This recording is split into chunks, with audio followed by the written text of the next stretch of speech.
What's up, brr? To the E40 supper, Dub Nation. We are here, but we don't have Dean yet. So let me email him the link. Dean Chambers. Get you here, Dean.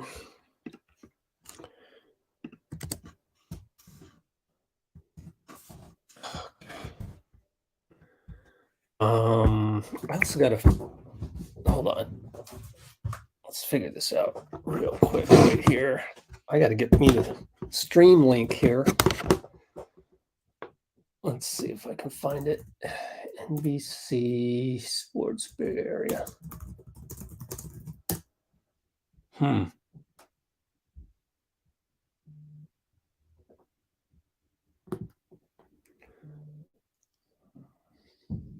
There it is. 5:30 on the dot, I guess. Maybe they don't have pregame today. They might not have pregame until the season starts. Congratulations, Festus Ezeli, for securing another season with the Warriors. But I checked his Instagram and I didn't see any sign of a bin at the arena, so that gets me to think that they're not going to do pregame. Therefore, they're only going to go. The stream starts at 5:30 exactly, so there's no pregame.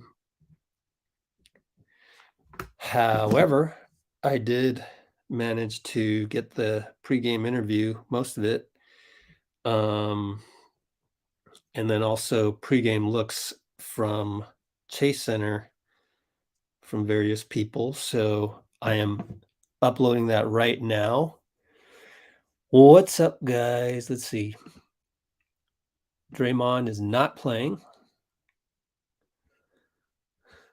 Let's see. What's up? Any word from Poole? Not yet. I would guess if he wanted to take the podium, it would be tomorrow.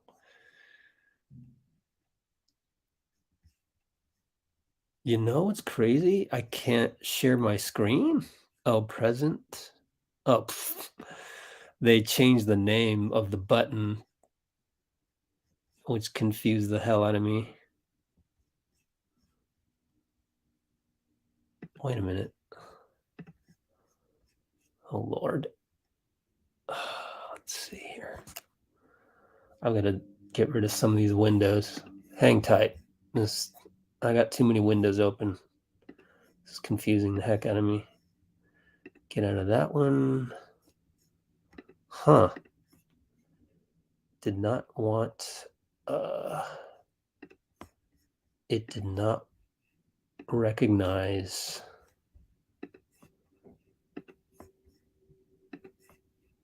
my usual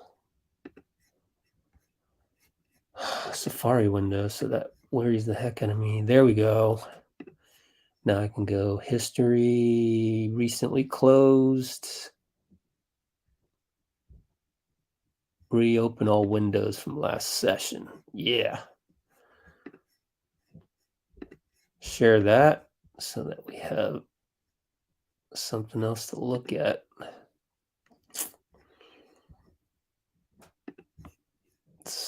Okay, let's go back to youtube.com. Let's go Warriors. It's our stuff. What's our live chat right there?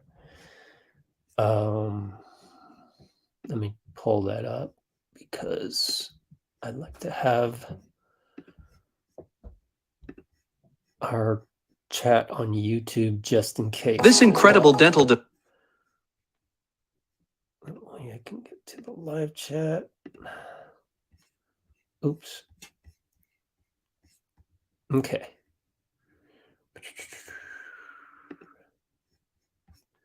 And here I am going to set up my screen to update the timestamps in the description, which you can only use after the live stream's over, unfortunately. Can't wait to check out some of the pregame. Don't know what happened to Dean. Let's see if there's any new tweets that came in. Let's see here.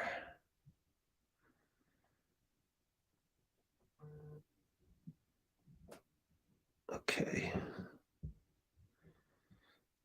Congratulations to the Niners for winning, but we had a boatload of injuries. Okay, I'm caught up. No LeBron, no Westbrook, no Pat Beverly, no Tony Brown, no Dennis Schroeder for the Lakers. JTA will start, and we have video of him coming up. We will start Steph, Poole, Wiggs, Kuminga, Looney, in case you hadn't heard Draymond isn't playing tonight. Then they've got Lonnie Walker the fourth. What a pickup. That's a nice pickup. Austin Reaves is always solid. Max Christie, who went to Michigan State. Juan Toscano Anderson will start at the 4 and Anthony Davis at the 5. Any other news here? I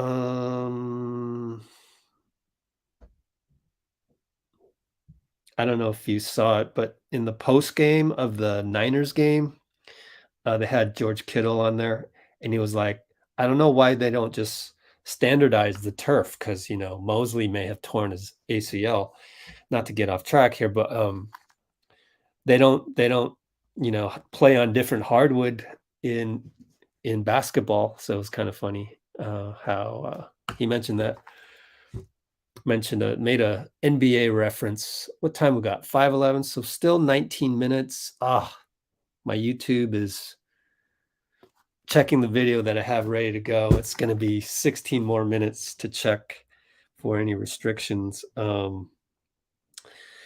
Let's check the quotes from Steve Kerr in the pregame.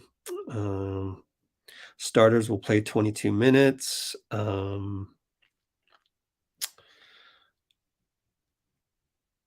Hoping Klay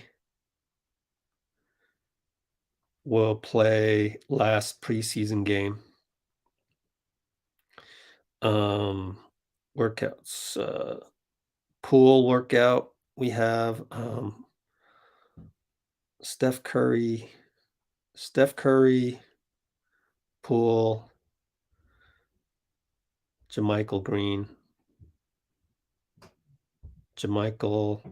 who else? Wiggins workouts. No, can't fit it. JaMychal workouts. Let's see here. Jordan Poole. I guess Klay wasn't out there, huh? Interesting.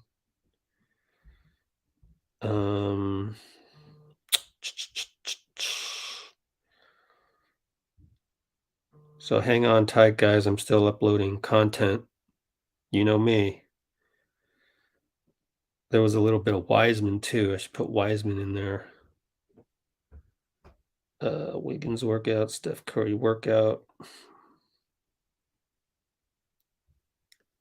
Steph came the closest to hitting the full court shot that I can remember, which also tells you that Darvin Ham is going to do the Greg Popovich thing and flip the sides of the court, so that he wants to start with his defense in front of him and will finish the game with his offense in front, which is, a Popovich move.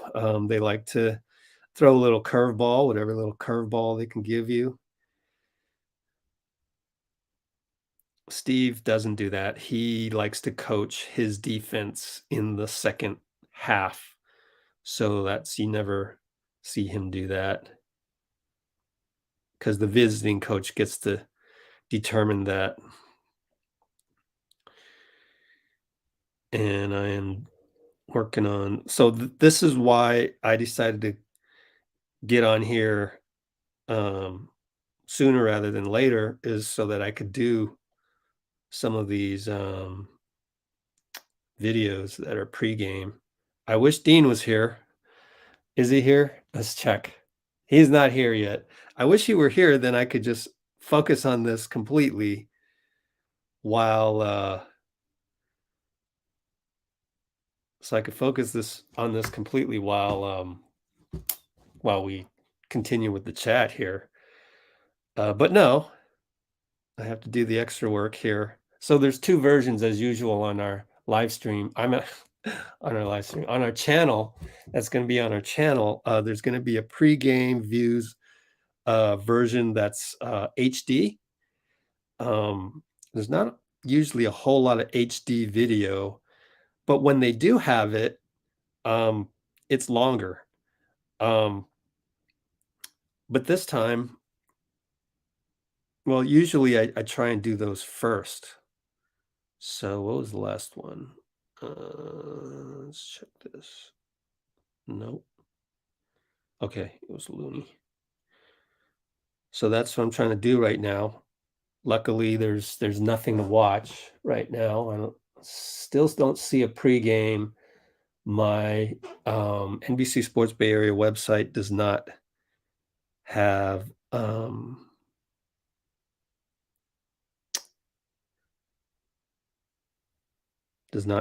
a link yet for anything. So just stay patient. Well, there's plenty to talk about when it's actually time to play the game and go full on, and they'll do intros and whatnot. And so everything will probably start at 5:40, 5:45, I would guess. 5:16 right now. So we got this Steph almost hitting the half court shot. That was pretty cool. And then what else did he do? Of course, you should be able to watch these later. And then it was just him signing autographs. Let's check if there's any other.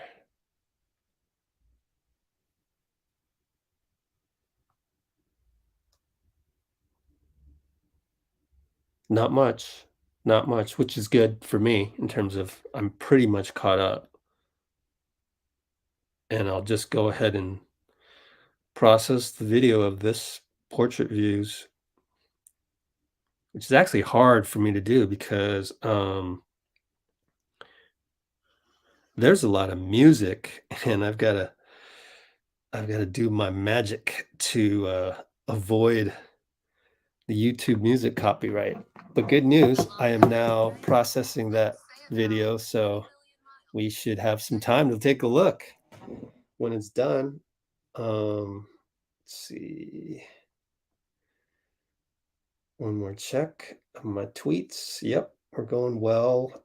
The Kerr pregame thing is ready to roll. So I just need to put a description in there.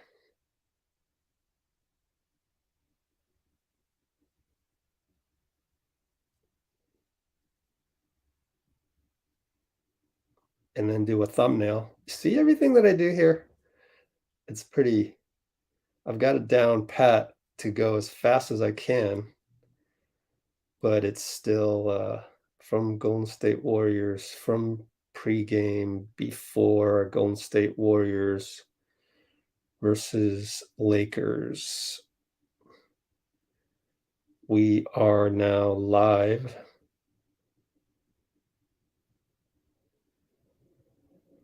So, yeah.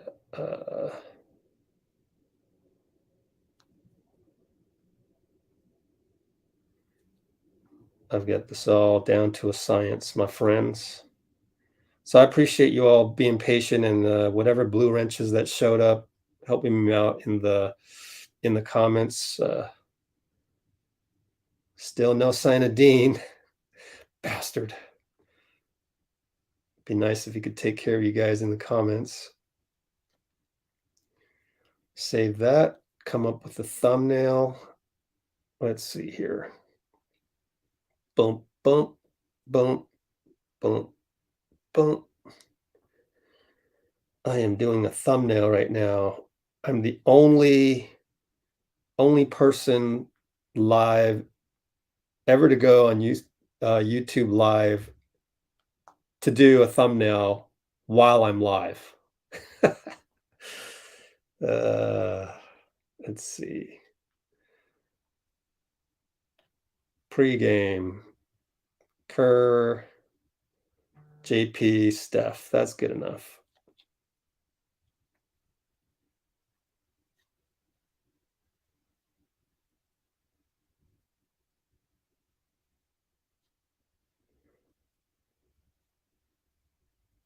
Wow. Gotta love that.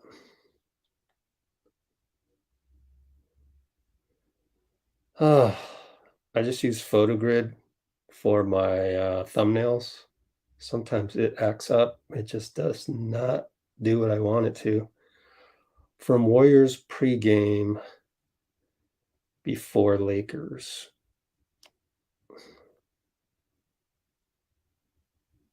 Wow. It's almost done, guys, and then we can watch it. All right. Edit, add the thumbnail. Change it to public. Boom. No music restrictions. Haha. Now we can watch it. Refresh videos. Let's watch. Let's watch this now. I guess a follow-up to that. With Draymond out, Klay isn't playing yet. Did you kind of expect to maybe be able to have a better idea of what your rotation would look like? Just a couple, Yeah, but this stuff always happens. So you don't ever, draw plans and then throw your hands up when they don't turn out perfectly. You just adapt and adjust. And it's a long season. A year ago, we literally weren't fully healthy until game 4 of the Denver series in the first round. That's the first time Steph was able to start, and we had all of our players healthy at the same time, and we were able to win the title. So, I'm not worried about that at all. And as guys get healthy and we get our team whole, there'll be lots of time to make progress. I'm sorry. A lot of court work, a lot of work in the training room, the weight room. I think the trainers are feeling really good about his progress, and so all signs are positive, and we'll continue to take it day by day. At this point with Klay, do you feel that there is a chance he won't be ready for opening night? I don't think that. I think he'll be ready to go opening night. But I didn't say I know he will. I said I think he will, and we'll see how the next 9 days go. But the hope would be that he could play an exhibition game, maybe the last exhibition game. But we can't determine that now. It has to be determined when that time comes. One change, Garvin Ham is actually going to be in their room pregame. He's really going to be. Oops. Let me. I wanted to. Sorry. I wanted to do a. Oh, man. Crap. Stay there, Steve. But I want to do a. We can't thumbnail determine that now. Quick. It has to be determined when that time comes. Okay. Then we will go into the loud background music of pregame. Congratulations, Tana. You're going to be in the thumbnail as right now while you enjoy the festivities. That's how we do it here. And Let's Go Warriors. Different. We're different. You're not going to see a different game live stream than this. I leaked the video. I wish. If I did, I'd probably have $250,000 in my bank account, because that's how much I forget who paid for whatever, but that's the all-time high. So 100,000, something like that. I don't know. Cool with the positivity. I know, right? Yep. Yeah, that's a good way to look at it, Faisal. think it's on NBC Sports Bay Area. Let me refresh my thing there. Okay. Go Dubs. Boom, boom, boom. Let's go. Let's go. Yeah, did you see that on the channel? Klay practice with the brother. Forced Michael to shoot an air ball. No Jordan Poole interview yet. I'm thinking it should be tomorrow, but it's up to Jordan, right? He's the one that got socked. It's up to him, but he looks happy. He looks happy right here. Yeah, I have no idea. I'm trying to figure out, is it from an angle where it'd be like a guest with their iPhone, or is it like the standard, here's the scrimmage camera, this is what we look at tape from. I don't know. I haven't done that research yet. I would guess that it's more from an iPhone, but I don't know. Like if it's like super straight, I don't know if TMZ put in technology to not shake it, whatever. That's a good question, though. I'm going to put it in our 21-minute timestamp. Good question. 21 minutes. What was the question? Who leaked the video? Yeah. Who leaked the video? Was it a guest or the standard game film scrimmage camera?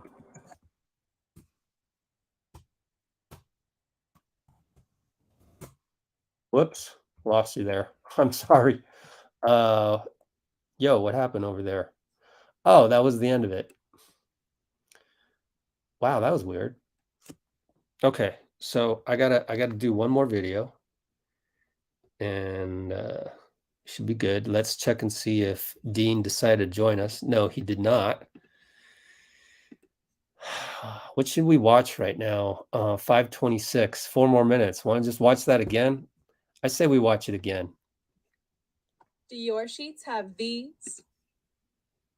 Because there's nothing else to do right now, except for me catching up in the comments. But With I don't think that's Draymond going to out, happen Klay isn't because playing yet. I'm doing this other video, Did you portrait kind of version expect to of the maybe be able pregame. to have a better idea of what your rotation would look like?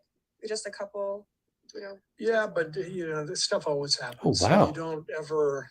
Ooh, it's ready to draw go. plans and then throw your hands up when they don't turn out perfectly. You just adapt and adjust. And it's a long season. A year ago, we literally weren't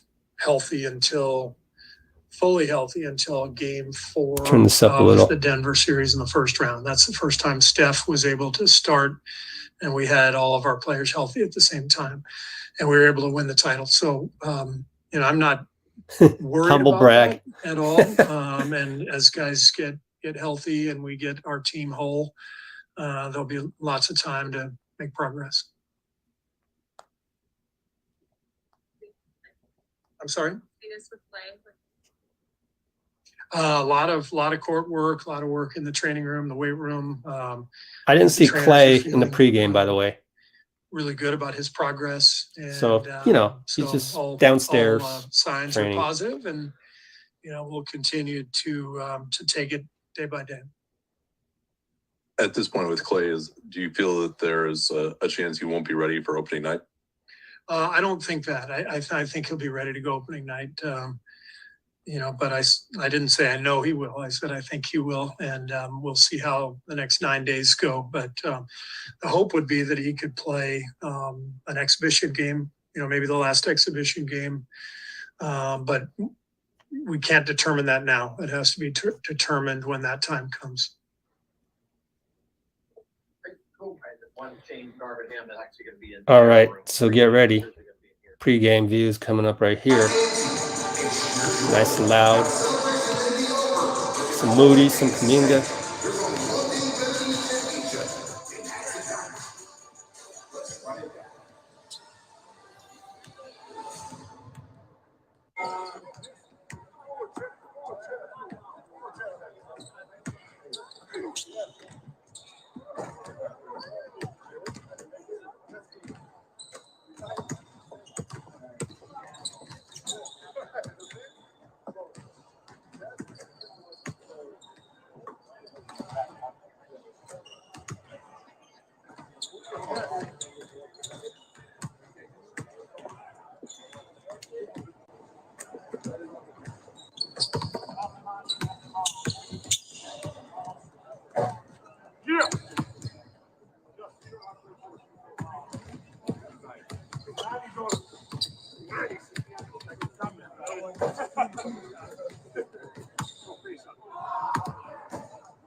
Jordan Poole with some popcorn. Almost done here. Check this. Okay, I have the stream now. I'm not going to show it for you guys because that's illegal technically, but I do have the stream for NBC Sports Bay Area coming right up on my laptop. So I will be slightly slower. You guys know that.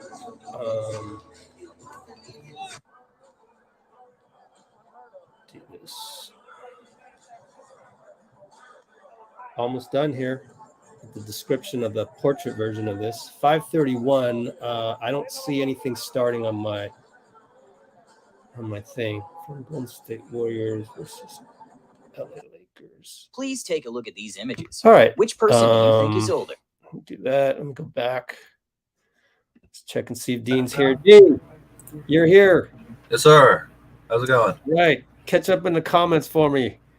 At last one was Elijah. Do you have any idea who leaked the video? And I said no. So catch up after that.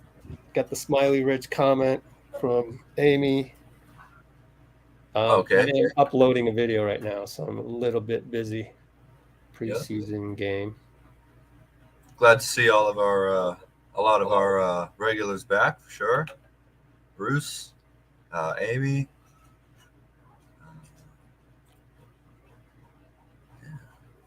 Almost done. Almost.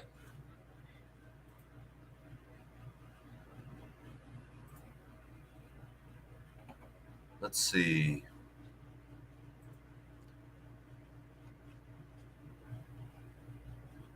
I just anticipating that Looney's going to play the floor general role tonight. That's because he's good at setting up plays. I think that's a pretty good prediction here. By the way, do you know if Davis is playing? Yes. I Yes. went through starting lineups already. Great. Juan Toscano Anderson will start. No Oh, LeBron, awesome. no Russ, no Pat Beverly, no Troy Brown, and no Dennis Schroeder. All right. Elijah's saying basketball is so much better than football. Rather watch preseason before watching a football game. I mean, that's your opinion, but I agree with you. Where's Klay? Klay is out. I think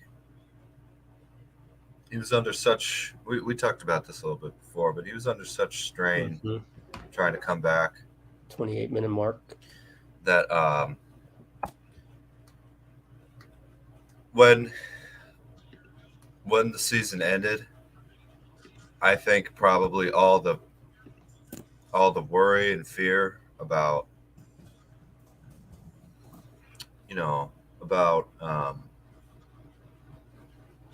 his career being over, about just about the severity of those injuries and having to not think about something like that happening again. I think that probably kind of all rushed back onto him, in the off season, and just, when you've had two devastating injuries in a row like that, it's hard, and all those. I mean, 940 days is a lot of time, of rehab and from being away from basketball. I think I don't know. I think he's just waiting until the regular season. But I don't think it's his choice. He wants to play. It's the training staff. Yeah, being extra cautious. I'm sorry. I didn't mean he's waiting as in he's like, oh, I'm going to sit out. I don't think he was prepared to. I don't think he was prepared to face the kind of off-season pickup basketball that most guys have to play to stay in that level of shape. Because that can be some pretty brutal basketball going on out there. I don't know, of course. So it's just my opinion on why Klay is not playing, mixed with a couple things that I've heard. But let me interject. Let's watch some of this pregame stuff. Get it out of the way. Oh, this is left over. So it's curious. Somebody had an angle from up there, which I think is the same angle as the Draymond punch, but I'm not sure. Right? It's kind of, I don't know. Yeah. So we have the corny music because otherwise it would be muted. Warriors social media, they don't put the background noise in there. They always mute it. So yeah, just looking at stuff. JP up close. Yeah, I don't see him having a swollen eye to my view. Someone mentioned that in the comments.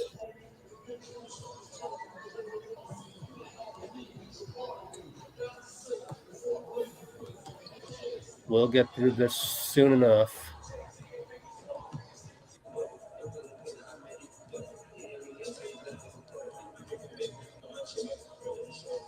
I'm going to miss Juan a lot. He was great to have around.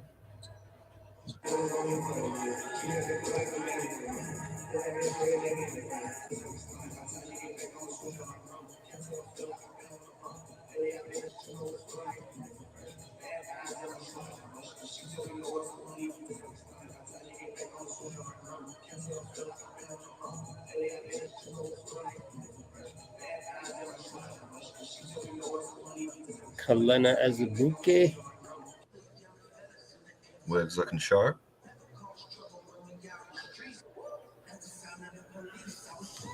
That's Jamichael over in the left corner, right?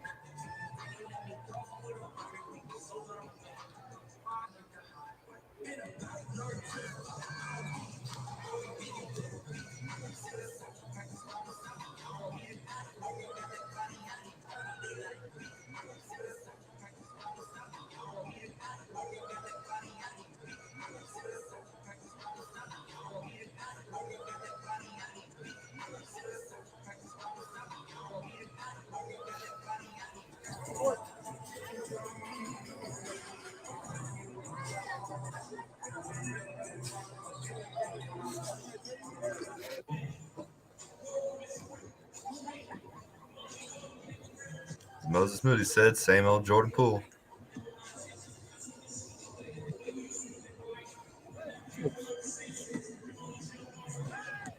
I'm surprised that LeBron isn't playing. Do you know why? I feel like he never wants to miss a game against the Warriors. Preseason, I don't know why.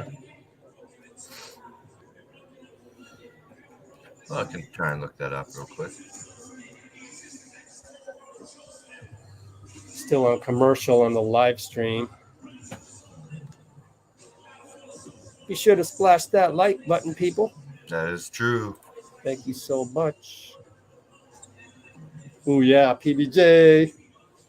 My little secret favorite player right now. I guess for lack of better words.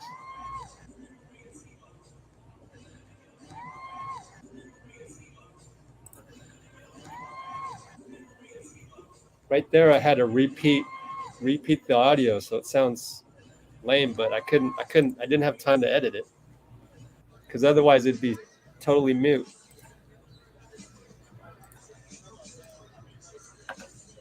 Still on commercial on the game stream.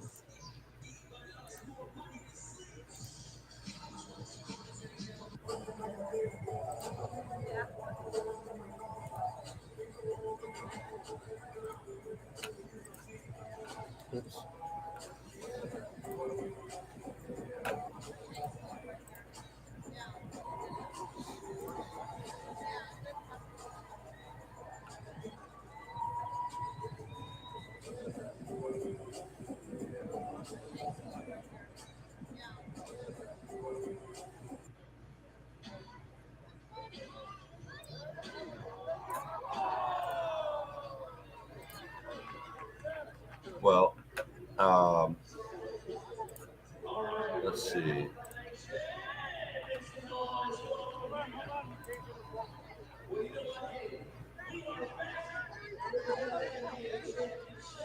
Almost over. And then almost time to start the game. Keep it going in the comments. I will catch up. And I'm still trying to find out why Braun is out. Okay. All right, Dean. Go ahead. Take over with some commentary. Yes, I got to sir. do some stuff. Let's see here.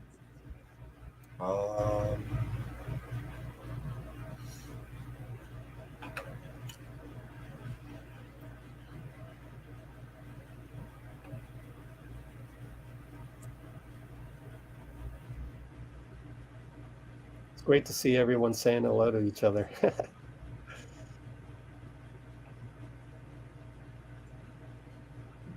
Ooh, hope somebody got that spam. Thank you. I don't think Poole will leave, but we'll see, you know. Plus, he's under our control mostly, I think, right?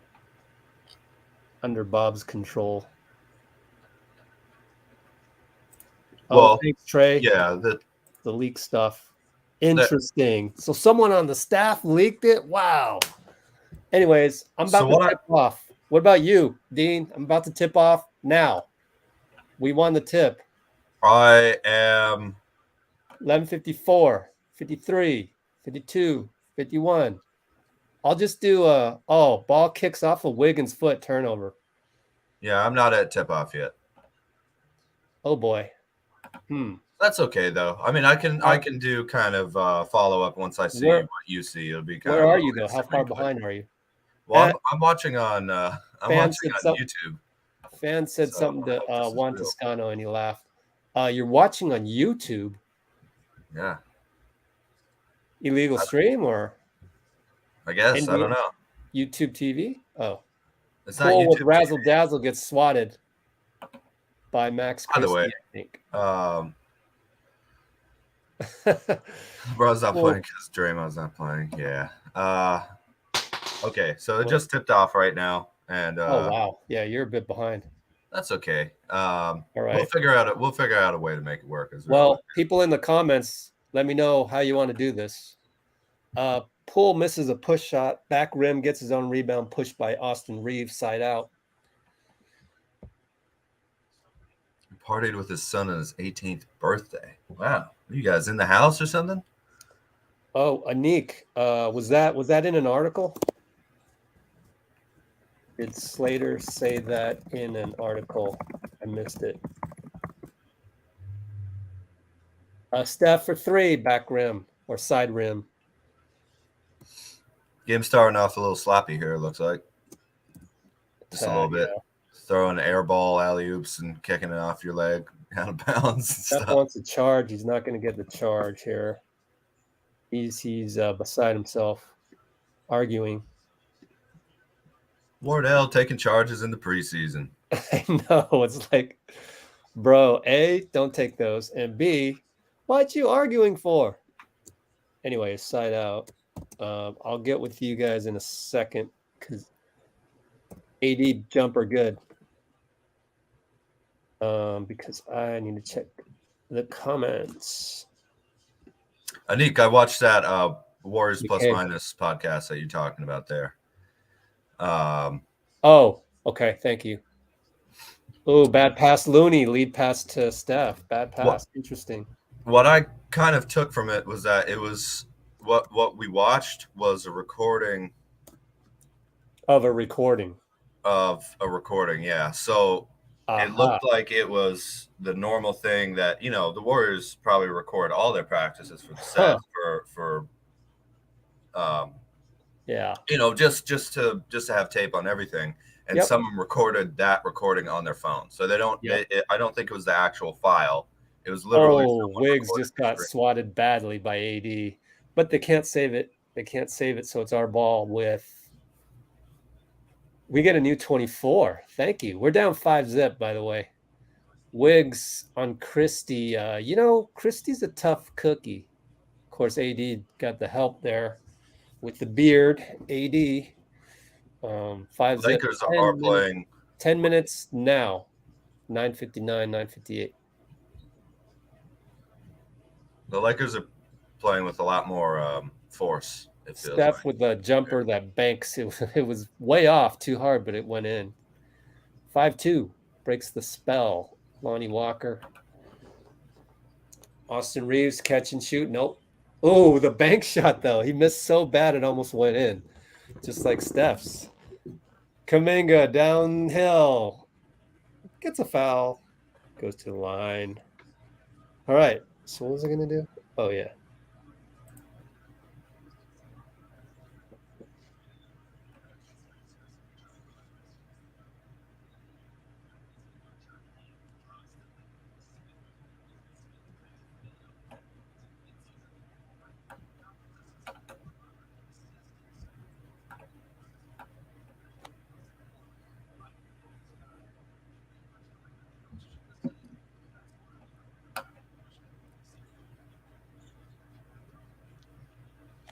I got to get used to listening to Bob Fitzgerald again here. All right, so he made both. Hey, Kuminga made both. 5-4. Wiggins reaching in. Wiggins.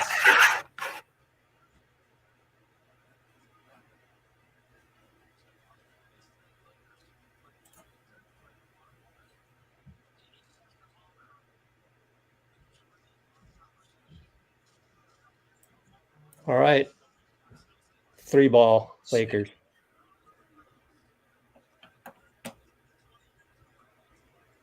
Lonnie Walker catch and shoot on that one. Now the turnover. We're sloppy. Lonnie Walker hot. Nope. He finds Juan Toscano-Anderson down low.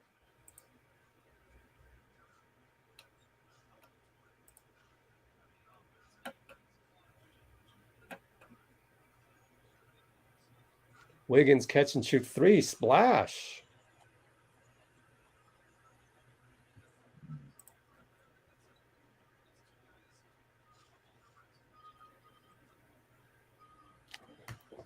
And then they turn it over. Looney steal. Wiggins, left side. Kuminga. Back to Wiggins. Downhill. Bye-bye, JTA. And 1. Gotcha. Chance to tie the ball game at the line. 10-9. Warriors. 8:21 to go. Stop clock. And I can catch up here. Some of these. Oh well, they took down my YouTube stream, so. Oh. Let's go to stream. Just gonna have to listen to you and watch the ESPN thing. I'll do my best to. You've never heard of Stream East? Stream what? Okay. Stream East. Mm-mm. Okay, I'll text it to you. Okay, thank you.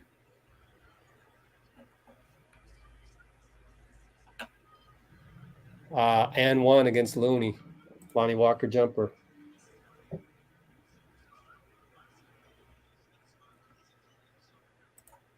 Boom. Just texted you. All right, let's scroll this box score down to us.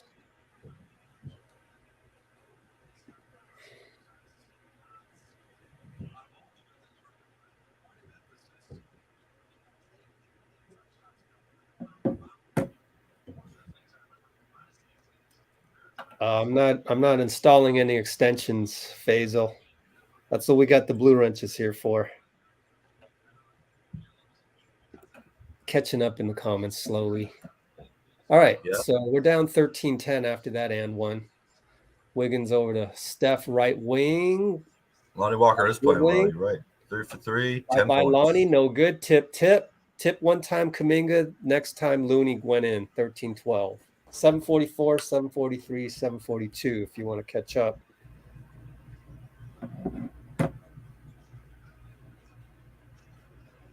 I don't think I got your text yet, Rich. Sorry. I guess I'll email it to you. Funny how email is faster than text. Yeah, really. Pretty annoying. Strange. Gotta say, but whatever. Ooh. Wiggs for 3. Elijah Looney is always in finals form, my man. That's why he's Loon. There, emailed you.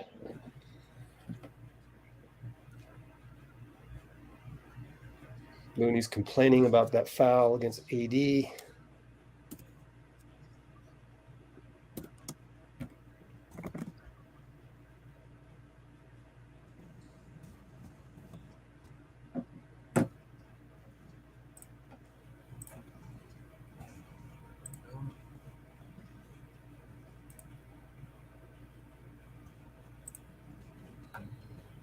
Wiggins and one. Bucket. Again, wow. Playing like all-star Wiggins already. That's an and one on Max Christie on a jumper. Already 2 and 1s for Wiggins. 9 points out of those 15. You can break the tie right here. Let's see how our rotation's going to do tonight. Thank you, Rich. Kendrick Nunn. What's up, Kendrick Nunn? JTA talking to JK on the free throw line. And I have to, so we're watching the replay of that Wiggs 3. That is such a veteran understanding that once he took that position, saw his defender going the same way, he knew if he could clip Looney's shoulder and go as tight around that Looney screen as possible, that the guy was going to trail him. And so when he goes up, he knows there's going to be contact on his opposite shoulder. That's just it was a beautiful use of angles and such quick understanding of where his defender is going to be. That was 17, you see Steph doing that all the time. I love that Wiggins has that sense. So that was traveling on Looney, but it was also good on Wiggins for not getting too greedy and still remaining in, unselfish team mode to get that to Looney, but then Looney traveled. It was the right play and good bucket, but shuffled his feet. What can you do? Josh, that's incorrect, Josh. Incorrect. Where are you getting your info from? Curve said pregame Klay might play last preseason game. Let me give you the link for that. Let's see. There's the link.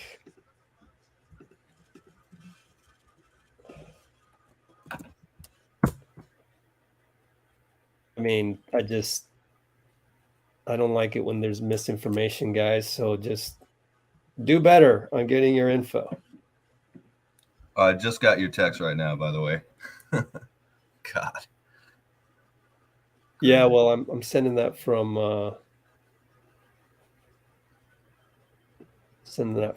Google Voice.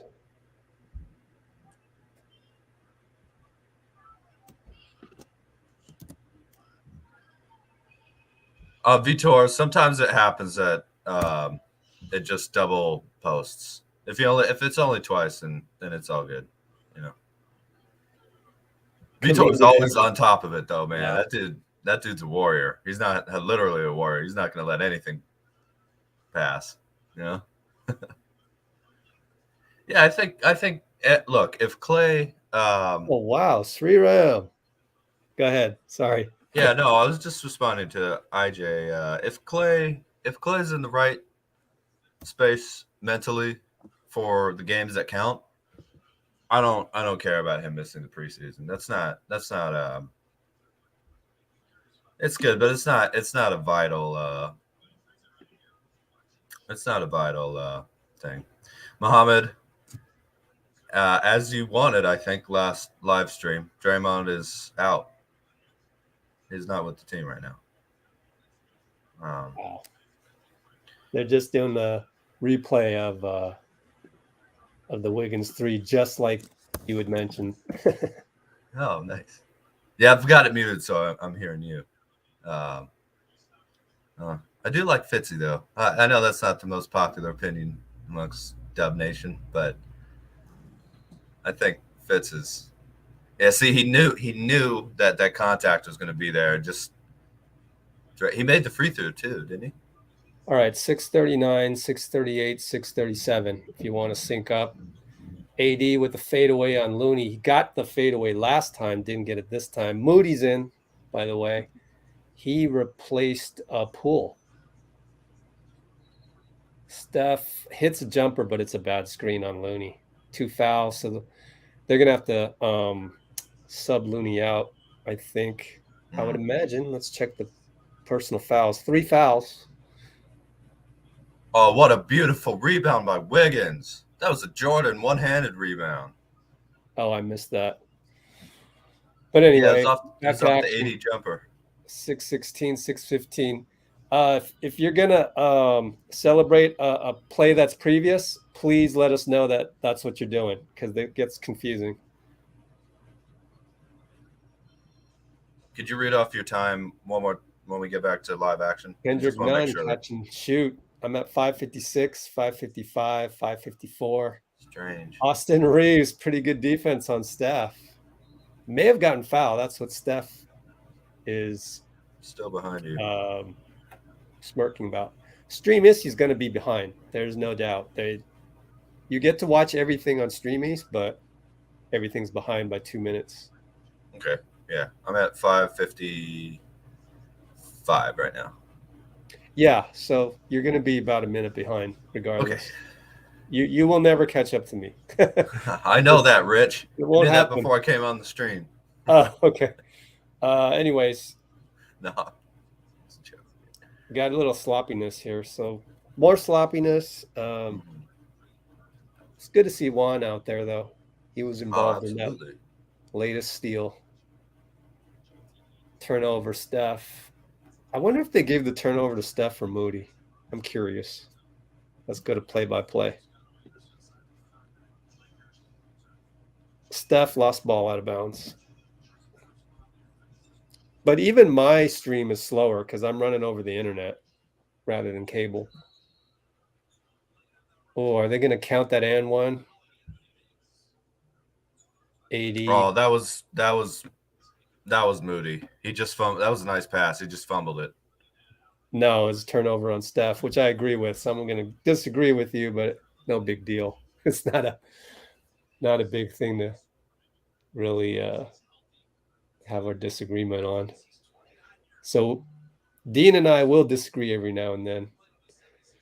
That's all right. As long as it's respectful. But Steph got the turnover. So how many turnovers on Steph? Is that 3 turnovers on Steph? It is 3 turnovers on Steph. 3 turnovers in the front. Hey, let him get it out early, you know? Steph makes up for it with the pull-up 3. Good screen by, I forgot who it was. I think it was JaMychal with the nice screen. Wiggins downhill. Oh, finds JK who goes downhill. But JT stops him, and then Moody with the crazy shot. Pretty good defense by Lonnie Walker, though. So we're down 5, 454, 453, 452. Vitor, how's that an and one? I have no idea. I don't know what continuation is and isn't anymore. I really don't. It's totally random. As Rich says, a roll of the dice, it feels like. Oh, it's fun to see JaMychal as part of Warrior system. Backdoor. Yeah, this guy's a wily, tough, hard-nosed vet. So I'm glad to have him around. Kendrick,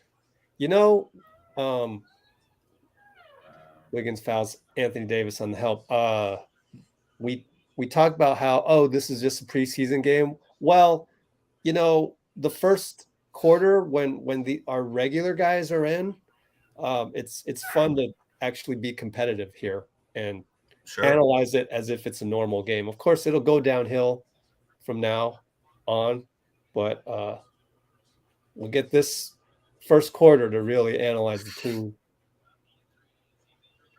Of course, they don't have LeBron.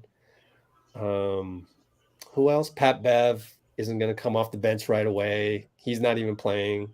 Yeah. Westbrook. Oh, hey. James Wiseman. Is that Anthony Lamb? Anthony Lamb is in already. Wow, interesting. And I would think that he's had a good scrimmage with the Warriors because Kuminga's been rewarded with some PT. Mm-hmm.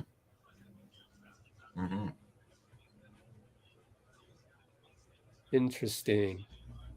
Steph drives, no good. Wiseman's there, gets a foul. Way to make your presence known, big guy.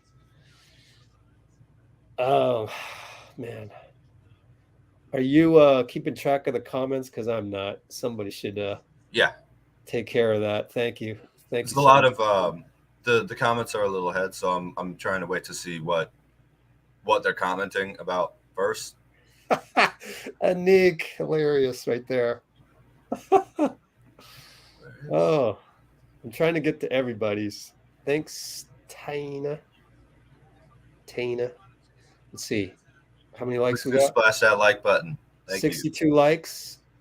Hey, our likes are surpassing our concurrence. I think all the 100 people that were on earlier realize I'm not illegally streaming it. So, oh no, you want Draymond to leave? I want him to patch things up. How about that? Why wouldn't you want that? I mean, Anyways, I'm sure we'll talk about that more after the game. But Wiseman's Draymond's one of my favorite players. Wiseman's size 16 shoe stepped out of bounds right there, whatever size it is. Oh, I'm just glad he didn't slip. Yo, someone get him some Currys, the anti-slip technology that nobody cares about because nobody's buying those. I don't know. I don't play ball. Do people buy Currys? Man, Lonnie Walker's playing his butt off tonight. I got some Currys. Down by touchdown. They weren't the most recent Steph. Oh, and one. Hey, are we calling that this year? Are we calling that this year? Please let that be a sign. So he has a chance to cut the lead to 4, but now he's tying his shoe tighter. Let me take a look at that ankle. It's off the camera, guys. If you see the play, Dean, check Steph's ankle. He's not limping or anything. It's just tied his shoe tighter after that. He looks 100%, though. Got the free throw, down 4, 328, 327, 326. Let's get the box score back up. Mm-hmm. There's Anthony Lamb. Let's watch him play defense. Him and JaMychal. Ooh, that's a good closeout. IJ, yes, exactly. And they said Ty Jerome was a little bit. I think he's a pass first kind of guy. He's like 6'6". So McClung is more of a score first player at 6. JP with the casual running banker. Oh, wow. That was very Steph Curry-esque, man. I got to say. Look at Lamb switch immediately on that. You like to see the squad working. And that was all set up, by the way, by that Poole floater. That was hugely set up by JaMychal Green getting that rebound and pushing it ahead as fast as possible, too. Oh, Wiseman hits the jumper, and they got to call timeout. 28 apiece, 2:30.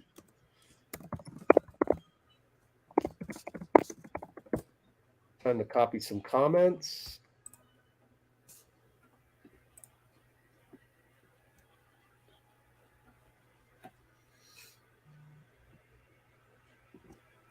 Okay.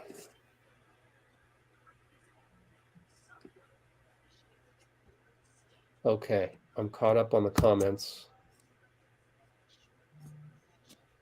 Pretty good. Let's see. What's up, everybody?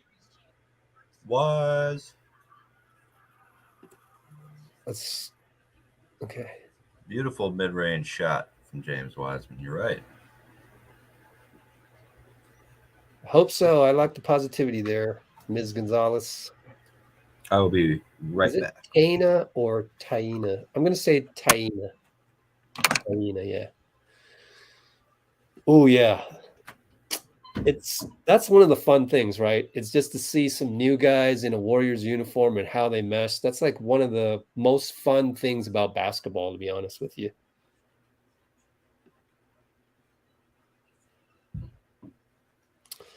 Oh, I know, Elijah, huh?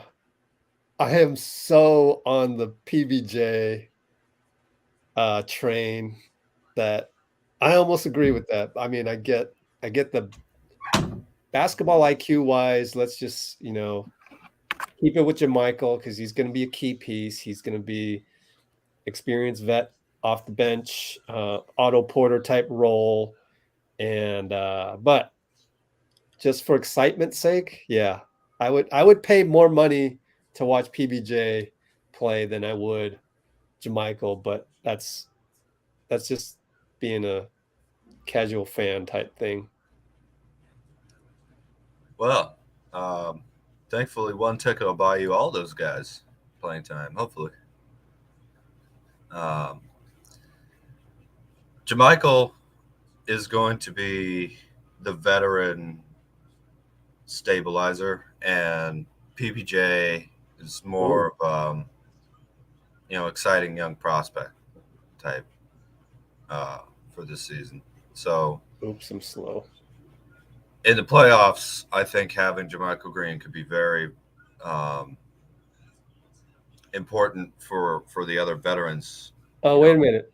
Jordan Poole got some kind of award. I missed it. If you can, was it best free throw shooter? I don't know. He got some kind of award. I just saw it on TV. My fault. Missed it.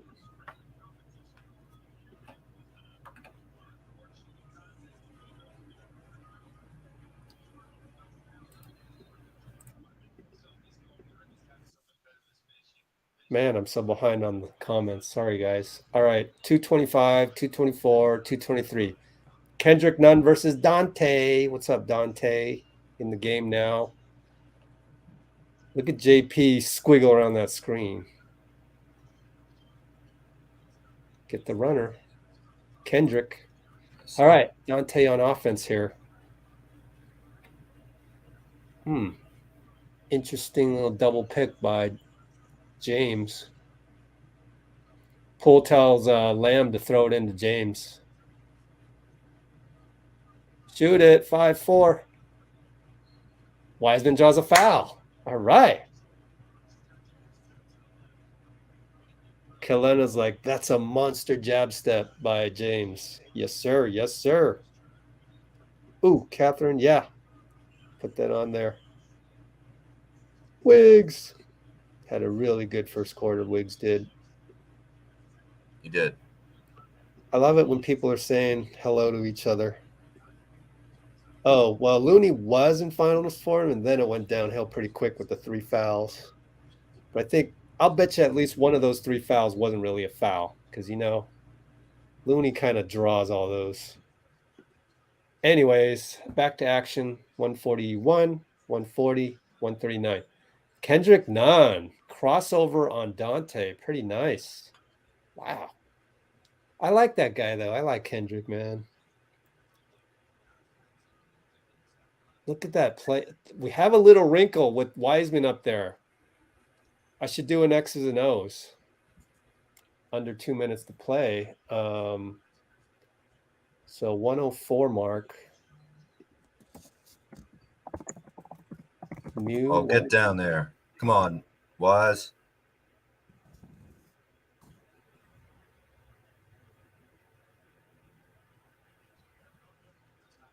JP3 off of a Lamb pick.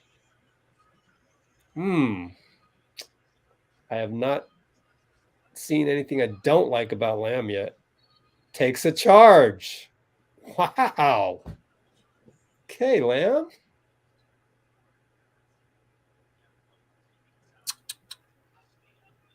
He's earning some he definitely upticked his stock so far. Especially being the second unit just like this, like immediately in the second unit. We got 40 seconds left. We're going to do a 2-for-1 play right here. Let's see. Dante. Oh, yes. finds Wiseman at the last second. It was a fake screen by JP for the flare, and Dante looped around. You know, it's just a joy for me to watch as a former coach. Guys that I've not seen much in a Warriors uniform executing Steve Kerr offense. It is a joy to watch. The young guys seem to really have picked it up very quickly, right? Yeah.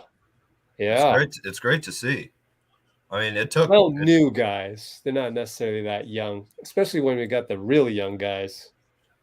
But you basically you mean Dante, JaMychal, Anthony Lamb, right? Well, yeah, PBJ, even Rollins a little bit. Oh, you mean last game? Yeah. Mm-hmm. Okay. It feels like maybe well, the Warriors are able to simplify it a little bit for them, and Lamb gets a deflection right there. I think Poole will get the credit for the steal, but Wiseman can't finish on the break. Oh well. 6, 5, 4. And there's going to be a foul. I hope we're not in the penalty, because then that'll be a bad foul. That was Wiseman. Yeah, that's a bad foul because we were in the penalty. So now they get to shoot free throws with 4.4 to go. But I excuse Lamb for that one because the deflection before that led to the steal, and took a charge before that. And that one was a ticky-tack reach. Oh, Kendrick. Oh, that's a foul on Wiseman. Was it on Wiseman? No, against Wiseman. Against them, yeah.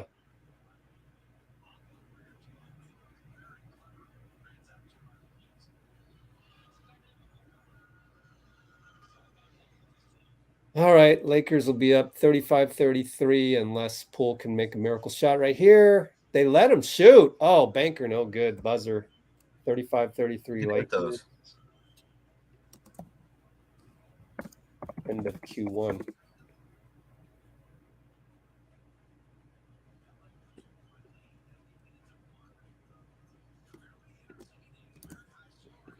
Can PBJ pass? I just saw Vitor's question. Oh, yeah. Yes, he can. It's a thing of beauty. He had some dimes in Japan.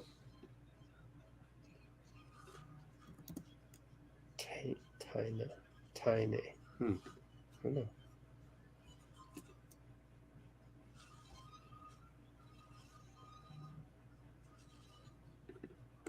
All right. Let me catch up. What was a fun first quarter, Taina?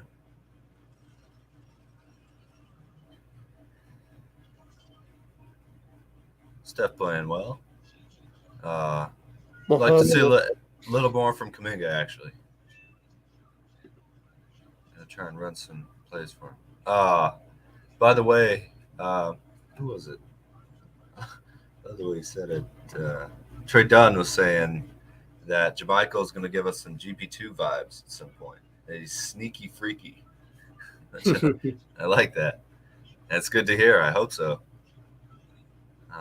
Yeah, JP hasn't missed a beat at all. Like, you know, that's one of the reasons why I think, this whole Draymond, Jordan Poole incident will be resolved and will be a good, long-term learning point for Draymond. One of the reasons why I think so is because Jordan Poole, his attitude and his demeanor and how hard he works at the game. But we'll see. But just looking at his personality, being able to handle stuff like this, adversity, and it's a unique personality, So very positive. Absolutely. We talked about this on the last live stream, obviously a lot, and I do have to apologize for the way I first talked about it. I said that I liked it, and people, I don't think that did not come through the way that I meant at all. Obviously, don't like that Jordan was was that Draymond punched Jordan Poole in the face.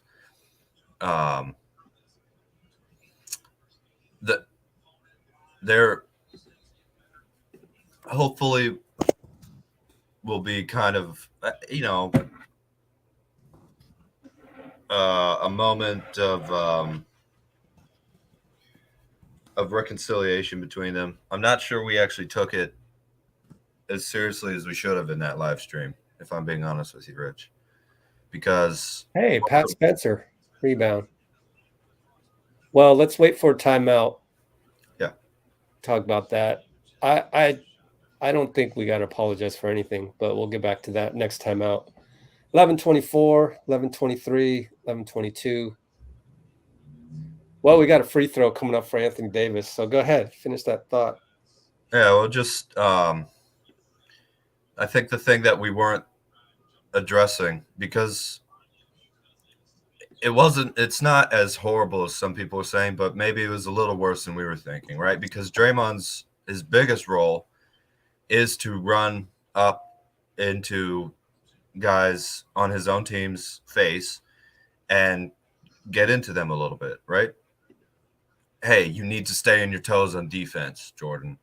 And if there's a fear of a physical altercation, it changes from this guy's a little crazy, but I know he has my best interests at heart, and I should listen to him too.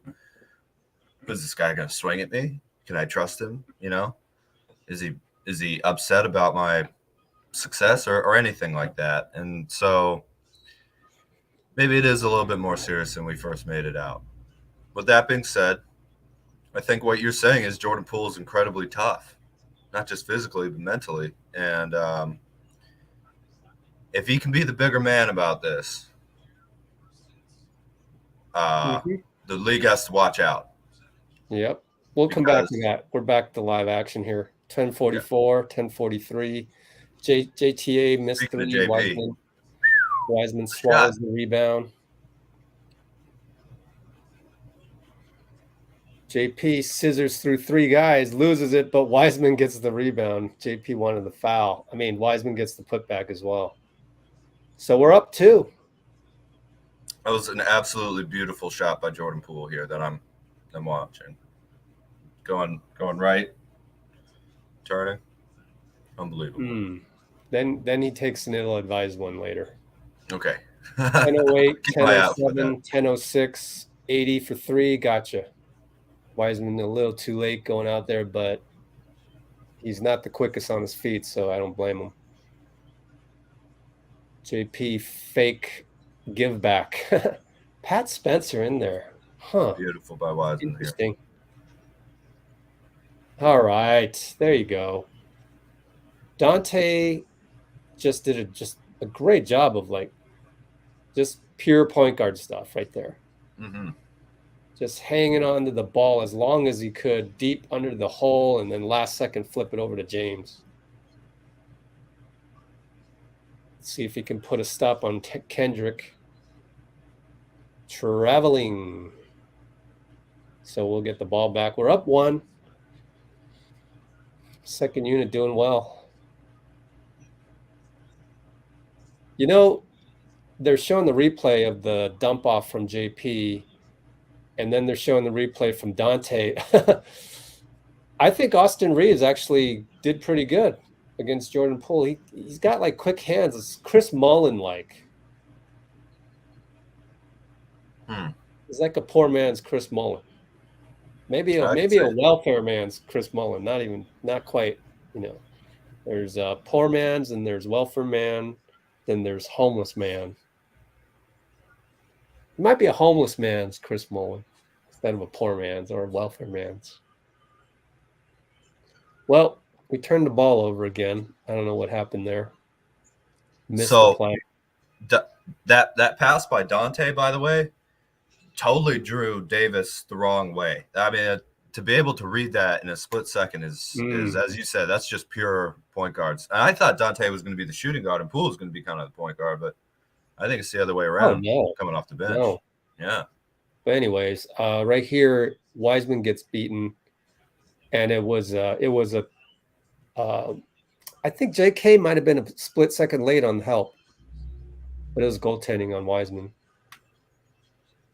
Oop, there's where Dante went a little too far. And again, it's Austin Reaves. I'm telling you, this guy, be careful. Don't underestimate Austin Reaves. He can play. I call him a hillbilly Mamba, I think. So now we're down 4. Screen by Wise. 3-pointer JP, no good. Austin Reaves again. Here he comes. Careful, Spencer. Yeah, it was an ill-advised goaltend by Wise there.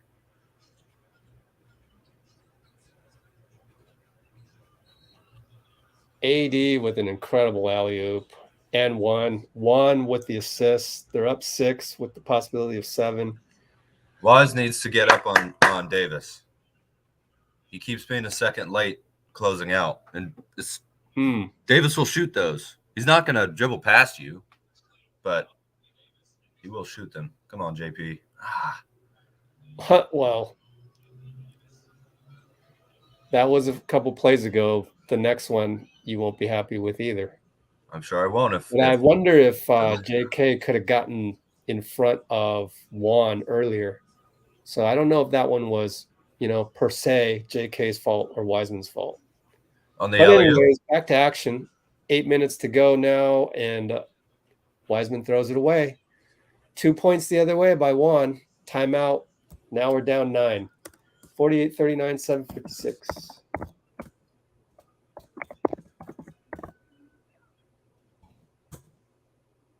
Let me catch up on this.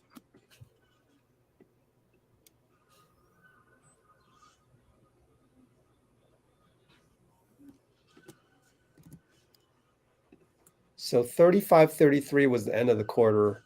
That means we've been outscored 13-6. Yep. Lakers are playing with way more force and energy than we are right now. They're just playing at game speed, and we're playing at practice speed. We're not playing poorly. We're just playing a little slower, a little softer than they are. And also they have Davis out there, and we don't have Steph out there. So they have their main star who's available playing, but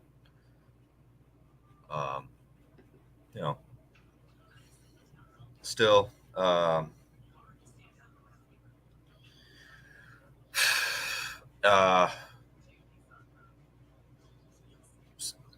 I guess what I mean is just we need to come out with a little bit more sharpness, a little bit more oomph. They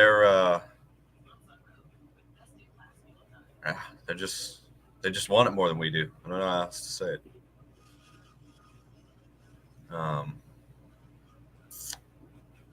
Right here, disappointed PBJ will be with Santa Cruz. Well, actually, I think he should be happy with that because the roster is very deep.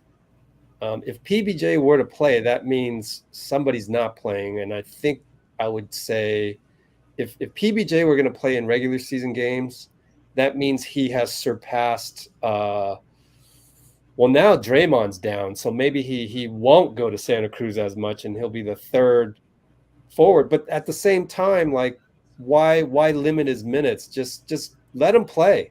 Let him play in Santa Cruz. He's going to get way more minutes in Santa Cruz, for sure. How much of an impact can he be as the third string? Kuminga, he was going to be fourth string. Draymond, Kuminga, JaMychal, then PBJ. Now it's, depending how long Draymond's out, now it's going to be Kuminga, JaMychal, PBJ. It's still down, So, yeah. Most of those minutes are going to go, even with Klay coming back, some of that's going to be Wiggins at the 4 too, Yep. So I love watching him play because he's a really tall guy with a great shot and good instincts. But let him get his playing time, in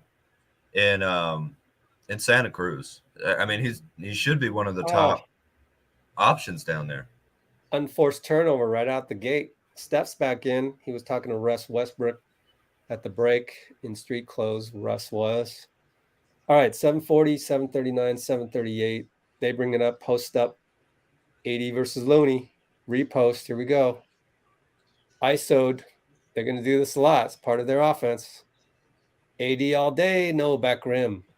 Way to scoop the rebound, JK. Brings it down. Nothing there. Steph. AD's covering him for some reason. Nice. They used to be the little man in the post. So then Steph had AD trail him the whole way, which opened up the lane for Wiggins to get the scoop. So now we're down 11, 48-37. I get you, IJ. 3 by Lakers, missed it. I guess it was 48-39. Now it's 48-37. I don't get it. Maybe I just wrote it wrong. I think maybe I wrote it wrong. We were down 35. Yeah. That's why I couldn't do the math. Anyways, Wiggins misses an open 3 on a broken play. Yeah, Wiggins hit the shot and it just went down from 39 to 37 on the screen. Oh no, Steph just got beaten by Austin Reaves. Dunk you very much. Okay, Steph will be the first guy to go look that one up on the film and go, what the hell happened there? Anyways, now we're down 9. They've corrected the score after a while. JK now playing that handoff role, but Steph misses the 3. We have not had a layup in forever. Well, we just had the Wiggins one. Oh, right. Maybe I That didn't was see kind it. of broken play. I told you, man. Okay. Austin Reaves with that replay has been elevated to poor man. Poor man's Chris Mullin. Right-handed. What, up from homeless? Yeah. I just promoted him. What, I you mean, think he's welcome? Mullin's a pretty high level, Yeah, I know. no matter it is, what. huh? It is. I agree. But when's the last time we could have said somebody was something, Chris Mullin? Oh, Steph, no foul. Oh, well. I wouldn't have called a foul either. But he made the shot. Good runner.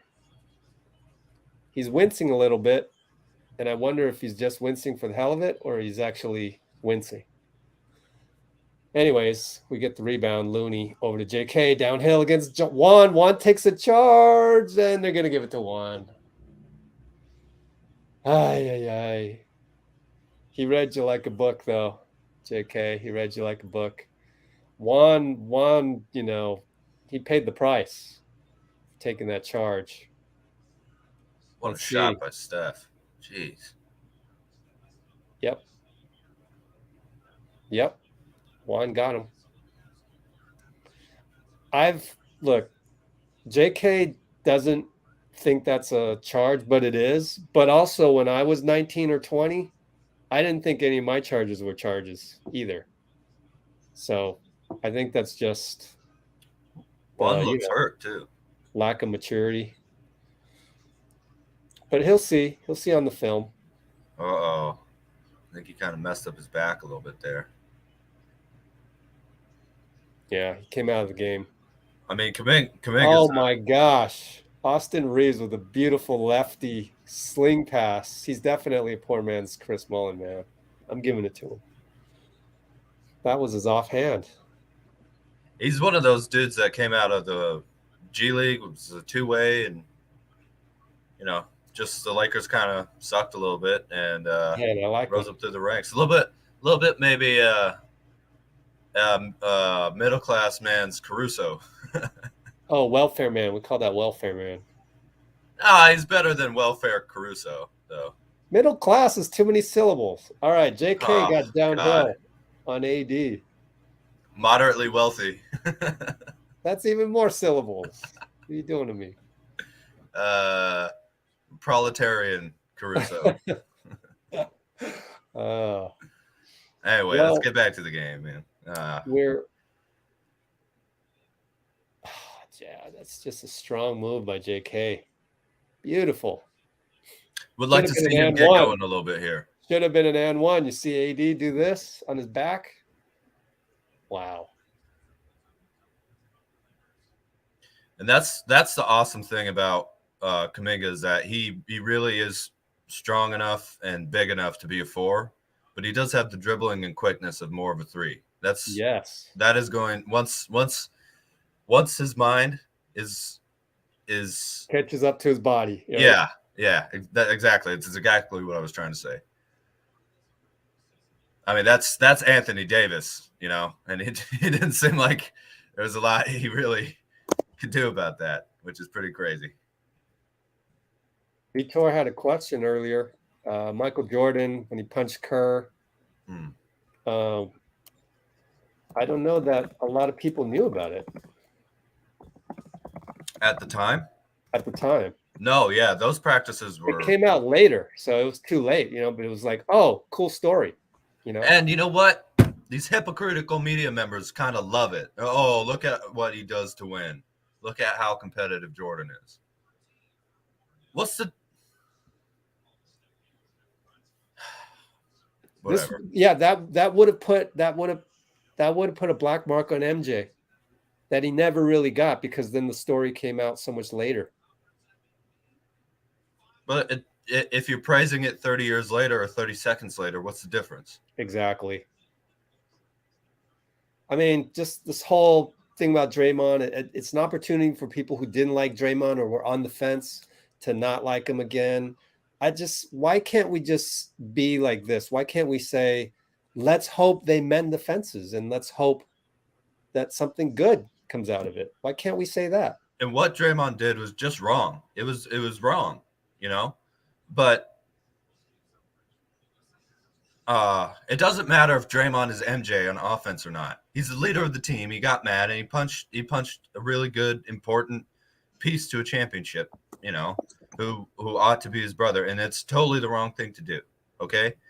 But the media around this incident you can tell they're vultures circling, waiting for anything to take us down. And to be honest with you, the joy from last season for me is being replaced by anger at a lot of the NBA, or at least a lot of the people talking about the NBA. And I would like to take it out on the league if we can. I would like to watch the Warriors take it out on the league.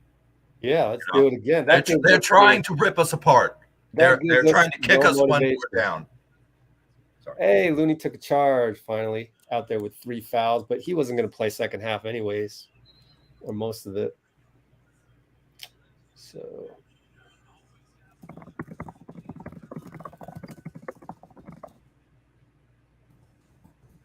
Oh, 259, 55, 47. 259, 55, 47.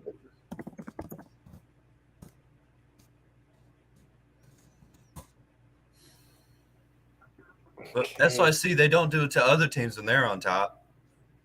They had a little love fest for the Bucks, didn't they? And the Bucks deserve it. We don't deserve this. They've hated us forever, and I really don't know why.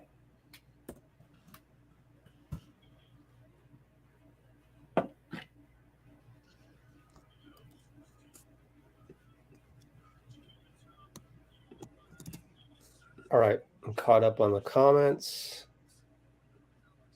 Very, very healthy amount of comments. William Tapping, what's up? From Philly. Just about hitting his teenage years, William. How's school going? Hitting middle school and all that. All right. I'm still catching up on some comments. Yeah, talking about trading, Noemi's saying a lot of people, not just in the Filipino community, it's all over, talking about trading Draymond to the Lakers and all that stuff. I feel you, IJ, on some of that. I feel you on that. Reference Damian Lillard. If you guys go Google Damian Lillard was asked about that.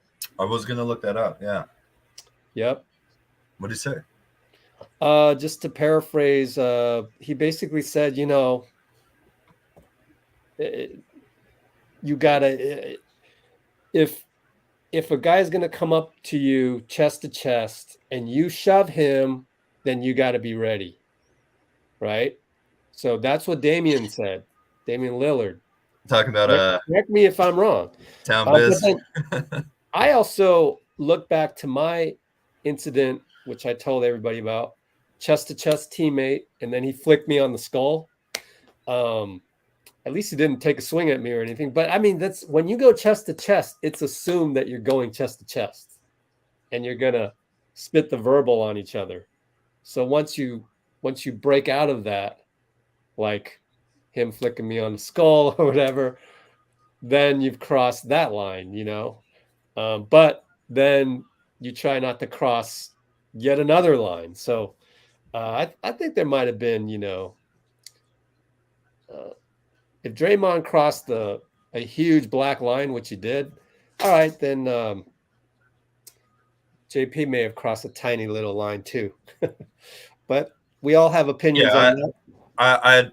I got to disagree with that. There's absolutely, thinking back on it, there was no reason for Draymond to throw a punch there at all. Yeah, but same thing as Lillard is saying. There's no reason to, but you kind of can understand it. I'm not saying I'm going to do that. I'm not saying you should do that. I just understand how it happened, So, I mean, you gotta be in defensive mode. If you're going to shove a guy, then immediately be in the defensive mode too. But there's a lot of angles to it. And we can argue all day about, was it a sucker punch, this, that, and the other thing. Who cares? Like right now, we just need to have these two brothers become brothers again. The only thing I care about, I'm sorry to cut you off, Rich, but the absolutely only thing I care about is what can Jordan trust Draymond? And will Draymond show with his actions, as he was saying, not just words, but with his actions, that relationship can be mended. And can we then use that to grow stronger as a team? Yeah. And remember that, again, everybody's kicking us while we're down. Yeah. Everybody's kicking us while we're down right now. And it's an opportunity. You want to treat us like that? Opportunity to be super strong. And hey, Steve Kerr and Michael Jordan have a better relationship than a lot of those people on those Bulls teams. You just do, So if it ends up like that, then all well and good, All right, anything to prevent this team from being broken up. Game action here. Looney got a block. Before that, I noticed Anthony Lamb, nice offensive rebound, and then Steph scissors in the lane. But we're still down 9 with 1:30 to go. 127, 126, 125. Kendrick Nunn gets a screen, misses. Moody's on him. Steph tells Lamb to come up. Back to Steph. Oh, had an opening, but finds Moody in a corner. Good. Moses. And now we're only down 6. 105, 104, 103 to close this out. This first half out. Lamb against poor man's Chris Mullin. I know that's a little overrated, I think. I actually think it's a notch below poor man's. But it's a bad foul on our guy, Damian Jones. Bad foul, Damian, and he doesn't like it. We'll just call him Dollar Store Chris. But that's my thing, man. I got to have a whole scale. Poor man's, something below poor man. Hey, good to see Moody hit a 3 there. Steph pulls up. Short. But Lamb, again, attacked the offensive rebound. I mean, it didn't bounce his way, but he was there. All right, Kendrick against Wiggs. 33 seconds. Man, Kendrick is crafty with that ball. Wiggs. Oh, I thought it was a block. Gets called for the foul. 27 seconds. He does have a good nickname too, by the way, Reaves. AR-15, Hillbilly Kobe, I like Hillbilly Kobe. Mamba. That's Yeah. funny. Wardell.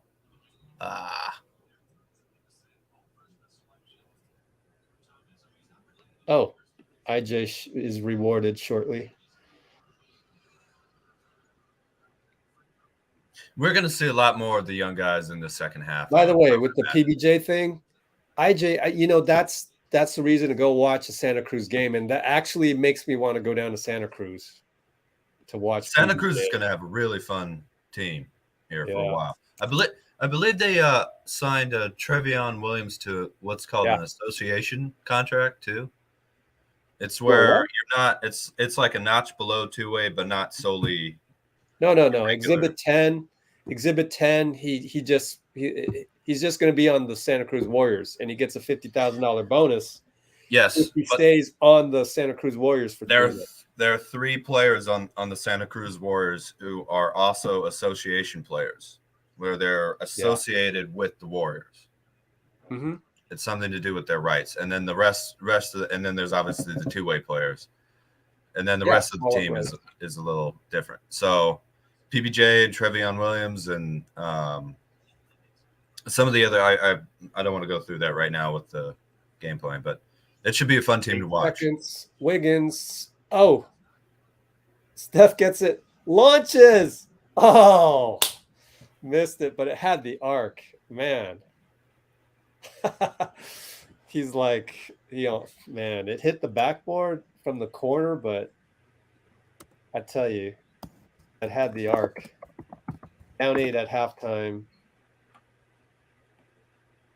I'm sorry to catch up to all these topics after the fact. PB&J. Here's Wiseman. Halftime. I'll turn on the volume. Oh my God! Why did Steph shoot that with 3 seconds to go? Whatever. You're reacting to drives really well, finishing at the rim. You're setting some great screens. What are you learning from other guys like Looney about how to set screens and roll the basket getting open? Yes, sir. Just to be solid and just to make sure that I be close to the man and not be far away. Last year, my rookie year, I was kind of screening the air a little bit, so I'm just trying to do better with my screens this year. All right, James, we figured out with Dante and Jordan, if they want assists, they just give it to you at the rim. That's right. Yes, sir.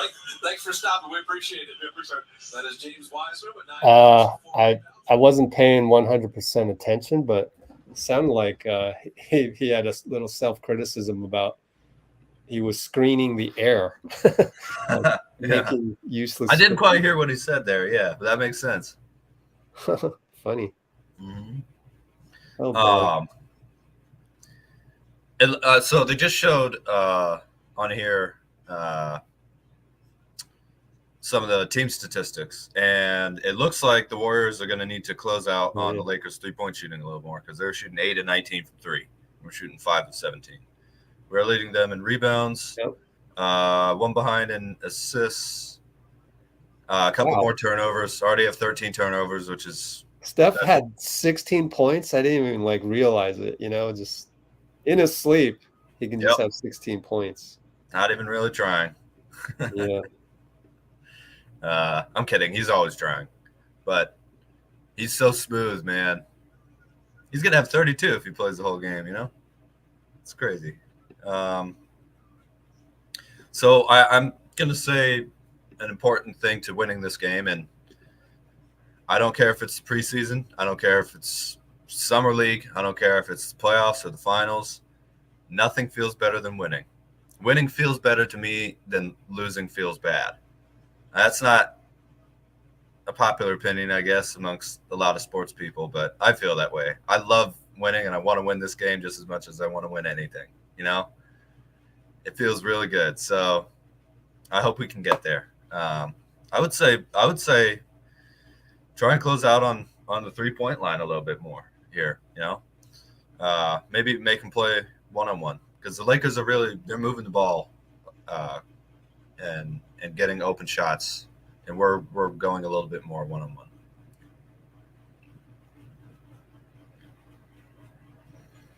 Guys, look, the punch thing, Draymond is wrong. You know, unless, well, there's only one or two words that Jordan Poole could have said that would have even remotely made that acceptable. And I am sure that he didn't say them. It was wrong. Shut up on the comments. Go ahead. Yeah. It was Target Chris. It was wrong. I love it, Trey.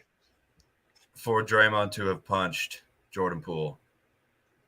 You talk about, well, the moment you push a guy, this is about trust. And again, Draymond's role is to yell at people. It's more important than anything he does is to yell at people and get into them. And if there's a fear of physical violence that comes behind that, you know, then that's not a leader. That's a threat. And you know, you want pressure to perform well. You don't want fear of something like that. It's not right that Draymond did that. It's not a death knell. Draymond shouldn't be severely punished, you know, especially if Jordan, again, can be the bigger man here and not be walked over or anything. But, you know, look, I think if Jordan calls Draymond and says, don't ever effing do that to me again, but come get your ring, big bro, we are going to destroy the NBA.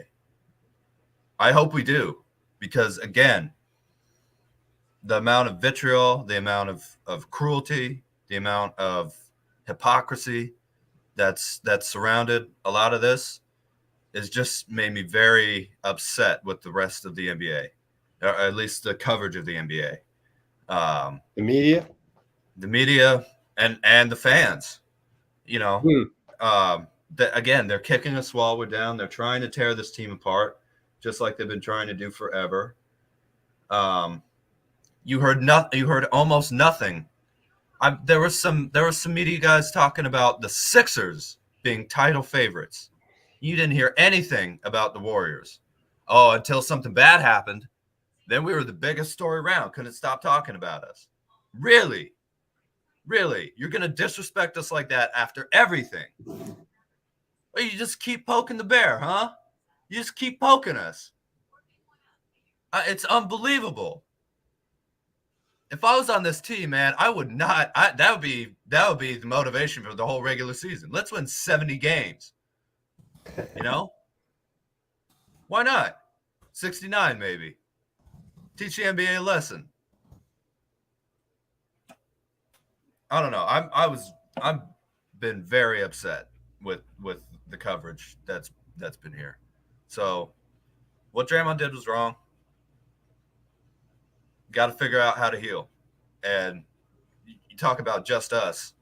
It's literally only us. Warriors fans, supporters, team, organization, and nobody else. There's no one else who's going to come to our rescue. There's no one else who's going to protect us or support us.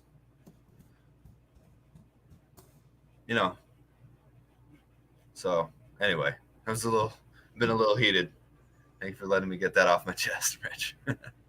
Right here, we got a little Jordan Poole and Steph with that free throw trophy. So that's kind of funny right there. I like that. I like it. I like seeing Jordan happy, you know, in general. I think for the good of the team, he should take the podium tomorrow. I think tonight, give him the night off from the podium tonight so that he doesn't need to take Draymond questions after the game. Let's talk basketball after the game. But then tomorrow at practice, I would advocate the Warriors put him on the podium and let's show everybody that we're mending fences.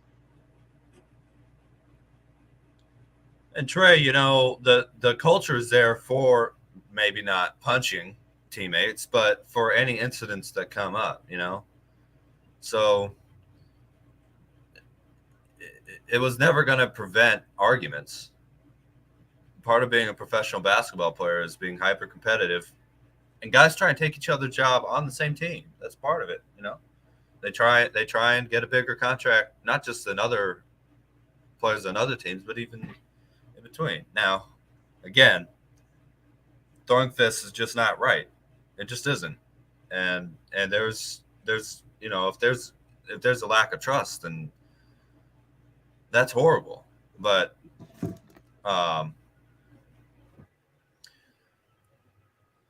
and actually Draymond used a word that I like even better than culture. He called it the character. Warriors' character is for that.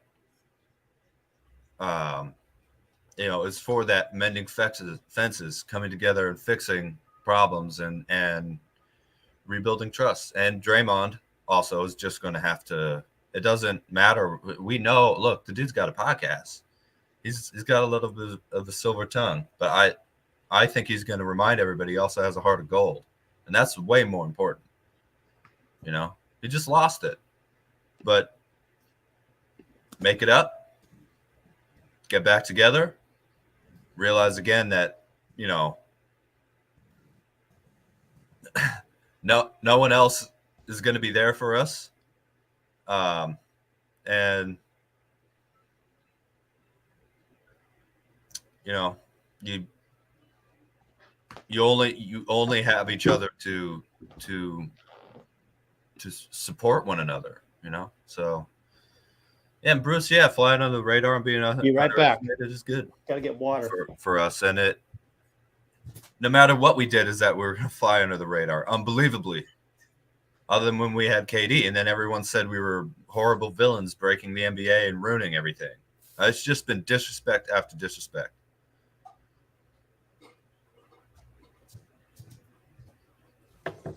Oh, jeez. Okay. All right, Denzel.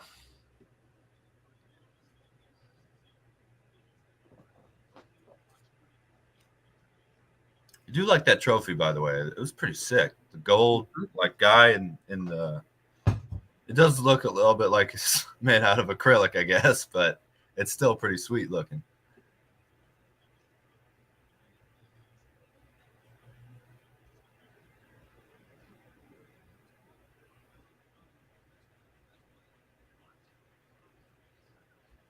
Did Draymond imply that he wouldn't be at the ring ceremony? No. He implied that he would be there. That he kind of said, "I don't know." He expects to play, but he doesn't know. You know, that's up to Bob Myers and Steve and whoever in the Warriors brass to suspend him or not, right? From that. So we'll see.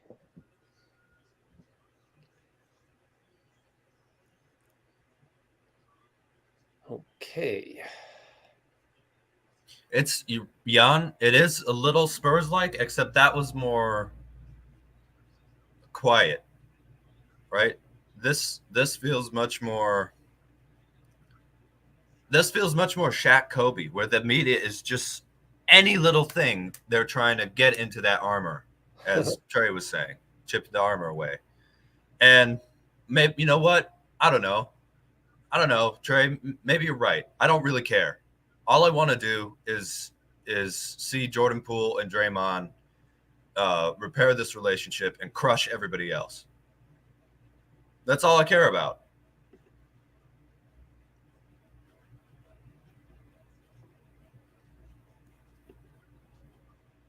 All right. I would like to see Moody as well. I like to see anybody. I love this team so much. Doesn't matter who you put on the floor. Gonna root for them, and nearly everybody on the roster can play. And they put Pat Spencer out there in the second quarter, and he held solid. So anybody they put out there, I'm definitely going to enjoy it the second half. Oh, this team's so deep, man. There's gonna be somebody going off and being fun to watch, almost always, out there on the court. Which is I it's still a strength in numbers thing, you know. It's great. Still haven't done the PBJ video. I have PBJ video from beat writer Jason Dumas, actually, I should say TV sports reporter. And then there's also some extra stuff that I found from Japan. In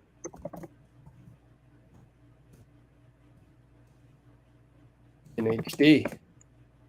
Soon to come on the channel. So, and then also I would expect PBJ to play in the second half. All right. Poole needs more burn. Anyone see him play with the Blazers? I don't know. Let's see. Let's go NBA.com. How about Blazers.com? The Blazers played the Jazz in the preseason. I watched that. I'm not sure GP2 played all that much or played at all. Didn't he have surgery on his abdomen or something? Yeah, you're right. Yeah, let's do that. What we do here is you go to hoopshype.com, Gary Payton. The second. There it is. And then you go to rumors, and it has a collection of all the tweets about him. Core muscle recovery, out for tonight's game, so he's not playing in SAC. Gary Payton 2 will be ready to go closer to the start of the season. So core muscle. Again, as long as he's ready by the time the regular season rolls around, that's what's important. Yep. 831 Loco, Poole's gonna get some more fire. I bet you. So let's see. Yeah, 26 rebounds to 19, 10 assists to Lakers 12, 13 turnovers to their 8. So it's really been our ball movement and probably our player movement, as well as a little bit worse 3-point shooting that's knocked us out. But it's 1944 made to attempts to 20 to 43 for the Lakers. So it's less the shooting and more just getting way better shots. 11:49, 11:48. They started 10 seconds late, but anyways. Here's Austin Reaves against Steph. 80 pick. Scissors into the lane. Jumper good. Man. Poor man's Chris Mullin. Down 10. 11:29, 11:28, 11:27. Wiggins to Looney. Looney steps back out to Steph. Handoff. Baseline. Kickball. On the behind the back lefty pass from Steph to Looney. Meanwhile, I'm going to try and look up the quote. We got to stop making fun of AR-15 here, man. He's killing us. Stop calling poor man's anything. Just call him Austin. Kuminga over to shovel past Steph for 3. Rolled out. 1 rebound. All of the courtside seats next to Steve Kerr are empty. 80 over to Lonnie. Over to 1. Fake pass. Shoots the 3 brick. JP rebound. JP against Chris Mullin. Poor man's version. Looney shovel past Wiggins for 3 up top. Good. Wiggins. And Steph doing the bulk of the scoring tonight. Down 7. Here comes Reaves against JP. JP's going to play tighter, closer defense there. AD misses a jumper. Save that. JP saves it. Yeah. I think he gets a rebound. Let's get Jordan going a little bit here. Steph gets a foul on Lonnie. Almost gets the end one. I mean, that probably wouldn't have given it to him because of the, roll the dice rule on that. But for him to just right be back able at you, Trey. Just to get the shot off, to bank it, that was amazing. And you're at what time are you at there, Rich? 10:08, 10:07, 10:06. Okay. Poole. Oh, man. Reaves again. Blocked the shot, man. This guy can play. Anyways, Lonnie Walker pull up. Are you kidding me? Are you kidding me? He hits it. We're down 10 again. Yep. Wow. And that's the goal, Jan. To Lonnie. keep the team together. Exactly. That is the goal. Lonnie wants to move up the depth chart for the Lakers. Looney gets an and one against Lonnie. Lead past Steph. So how many assists for Stephen? 4 assists.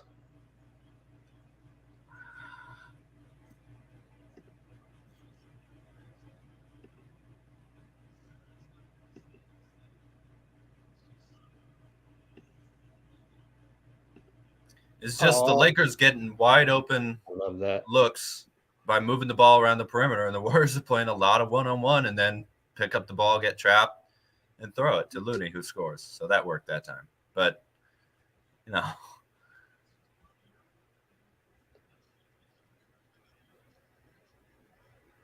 Yeah, I think either Andre on Point Forward or Draymond in his podcast is saying that he should anything that's Kobe, he should stick with.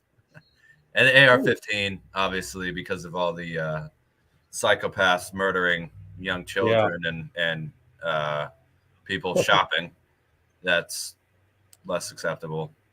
The NBA didn't even like AK-47. Kirilenko when he was on the Jazz. So. I don't think we should have any of those anymore. In our day and age, Kuminga gets a rebound. I'd rather keep the nicknames and get rid of the violence, but whatever. I know, right? JP. All caused by the downhill action by JK. So now we're only down 5. AD against Looney. Nothing doing. Good double by JK. Can't get the steal, though. In the corner, back. Here comes Juan against Steph. Nope. Back out to Lonnie. No. He missed it. Steph rebound. Let's go, guys. Against Juan. Steph versus Juan. Oh, man. Juan deflects. Jordan into the lane. We're able to get to the rim against these guys if we want to. We haven't been doing it enough all night.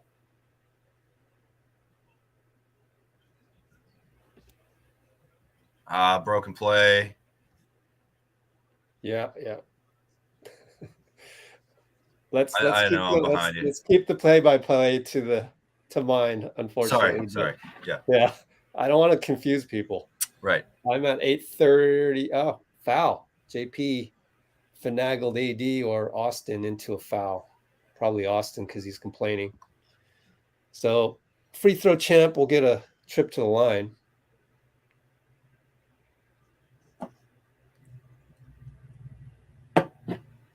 Oh, yeah, he got him on the arm, but Reaves wants the Poole elbow before that. He's got a case. But I also think it was a savvy move by JP. It wasn't obvious enough to call it in real time, I don't think. My dad told me that Jerry West would do that when he got trapped. He would just start spinning, and he would almost always be able to draw a foul. He'd pick the ball up, hold onto it real tight, and just start moving. That's basically what Jordan did here. Got the little angle, realized Reeves' arm was where his shooting arm was, and basically got the it's not a swing through, but whatever you call that. All right. 8:20, 8:19, 8:18. AD against Looney. ISO left side. 1-on-1. Fadeaway jumper. Good. AD. That's what he does. Down 5. Steph. Pick Looney. Back to Looney. Over to Wiggs. Attacks AD. Gets the foul. Nice. Was that on AD? Let me check. Play-by-play. He missed the first free throw. Yeah. Finagled his first foul. So he's going to miss this free throw. Only 2 for 4 all game. Talk about Wiggs? Mm-hmm. Yeah. That sucks. I would love to see Wiggins hit 80% for the season on free throws. He's like almost a 40% 3-point shooter. He seems to have a nice touch from the mid-range. And yet he's shooting like 65% from the line a lot of times. It's a little strange. All right, AD against Looney. Over to Austin. Down to AD against Looney. Absorbs a blow. Good defense, Loon. Good defense. Now Loon's downhill. Oh, okay. Oh, almost threw it away, JK. We got some nifty passing. Wow. JP to Looney. Timeout, Lakers. 67-65, 7:31. Q37. What did I say? 31?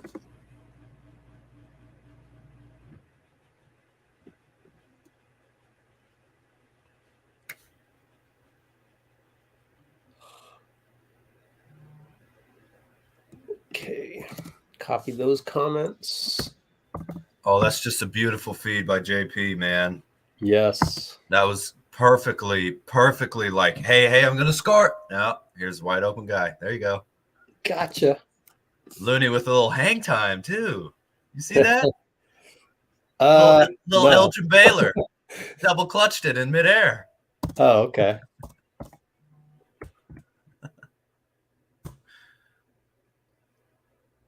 Let's see.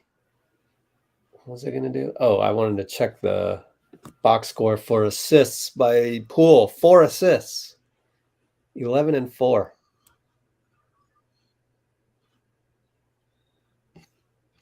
Very nice. JP's got 4 assists? Yeah.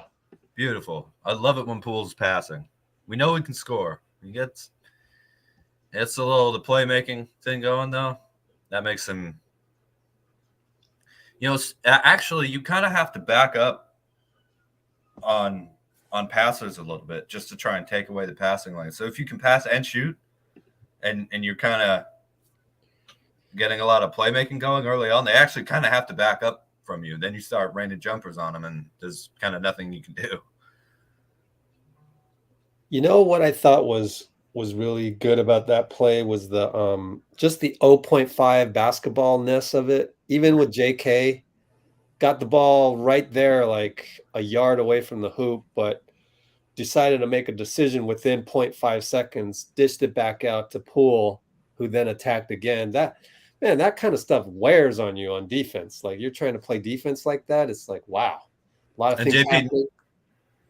JK, sorry, not forcing it too. When you know, there was a thought, this is kind of in transition. I'm athletic.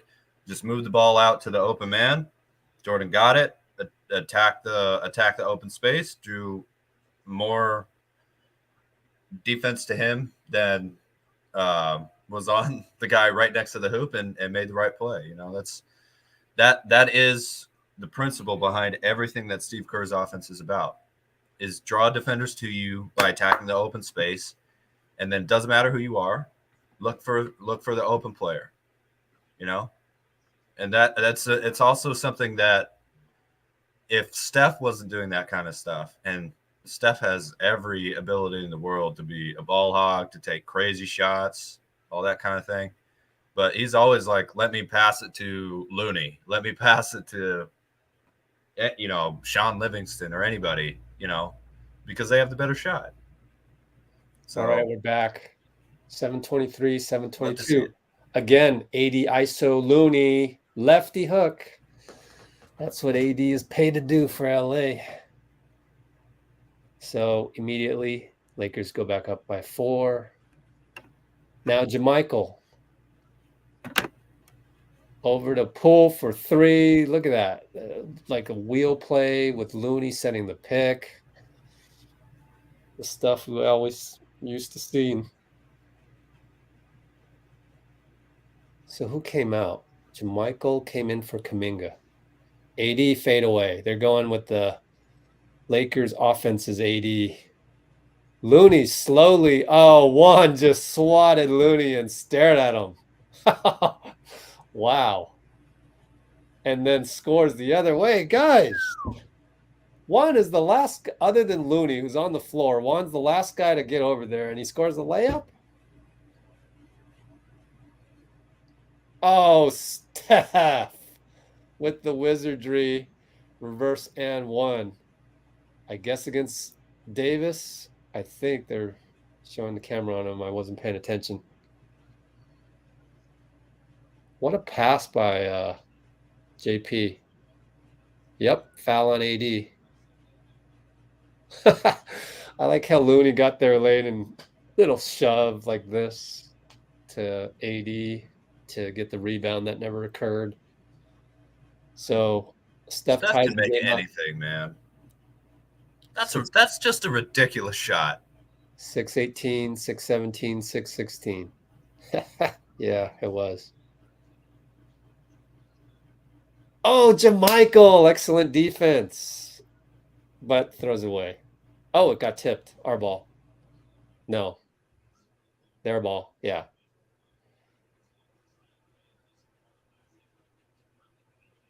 Steve's going to challenge. Oh, no. He's telling a ref. I love how he just assumes it's our ball.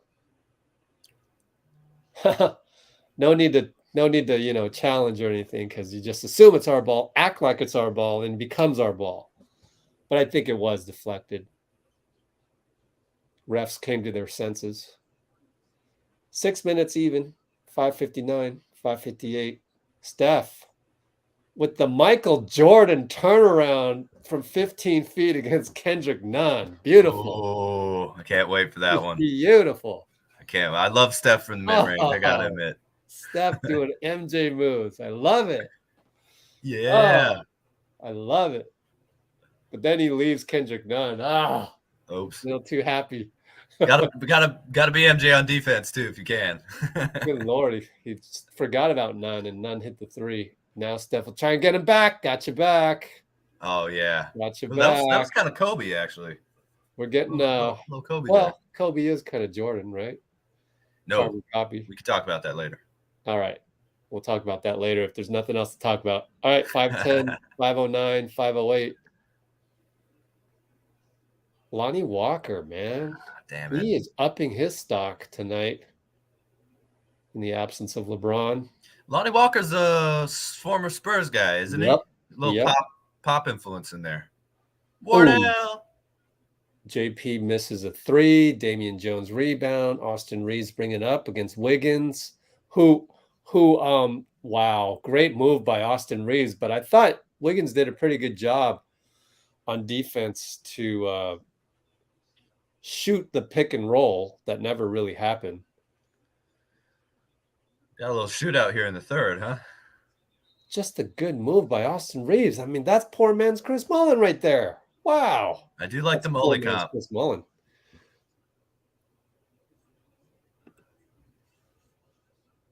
We got a timeout, so I can do the comments real quick. 7876 444. 7876 Q3444. All right. Well, did you want to talk about Kobe versus MJ while we're at the break, or? Sure. Yeah. One thing about, I mean, I could go on for an hour about this, but I guess the biggest difference is Kobe, unlike Jordan, didn't care about trying to get open. He was also going back and away. His game was just, I can make, like on 2K, you have grades for the type of shot that you get, right? Jordan worked harder than anybody else to get A+ shots. It's unbelievable, even when he got triple teamed, how many times he was basically open, because he just had the athletic ability, he had the intense, the motor and everything, and he was going towards the hoop and trying to get close, shooting it forward a lot of times. Unless, I mean, obviously he would shoot fadeaways. That's from like 8 feet. Kobe was shooting from 19 feet away, going towards the baseline, going away from the hoop. And again, just, this is an F shot. You can't guard bad shots. If a guy's shooting an F shot, how can you guard that? You can't, right? Because it's already an F shot. But Kobe made them. And he made them at a really, really high clip for the level of difficulty that he had. So he took Jordan's moves, but where he actually shot them from the type of shots that, I mean, Jordan was the slasher who learned to shoot. Kobe was really a jump shot kind of guy, in my opinion, who was also able to attack the hoop, but that wasn't his game. Especially obviously as he got a little older, and became much more of a jump shooter rather than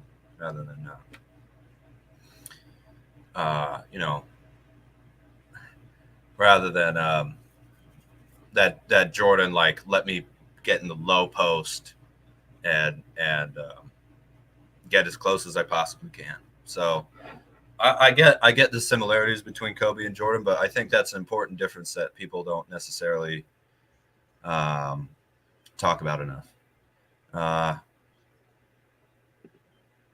Maybe if you want to think about it this way, Jordan Poole sometimes uses some of Steph's moves, but he's clearly much more of a slasher rather than a pure shooter like Steph, right? Like when he comes curling around screens, lots of times he'll try and get to the hoop first and then use a jump shot second. Not that Poole's Kobe to Steph's Jordan, but he might be. He could get there. He really could. Especially if he's getting $30 million a year, huh? All right, we're back. 425, 424, 423. JaMychal just missed a jumper. Dante's back in there. Quindary's in there. Wiseman, Poole. So it's Dante, Poole, Quindary, JaMychal, Wiseman with the hook. Banker, good against Damian. Yeah. Wow. If 80 is out, we need to get to the rim as much as possible. Lefty, I mean, that's a strong hand, but wow. I'm seeing a replay now. Spin, jump hook, banker, good. Excellent footwork, James. That was beautiful. Again, just perfect reading of the angle to get the defender off balance. Little spin. And Kendrick Nunn turns the corner on Quinn. Good move. Still down 3. JP will pull up. Gotcha.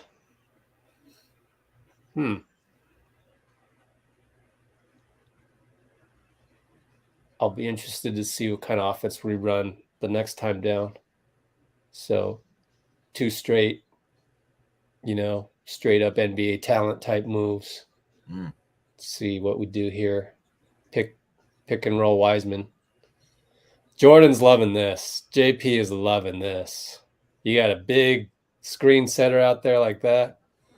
I just pulled up and nailed one on Austin. I'm going to pull up and nail another one. And the great thing about Wise is he can roll as well as he can pop too. That's huge.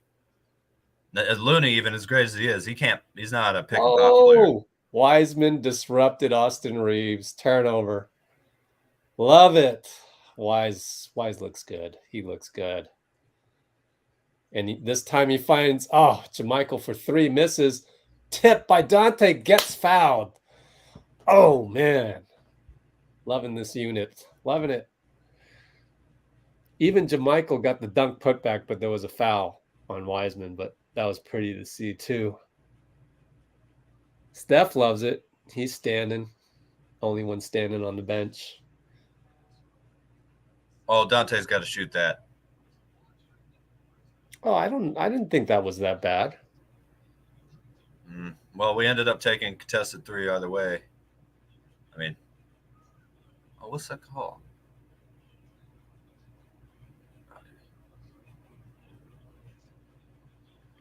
Come on, Wise. Let's hit this free throw. Yeah. Missed it. Brick both. 82-81 Warriors, though. 237, 236, 235. Kendrick. Quinn stays in front of him this time. Good closeout. Quinn. 2 times of closeout by Quinn. Good job. Rebound JaMychal over to JP. Right side. Inside out. Oh, my goodness. Wizardry. Oh, my goodness. Oh, I'm excited. I'm wow. excited. Inside out. Then then what do you call that? What do you call that? Behind the back Uh-huh. to himself. Oh my wraparound God. dribble. Wraparound. Thank you. Yeah. Oh my goodness.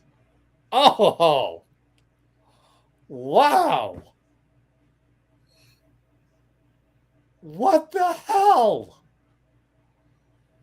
What the hell? How do you think of that? I can't even think of that just in practice. I like how JP's kind of got the Iceman vibe too, just absolutely emotionless when he's destroying people. Incredible. They have replayed this 3 times already. Give him the 30 million. Just do it already. Goodness. That is disgusting, So dude. now they have to have him on the podium. Think about that. They have to have him on the podium post game. Yeah. Oh, he's on fire. He's on fire. The net's burning up. Oh, how many points? Oh my God. 23 points, which incidentally, Steph has 24. Still a close game though. Crazy. Oh, wow, that's 4-0. Oh my gosh. Wow. Pay him. You see Lude's reaction? He is him. Oh my God. Heat check. Not him. Short, but it was online. The heat check was short online. That's insane. That 3 that he hit after that too. Who is this guy? Oh, Lakers have. Somebody tell me who that guy is. What guy? Lakers, just this dude, sniper, hit 2 threes in a row. Anyways, Dante, 106, 105, 104. JP with the Wiseman pick, pulls up 2 points, no problem. Can do that in my sleep. Oh my goodness. This guy, this kid. Wow. Wow. That's why I said he's hard to replace, my friends. Lakers 37. Yeah. All right, Laker ball, 43 seconds. They don't really have a whole lot of talent out there, so they're having trouble. Damian Jones has to do something crazy at the shot clock, which is try the Larry Bird behind the backboard shot. Matt Ryan. All glass. Oh, Matt Ryan. Yeah. Matt Ryan? No. That was it. Oh, okay. Yeah, Matt Ryan. Yeah. 35 seconds. Our ball tied up. Dante. Pick and roll Wiseman. No. They're going to do the JP. Yeah, it's interesting the angles Wiseman has to take now as the picker. And JP. Dish to Wise. 2-hand slam. Looney loves it. 18 seconds. We're up by 2. None against Quindary. Good matchup right here. A 1-1-3 set for Lakers with 6 seconds. Here comes Damian Jones. Pick. Watch out, Quinn. Kendrick bricks it. Dante. Too late from 3/4. But we're up now. Oh, man. I'm proud of these guys. Beautiful. Jordan's doing everything out there, man. Wow. He's running this offense to perfection. Incredible. Just that's some beautiful basketball, man. That's how you respond to the media, by the way. Yes. Just play well. Singing that Rihanna song tonight. Yeah. 18-point quarter. DMC. Beautiful. Thank you, man. I'm going to have to screenshot that. Fitz, I'm coming for you. No, I'm just kidding. Yeah, Fitzy. I wouldn't want to piss off Joe Lacob. He loves Fitz. I love Fitz. Just a classic announcer. I don't love him, but I haven't been listening to him for 30 years. I tell you what, his wittiness is bar none. I'll give him that. Yeah. Where else? Bruce, by the way, Bruce said he thinks DiVincenzo is Wiseman's favorite teammate. I can see why, because I think DiVincenzo, again, is going to be, well, actually, not to compare him to Draymond, but, you know, maybe a player who can rebound really well from guard position, defend, and is kind of a pass-first player. you know, we might see a little bit of that from him. Hopefully, just a defensive, you know, pass first guy who can push the pace and is looking to feed the other players on the court. I would love to see that from DiVincenzo. Maybe hit a three once in a while too, you know. Such a deep bag. It's crazy. Oh, Jordan's going off the deep end of the pool tonight. Oh my He's goodness. going off the diving board. What an incredible few minutes right there. Wow. That was just so impressive. So impressive. Again, 18 points in a quarter. I don't care if it's preseason or not. That's wrap around. Oh, check it out. Oh, it's Ryan Curry and Cannon Curry dancing in slow motion. That's so cute. Yeah. Uncle Jordan's going off. Then you got, dude, Riley's getting tall. Riley is dwarfing the other two. Yeah. And then we got a couple of other people I don't know. I wonder who those are. My goodness.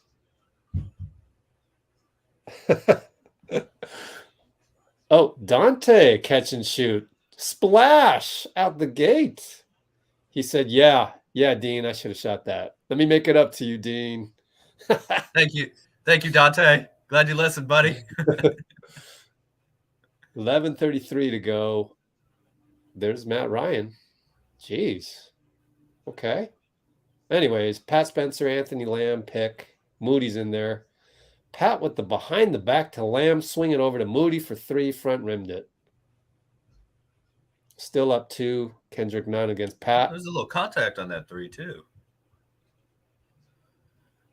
Number 10. Oh, Max Christie hits a 3. Wow.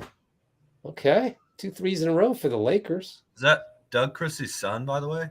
No, it's not. I actually checked with my Laker friend on that. He's from Michigan State, though. Moses. PBJ sighting. Good Yes, shot. sir. Yes, sir. Peanut butter and jelly. Love it. Love it. God, we're just giving up open three after open three to the Lakers, man. Oh, and immediately a bad screen on PBJ. Okay. If you're calling it that tight, okay, wake up. They're calling it tight. Jetted out his butt a little too much there. Here comes Nunn against Pat. We'll do a switch. Moody on him. Pick and roll doesn't really happen. Moody now switch on Matt Ryan. Stay on him. Oh, he gets checked and Matt Ryan hits. Man, that was a good screen by number 31. Kind of just checked Moody there. Got him out of the equation. PBJ immediately in and out. Man, I like it. I like the aggressiveness. Kendrick can play, man. What a dime. Suddenly, The Lakers were missing him last year for sure. I mean, man, they haven't missed much. We were playing really, really bad defense to start this Moody, fourth quarter. beautiful behind the back dribble under the hoop to get the put in right there. So Moody on Nunn. Now Lamb fouls Nunn. Okay, guys, wake up a little. Play better defense. Down 4. 9:57. Ball out of bounds right here. Yeah, again, if Anthony Davis isn't in this game, we need to be getting to the hoop as much as possible. And please stop being so late on the defensive assignments. I don't know what else to say. Just we're trailing guys trying to catch up. Ryan throws it away, throws it to Pat Spencer. Pretty good defense by Lamb. Give him some credit. Dante, fake 3, drives. Oh, somehow got it through those guys. PBJ showing a little bag, nothing. He'll shoot a 3. It's good. PBJ. I love that stroke. My third favorite stroke on the Warriors, man. It's beautiful to watch, huh? Oh, my goodness. This guy. God. You sat all game. The first shot you shoot goes in and out. The next one's a 3. I mean, the next one goes in. They were both threes. Man, look at that. Beautiful. Beautiful. That's slow-mo. Ah, that is motivating me to do the video tonight of it.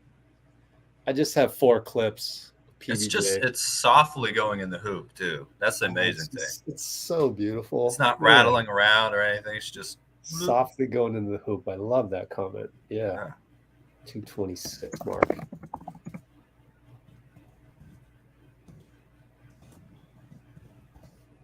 Softly goes in. It's just like you can't really teach that. It's almost like you're born with it, you know? Not at that height too, man. Ah, just beautiful to watch. He is the 28th pick and a rookie, so don't want to get expectations too high. But the Lakers got a couple 4s right here that are pretty strong and powerful down there. All that we're down. Dante draws a trip to the line. Thank goodness.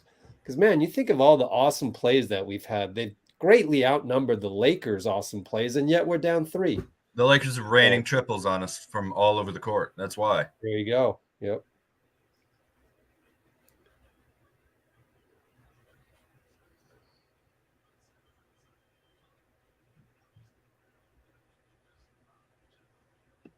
Yeah.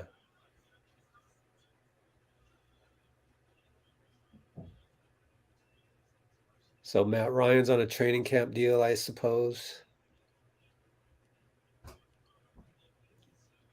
Oops, my light went out. Fix that real quick.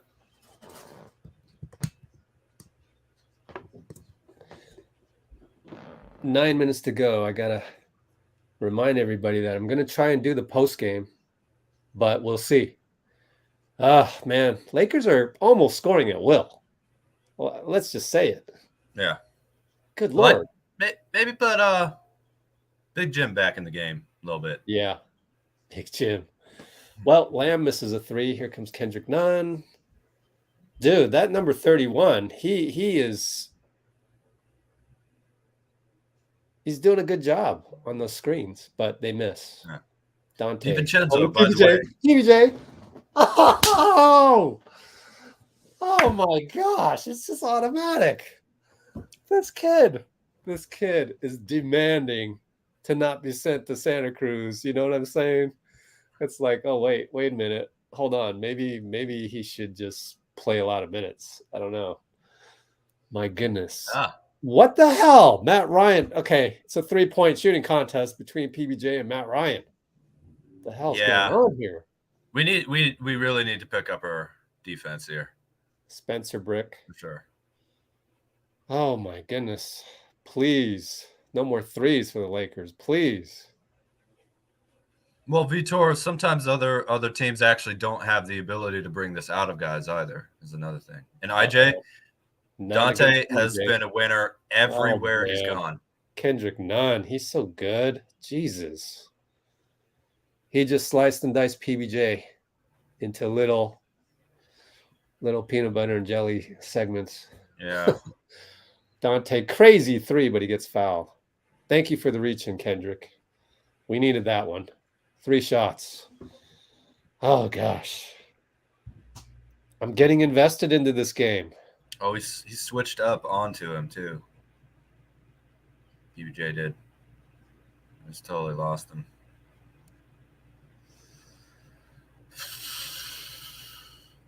Well, Lakers Warriors is always fun, man. It's 2 of the most classic franchises out there. Oh yeah, I'm getting to Vitor's thing. Also, there's a lot of good players in the draft these days. So if you have an injury, you're likely to drop. There's just so much good talent. Let's see.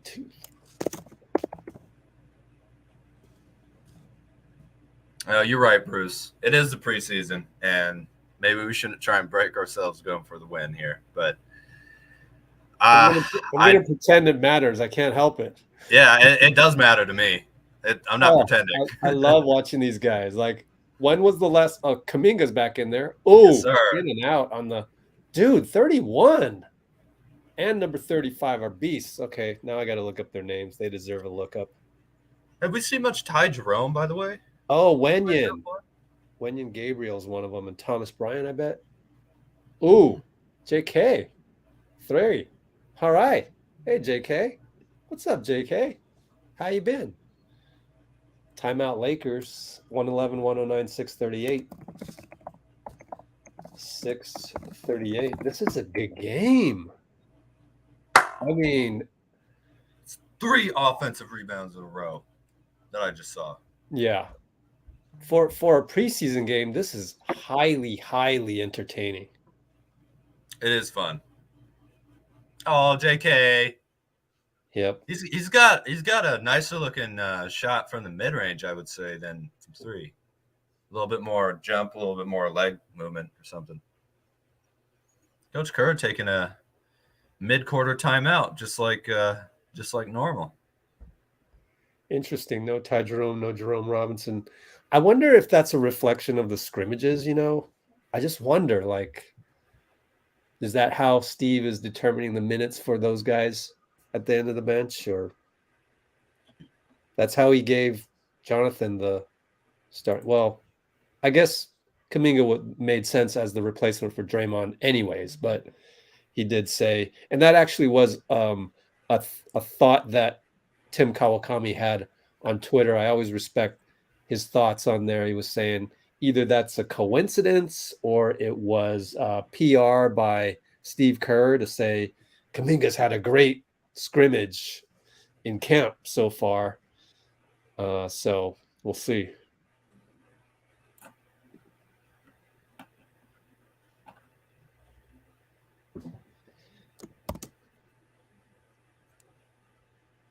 All right.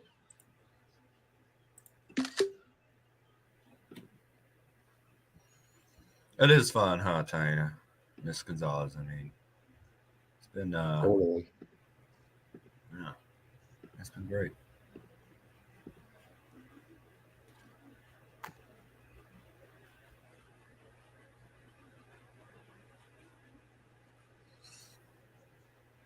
Okay. Yeah, Matt Ryan is very much a 3-point specialist. He doesn't he isn't known for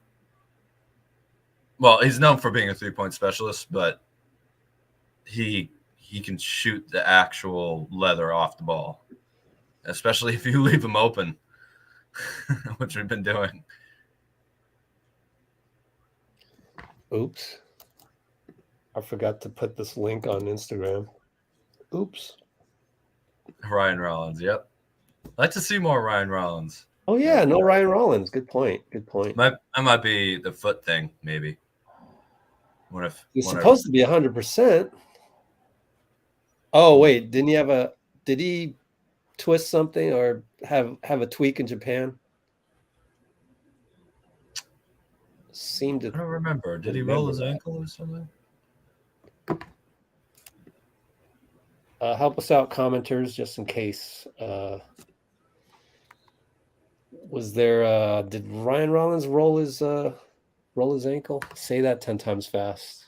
Ty Jerome's in there now, so he took out Dante. All right, 628, 627. Steal, Moody, gotcha. Attacks. Oh, missed it. Dang, Kuminga gets the rebound foul though, so that's good. Hopefully he'll go to the line, call it an attempt.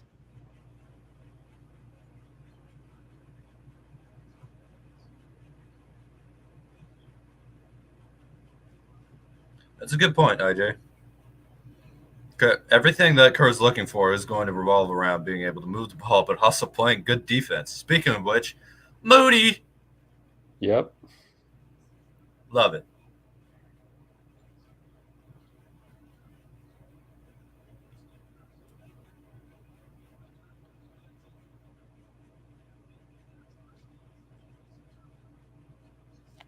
Oops.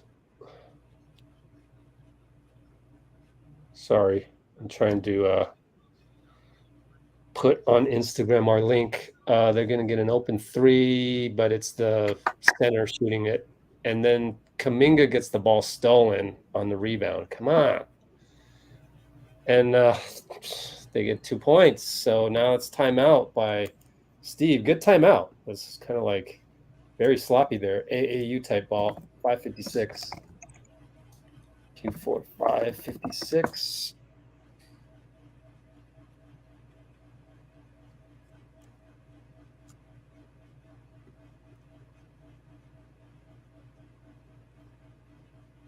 I'm catching up on the comments on the moment step. Okay.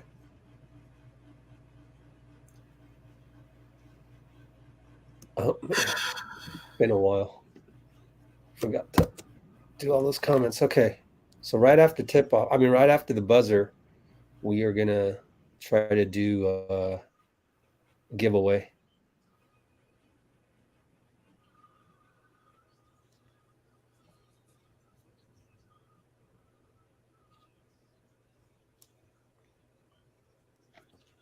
Okay. Guys are getting giveaways on preseason games, man. Rich is the best, huh? Well, the only problem is that the whole shipping part of that equation is like broken, but I have all the stuff here, and I gotta just really hone in ASAP on sending some of these out. So I apologize for that. One of these days, get them all in line. I got to really get that done. But if I were able to tell you everything that I'm going through, you would understand. You would promise me. I promise you that. And I don't mean to make excuses or anything, but there's some things that's really taken a huge part of my brain these days. So not playing pass first, not playing. Yeah, that was the reason that they gave to cut Mac McClung. Also, yeah, they do need to take a look at Ty Jerome. Ryan Rollins is already signed, so that's done. They paid $2 million to get him too, so they're not going to cut him.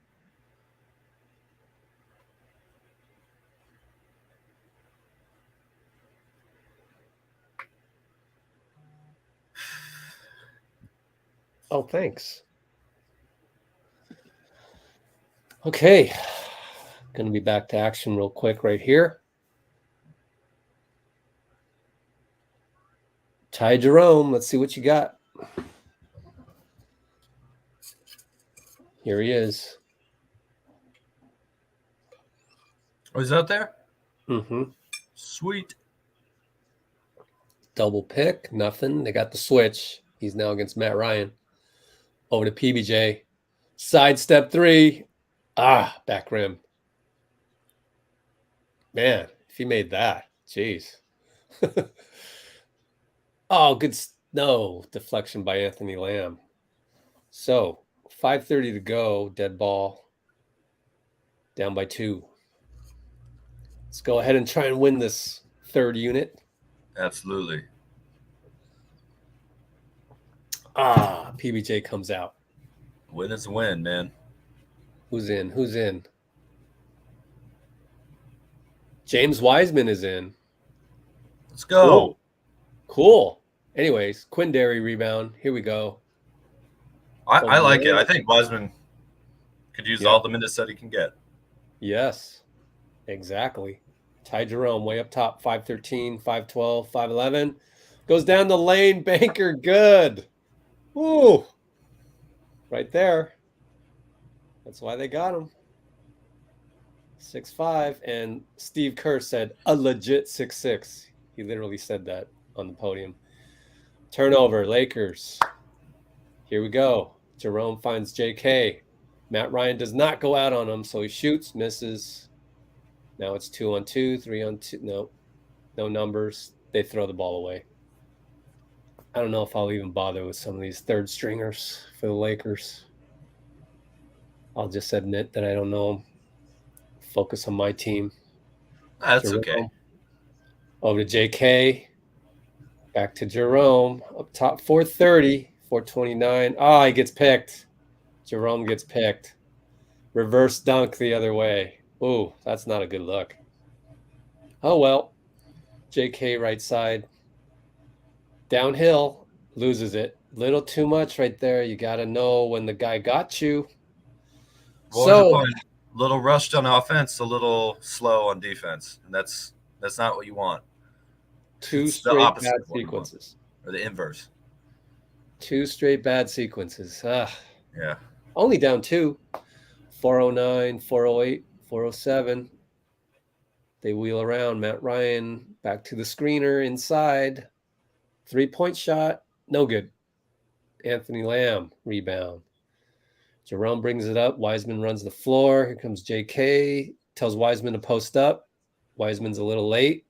No, nothing. Get there earlier, James.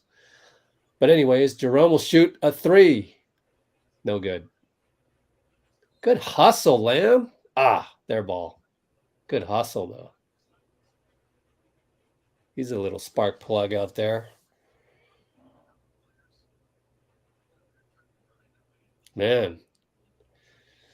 Still got, 2 more preseason games after this? Do you remember who they're against? Portland on Tuesday. Portland. And then whoever it is. I mean, I could look it up on my phone real quick. JK going to post up. Foul. You like that hustle from number 40, which is Lamb. That last possession, 2. Let's see. Friday against the Nuggets. So It's the Tuesday. Nuggets. That should be fun, too. Friday Nuggets. Yep. James, look, I knew he'd shoot the 3. Oh, short. Dang. That was online. So we're still down 2, 305, 304. Quindary steal and gets fouled. Yeah, Quindary.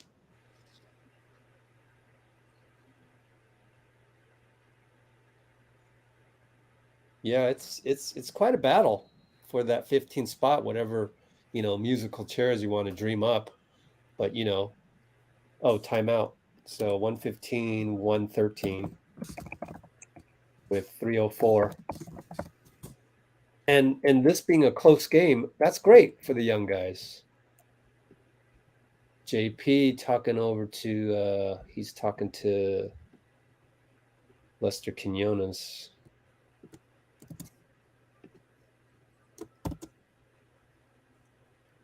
I think they want to take a look at Quindary, see if he can earn the regular spot, if anybody deserves it. Anthony Lamb, Ty Jerome, so that last spot up for grabs.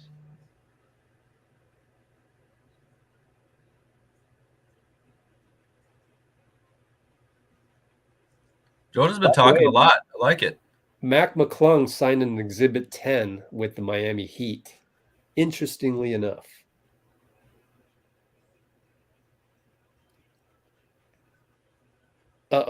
We're doing the comparisons. Rollins like JP, I don't know. It's kind of JP. I called Ryan Rollins dollar store Russell Westbrook. I do need a personal assistant. It's so true. I do like Trey. Trey? No. I said it. Yeah. The biggest thing for Rollins is going to be finishing around the rim. 50-cent store. Man. Well, it's just that archetype of, I don't know. I think downhill. Yeah. I think to me the biggest thing though is that Rollins, I think, should be more of a pass first kind of point guard, at least at the beginning. Pass first, defend. Actually, DiVincenzo is probably a great guy for him to look up to.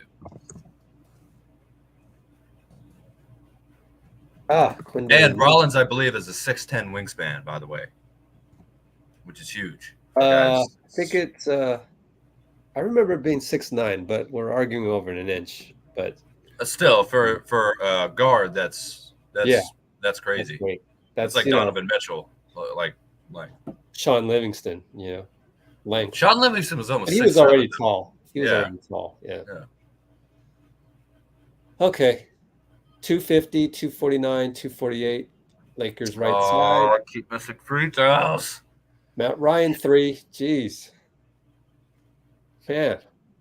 Wow. Okay. Matt He Ryan. can shoot. Oh, LeBron did this as if to sign Matt Ryan. Interesting. Well, he is the GM, so I guess that's official, huh? Yeah, it's official. Quindary, left side, shoots it, misses it. That's the scouting report. Let him shoot. So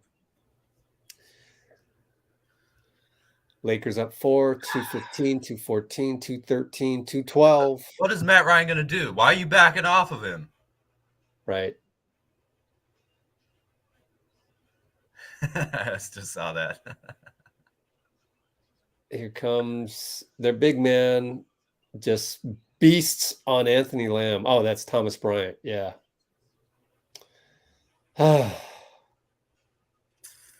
Turns out we couldn't stop their big men. Of course, Our Wiseman guards are wasn't not there. really passing the Whoa. ball to James Whoa. Wiseman and Jonathan Kuminga, by the way. That might be a mistake.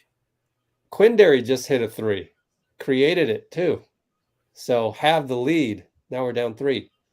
Ty Jerome gets taken right down the hole. I don't know. He had to come out and make a splash, in my opinion.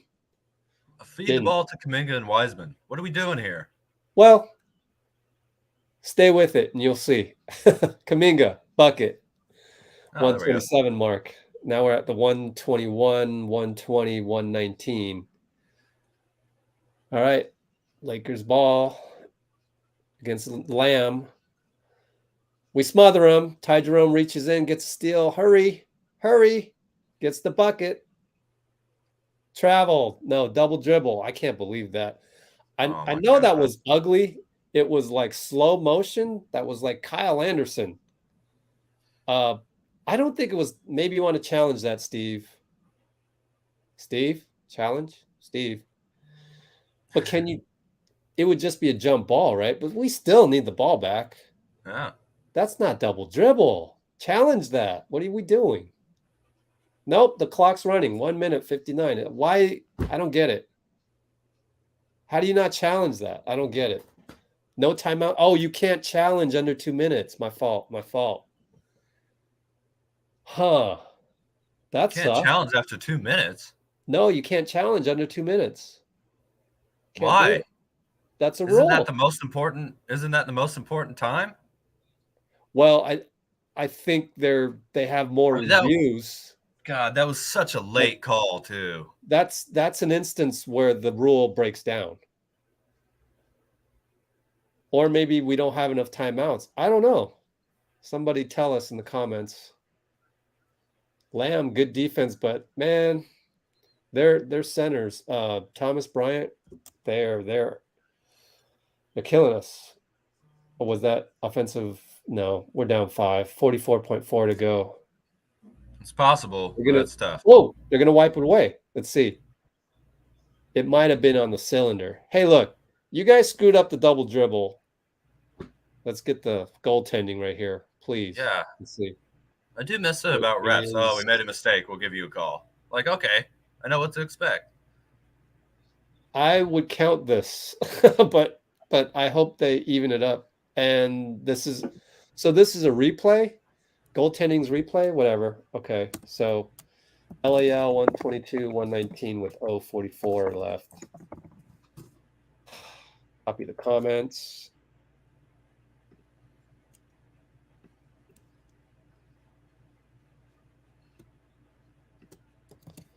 I am copying the comments. Keep missing game with the mistakes.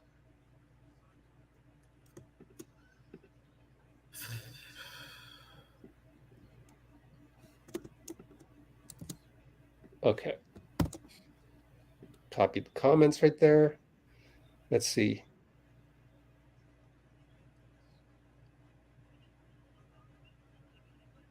Oh, it's goaltending. Cool. So are we wiping away those points? 122, right? Thank you. Come on, guys. Yo. Well, it's evened out, I guess. I'm talking as a basketball league commissioner. I always got on my scorekeepers. Yo, get the score right now, not 30 seconds later. Anyways, it's a timeout regardless. So actually 45.1 seconds, not 44.4. Yeah, I agree with IJ because to me the ball was on its way out, but then I didn't really pay attention to the replay. It probably was tipped in with the cylinder going up to infinity. So yeah, and it does go up to infinity, you right? know, I'd love to have overtime. I want to see PBJ. Yeah, why not? Free basketball. I'm not sure either team wants a preseason game to go to overtime, but yeah, the fans do. Why not? Yeah. So let me think about this post game. Yeah, I'm gonna try and put Jordan back in the game. Final 45. I'm gonna try and do the post game interview as it's happening, but audio only. So bear with me on that. So if and when that happens, Dean, I will need you to stay muted. Yeah. Because I want to record that. Absolutely.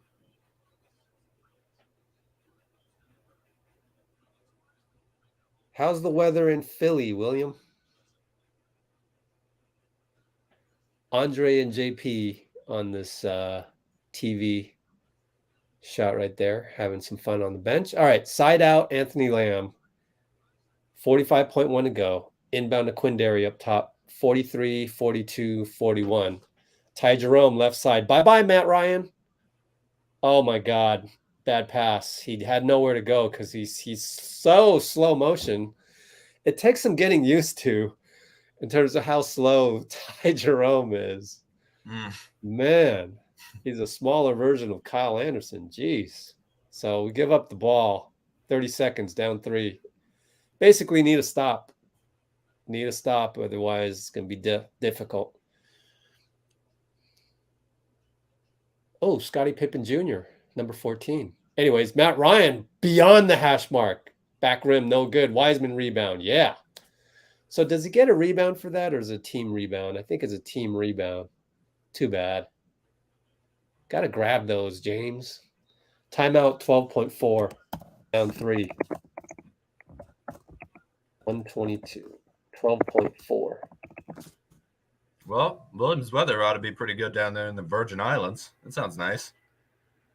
Ooh. Who's down there? William. Oh, wow, William. Virgin Islands, man. Wow.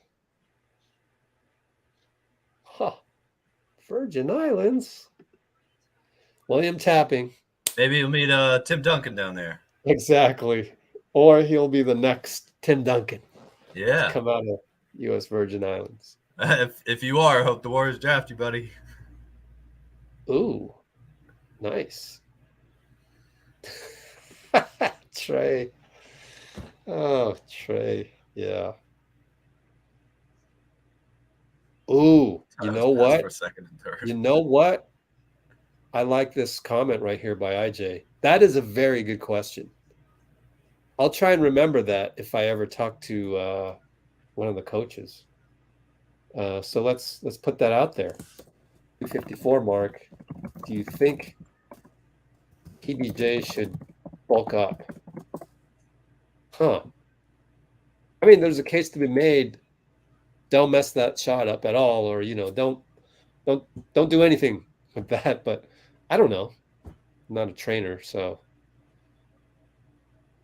But by bulk up, he means like really bulk up. Like really get some strength in there, not just get more defined or anything, but bulk up, right? I tend to not like that for big guys. I like it more for guards, actually. I just think it puts too much pressure on the knees, limits mobility. So generally, I like anyways, strength, JK, but slim. Downhill, misses it. He got fouled, though. Oh, so you have to make both. Then we got a foul. You got to make both. JK. Here he goes. Let's go, 6.8. John. Oh boy. This is a critical free throw right here. He's got it. I'm telling you. Got it. Got the first one. Sorry to spoil. It's too exciting good. not to do play-by-play. Let's see. Future stretch 5 rather than 3. Naturally bulk up. Yeah, I don't know. Leave it up to the experts. JK makes both. Timeout. LAL up by 1. Q4 006.8. Man, that's why I love coming on here with you guys. Everybody's always got such great questions and good topics to talk about, because that is legitimately, to me, a 50-50 question. And how do we find that out? I mean, this type of stuff makes me actually want to go to practice and track down whoever is responsible for knowing that answer, whether it's Ron Adams or Chris DeMarco. There's probably something I can just text Chris DeMarco about. But he never tells me anything anyways, especially now with somebody leaking the video. They're not talking to nobody. Yeah, that'll be a little bit. But so let's see. I don't think they'll bulk him up. Yeah. I mean, he's also gonna get his old man strength, once he gets a little older too. And that just fill out. Yeah. You just fill out a little bit. Yeah. Yeah. Your metabolism kind of catches up to you. Yeah. Especially a guy that big. I love how this question came up. It's just like, I'm the type of guy that likes to produce unique content, Let's see. Yeah. Good points, people. Yeah, there's always the need to have a little bit of extra muscle, just kind of as padding, as a shield. But when you say bulk up, to me, it's like, are you trying to go above and beyond? Quindary fouls Matt Ryan, 5.4. Little too much time went off there. Quindary was a little upset that the whistle came a little late. That's where we're nitpicking here, but that's where you kind of go up to the ref right after the timeout's over and go, yo, my strategy right here is I'm trying to put this guy on the line. Yeah. You just got to learn those things. And I learned that as well in rec league. They went to Ryan too, man. I knew they were going to do that. You've got to politic with the refs. It's part of the game. If you don't politic with the refs, you are at a disadvantage. Why? Because LeBron politics with the refs over there. Makes both. No timeouts. Here we go. JK is going to do it. Let's see. Oh, he's going to go all the way to the hoop. Nope. Missed it. Over. I don't understand that one, but okay. Final. Whatever. The good news is that JK can go back to the Chase Center basement later tonight at midnight and practice that 5 seconds all night long. And maybe he doesn't have that pull up though. So anyway, I don't know that was executed all that well. Steve having fun talking to Pat Bev. Let's see if they interview anybody and they'll blast them. Why you would go for a layup when you're down 3 anyway is a little very puzzling. No timeouts. None of that made sense. Yeah. But maybe he thought he could get an and one. I don't know. You don't go for an and one. Yeah, and rely on the ref. But he doesn't have that in his repertoire. The pull up 3, he doesn't have that. Oh, it doesn't matter. Just shoot it. Exactly. He knows how to shoot a basketball. Right. It's a preseason. That's too bad we lost. That was a very, very fun game. Jordan played incredible. Yeah, they're not doing anything post game, so yeah. Good night, people. Although I am staying live here to do the post game if you want to stick around. Oh, why did I have this on the Lakers the whole time? My fault. Here's some box score for you to look at. When I go to the Warriors interview, I'm not going to show it. It's going to be just audio. Some more Pat Baldwin talk right there. Yeah. I think we'll be fine. Draymond and JP will fix it. Okay, what else we got? Let's do the drawing. Jordan did seem like he had a great attitude out there, talking with all his teammates. So that at least that there doesn't seem to be a lot of tension between anybody else on the team. That's good. Yeah. And as I said to William, in case people didn't read it, there's no way Bob is trading Draymond. They're really tight. I don't see it happening. And unless Draymond wanted to leave, then he would help him out, that kind of thing. Yeah. Okay. So let's do the drawing right here. Quickly go here. Lakers played really well tonight too. We have to say that. Mm-hmm. Bunch of guys who didn't know all their names, but they were killing it. They really were. Yeah. Got to give them credit for that. All right, why not? Let's see. I like. Good night, Lewis. Good night, Tina. Thank you for joining us. Yeah. Doing the drawing though. Want to stick around for a couple minutes? Just stick around with a couple minutes. Let's pick a winner. Yeah. No, Amy, not only with the positivity all the time, but also with the calmness. She's always so calm in her words. I love it. Yeah. All right. I've picked a winner. We got to quickly move here.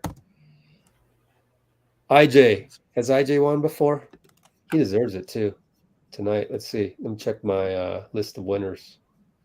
Giveaway winners. Yeah. IJ has won. He didn't want a prize, so we'll pick somebody else. All good. Thanks for your generosity right there. Let's see.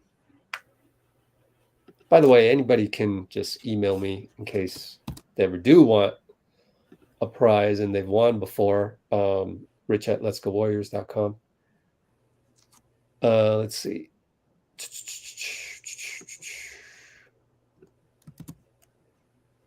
I've just got to do a better job of shipping those out. Okay, let's try this one. IJ again. Let's keep going then.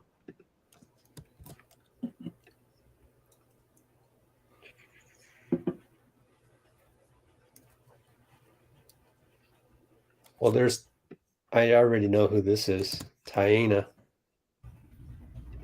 Let me just. But she won before. Taina Gonzalez. She has won. Everybody's won. I'm just going to pick William Tapping. William Tapping, you win. Yeah, you got your wish, William. Right. He deserves it. Ask and you shall receive. There you go. William Tapping is the winner because he's on right now.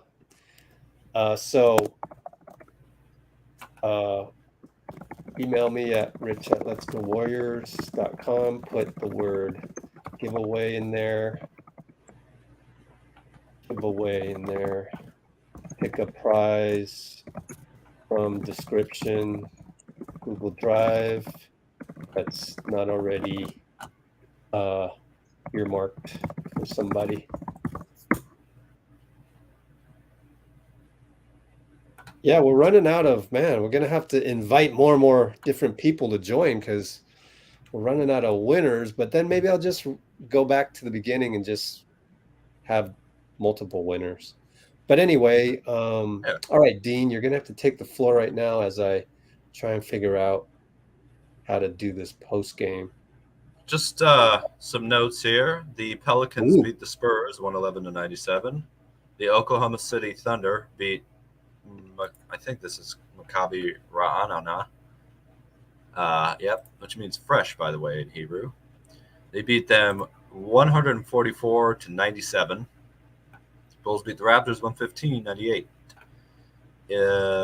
There's 4 minutes and 31 seconds left in the fourth. Kings versus Trailblazers, and the Kings are up 118-86. So that looks like they'll pull away with that one by a good margin. And the Clippers are up 37-24 with 11:19 to go in the second quarter.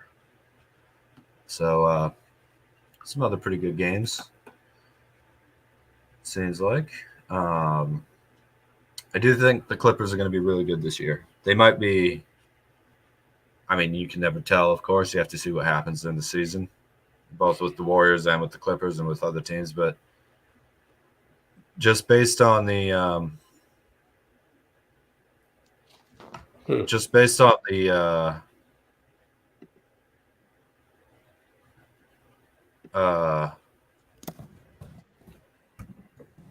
on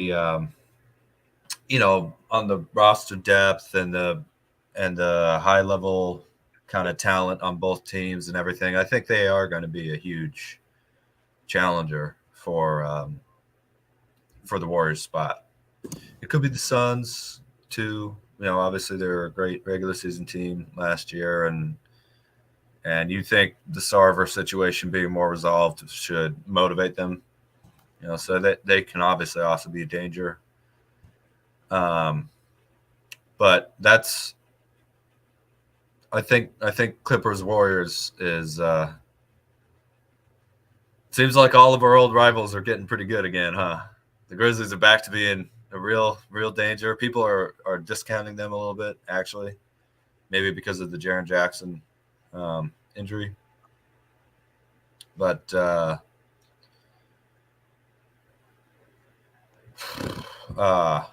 yeah. I don't know. I hope we see a fairly healthy season from Kawhi Leonard too. I think that'd be a lot of fun. Just those two teams going back and forth. By the way, let's go there and just quickly see who is playing. Kawhi is playing right now. It's 2-5 from the field. John Wall, Paul George, Robert Covington, and Luke Kennard is out there in the court at the moment. See that KD tweet right there? No, I didn't. Fun stuff. All right, so I'm going to Who thinks to do log some ish like this? That's absolutely true, man. I will Jordan does. I will put you on mute if needed, but yes, sir. Keep going if you need to. But we should have the audio of the post game. Maybe, you never know. Let me see if this works. Love KD, absolutely, Vitor. Hello, Colin. Suns, T-Wolves, and Mavs fall short of expectations, IJ says. Hard to say, of course, in preseason. I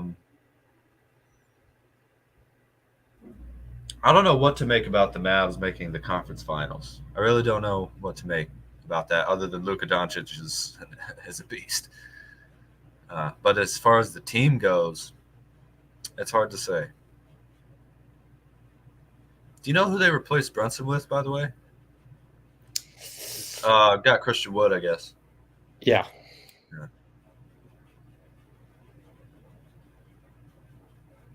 It could be Colin. It could be. I would think with Wembanyama. Oh man, Victor Wembanyama. Yeah. And Scoot Henderson. There actually might be a little bit more tanking this year, so it might be a little bit more top heavy, is my opinion. Hold on, I'll be right back. I'll do this real quick.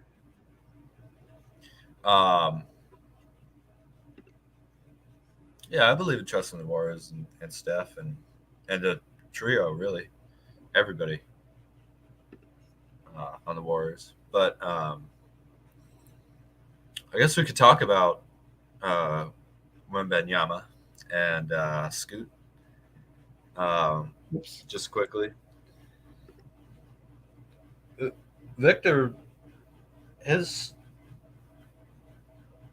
size as a as an NBA player is pretty ridiculous. He really is probably 7'5" with an almost 8-foot wingspan. I mean, that's ridiculous. I saw him next to Rudy Gobert, and it was like he looked 2-3 inches taller than him. You know, and able to shoot threes like that. Now, I didn't see a lot of him in the game that I was able to watch. Tim Hardaway Jr. is coming back. That's right. That's right. And they also drafted Jaden Hardy. But for the Mavericks we're talking about. But going back to Wemby, I didn't see a lot of him scoring 2-pointers. You know, I'm not sure. I'm not sure him just being a 3-point shooter is going to be enough. He got an insane number of blocks, but not a ton of rebounds. So I think he's going to fall short of expectations in his rookie year and then vastly exceed expectations in his second year. Spurs, Pacers, Jazz, Thunder. They're all going to be driving tanks down the mountain. Absolutely. I think that's pretty guaranteed.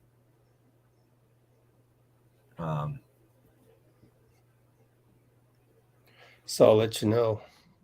But either that or you'll automatically cut out. We'll see how this works for the post game.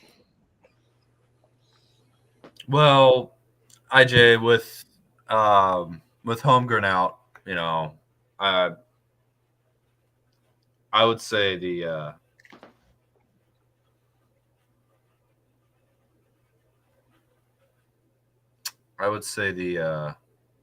Thunder are probably gonna try and. Well, we said that last year, and they still managed to do it. So, and I think you're right. It's not gonna be tanking early, but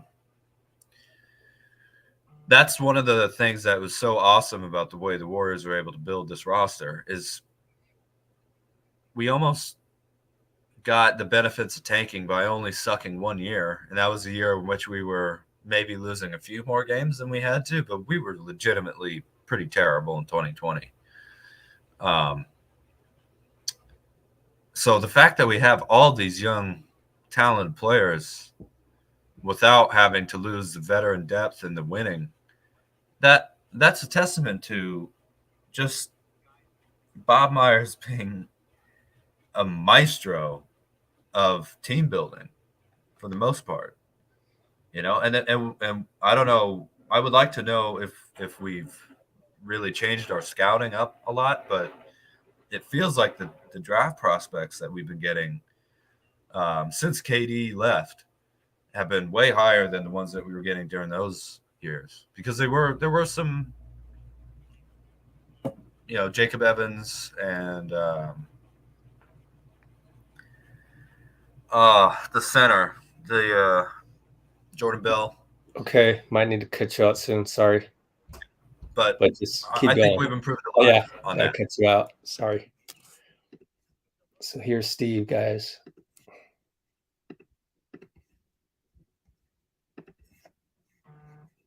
This has obviously been an eventful week for Jordan. I'm just curious overall, just how you think he's handled everything that's come his way. And also, was there a moment maybe within the week you thought like, man, do we need to get him a day off or anything like that? And I mean, what does that say about him that you never did think that? I mean, there's a reason Jordan is where he is right now, especially when you consider where he was coming out of Michigan as, you know, late first round pick, struggling his first few months in the league. There's a reason he's in this position, about to, you know, sign a big extension, hopefully. And guy's tough. He's just mentally tough. He's physically tough. He's ultra confident in his game, and he showed it tonight. You know, he's known as this super hard worker. What kind of growth have you seen from, you know, end of the finals until now in Jordan? I don't think there's anything noticeably different. I mean, he had a great playoff run for us and made huge shots. And, the thing I've told him is that I would like to play him a lot more in this year's playoffs. I think he played 17 minutes a game. So the improvement has to come at the defensive end. And I think it will come. He works really hard in the weight room. Our strength coaches tell me he's one of our strongest players. So it's really a matter of continuing his progression defensively. Offensively, we saw last year what he's got, and that continues. He showed that tonight. So none of that surprised me. As good as he was, I thought we saw that a lot last year. So it's really at the defensive end that will determine, can he take another leap and become an all-star player? How do you think that Kuminga Wiseman defended Anthony Davis? Well, Anthony was fantastic tonight. I mean, he got going, knocked down a couple of threes. He's obviously a really tough cover. So he picked up a couple of early fouls on Loon. And then, we gave James a little time on him. So it was a great learning experience for our young guys to have to guard, someone who's one of the best bigs in the league. So we'll take a look at the film. We'll show those guys, clips individually tomorrow, and they'll learn from tonight for sure. There were a handful of times where Jordan and James had a really nice two-man game going. What have you thought about the growth of that this training camp and preseason and what it can become? Yeah, I mean, that's a really intriguing pick and roll combination. James has gotten much better this preseason in terms of his spacing and his awareness of when to dive and, when to be in the dunker spot, when to come up and set a step up. All those things are really based on timing and awareness. And given that this was his first training camp, it makes a lot of sense, that he's, seeing those things better and recognizing them. So, he's such a lob threat around the rim that a pick and roll combination with Jordan should be a good one. When it comes to Jordan Poole, Moses Moody was very complimentary of just his professionalism in the wake of everything that's kind of happened this week. And I'm just wondering, how exciting is it for you to have a guy like Jordan and his leadership and his confidence, kind of be the leader of this next young wave? It's a fine, Raymond. You're better than that, It's preseason for everybody, though, I guess, even Raymond. I think what's exciting with Jordan is that he's a shot creator, and there's so much value to that in the league. You have to have someone who can break down the defense and create a shot, either for himself or for a teammate. And so to be able to see that from Jordan over the last couple of years, see him blossoming, confidence growing, he's someone we're going to rely on for many years to come, and that's exciting. So we got a lot of good young players, but Jordan is by far the most advanced, and we're going to lean on him heavily now and well into the future. Coach, we talk about how players work on their games over the summer, adding a three-pointer, getting better on defense. As a coach, are there specific areas that you look to improve on over this summer and even into this training camp? In terms of just anything? Just as as a coach, things that you feel you could get better at. Yeah, I mean, the biggest thing right now is turnovers. We had 13 in the first half. Tonight we had, I think, 14 in the first half in Tokyo, the second game. So we're turning the ball over way too much. And that's always an important statistic for us. If we can win the possession battle, we always like our chance to win the game just because of our firepower, our three-point shooting. So that's a big factor. And I think defensively, we haven't been great. We gave up 124 points, 50% shooting, 17 threes. So our defense has to get a lot better. Jonathan handled the ball tonight a little more than he did in Tokyo. Is there an emphasis on him distributing, screening, creating for others? No, just the nature of the game. You kind of alluded to Jordan's extension a little bit earlier, possible extension. how nice will that be for you and, for him potentially to get that out of the way, whatever does happen? And how much would you like to see him just kind of, I guess, settled in long term? Yeah, I mean, one of the things our staff always feels like it's our job to help these guys become the best players that they can become, and we want them to do well financially and take care of their families, and that's all part of this job, is putting these guys in a great position to succeed, on and off the court, and so I think we're all excited for Jordan, the position he's in. We'll see, whether something gets done or not. But I'm thrilled for him, because you always root for the guys who put the work in, and he has put as much work into this over the last few years as anybody. And so it's exciting for him and exciting for us, and we hope something gets done. A couple of questions for you. How was Jordan's off-ball game being?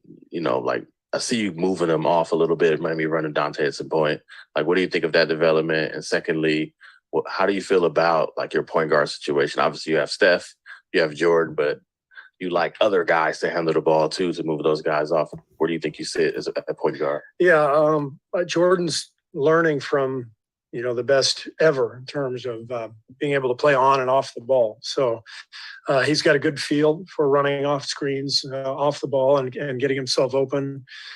He did a lot of that in college too. So he's got a nice balance to his game. And I like Dante handling the ball. He's a really good secondary ball handler, pick and roll player, really good passer. So those two guys are a good combination. I think Dante can play some point also.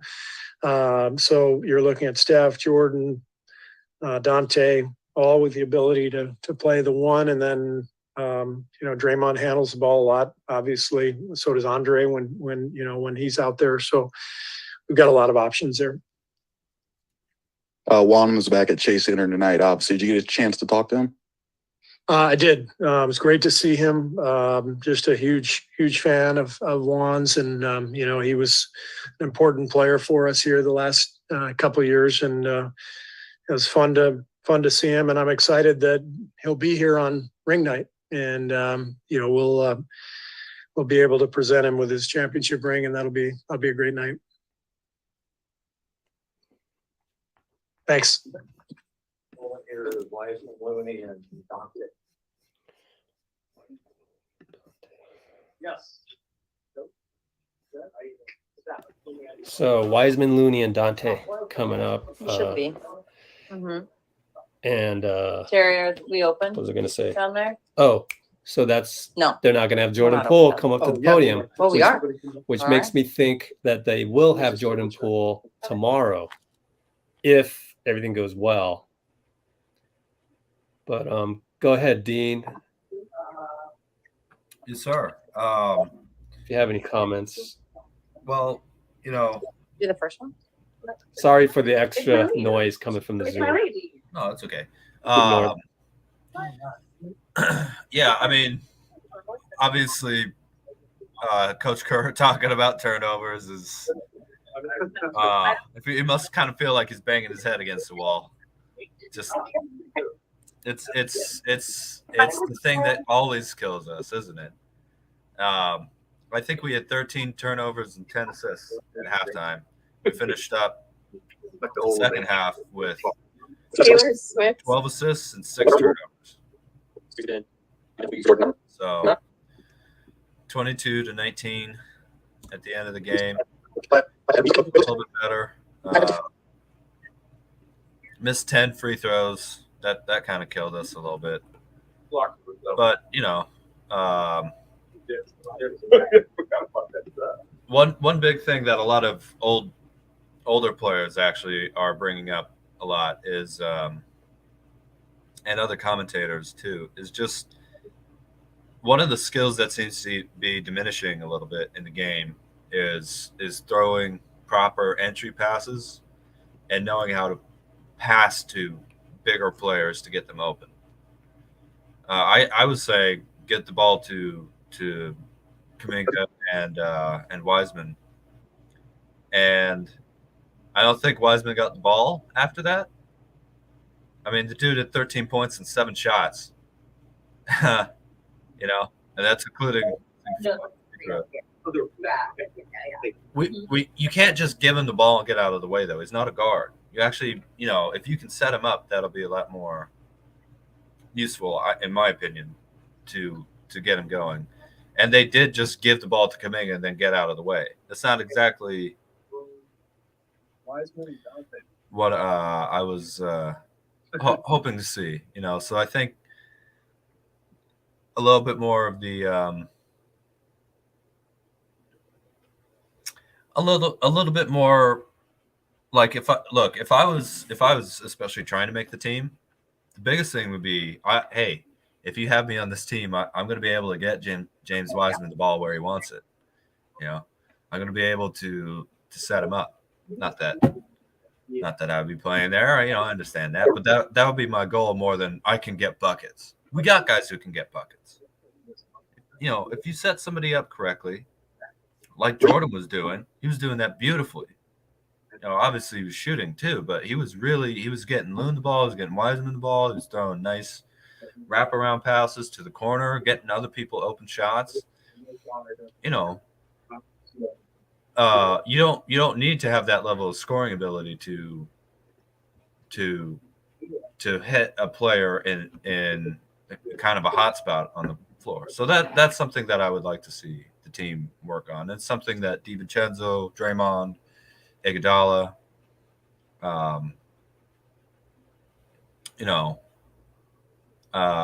Jordan, Steph, a lot of our kind of pass first players will aid them with.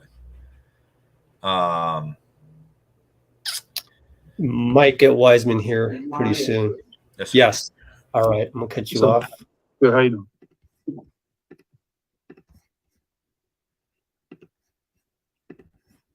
Dante, sorry. Hey Dante, first time just playing here at Chase Center in front of the fans and everything. What was that experience like? And just feel that love from them. It was super fun. Honestly, playing in Milwaukee for 4 years, I kind of got used to that setting a little bit. And playing in Sacramento, I used to say, and this was, nerves even though preseason game, nerves going a little bit, which is good. It's a good feeling to have those little jitters before a game, even if it's preseason. So for me, I loved it, and I can't wait to play many more games.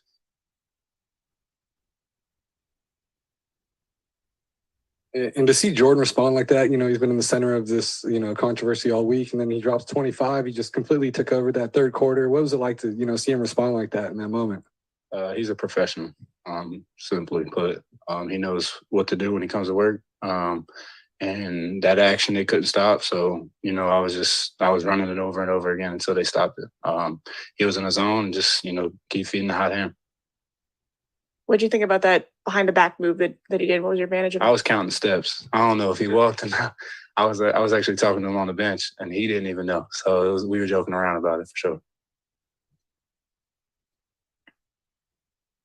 Steve listed you as one of the point guard options this year. Obviously, you ran some point tonight. How do you feel running the point with this team specifically? And what are some things that you're kind of trying to work on heading into the season? Yeah, I mean, my enjoyment comes from getting guys shots, getting guys points. JP obviously can play that one, but, he has that scoring mentality, which is he's damn good at it. So if I can make his job easier, then I'm going to do so. If I can, get people in their positions and, their strengths, whatever Steve asked me, that's what I'm going to do.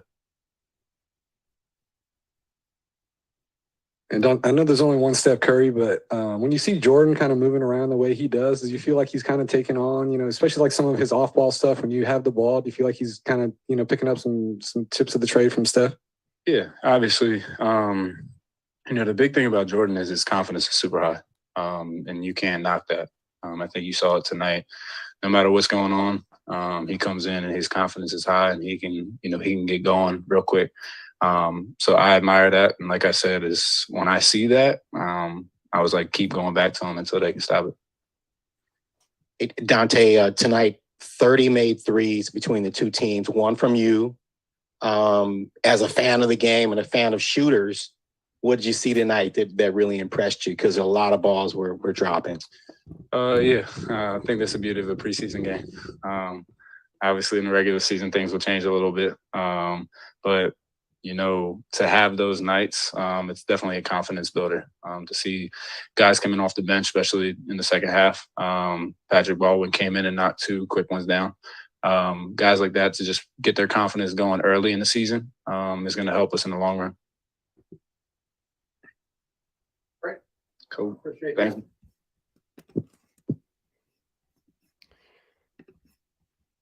Okay, let me just check one thing. Okay. Let's get Dean back in here. Hold on, Dean. Is he coming? James. Yeah.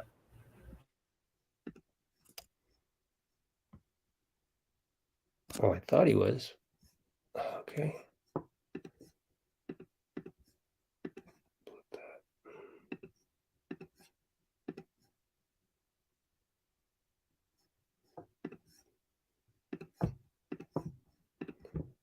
Sorry, guys. Just hang tight.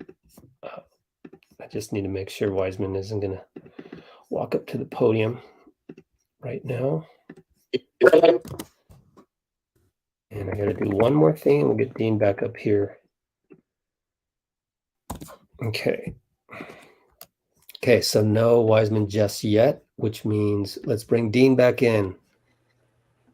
Hello, sir. How's it going? Let's do this. So, okay. Wow. My light. Hard to see. By the way. Oh yeah, you gotta charge that. Yeah. Yeah. There's a lot of things that's going on in the comments, which are really cool. I think we do have to address what David Tapia is saying though. It's Okay. about Lamb. What's his first name again? Oh right, Anthony. Anthony Lamb. Yeah. You know, there were allegations of sexual assault, I think is what it was. It was either sexual assault or sexual harassment against Lamb in college. And, you know, I'm always pretty wary that you know, the athletic departments at big schools can kind of sweep things under the rug and things like that. And nothing really pisses me off quite as much as grown men hurting women. I'm just very old school in that regard. I really hate that. With that being said, though, obviously there's the other side of it too, which is the innocent until proven guilty aspect. So what I'm going to say is that that's just out of our control. It's completely out of our control, and I want it. You know, that'd be a huge red flag for me. But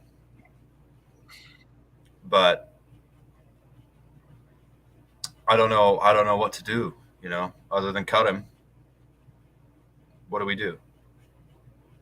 You know? I don't know. What do you think? David, what do you think? Do you think we should just let him go? Because of it? I mean, Probably wouldn't have brought him in the first place without. Okay, never mind. James Wiseman's here.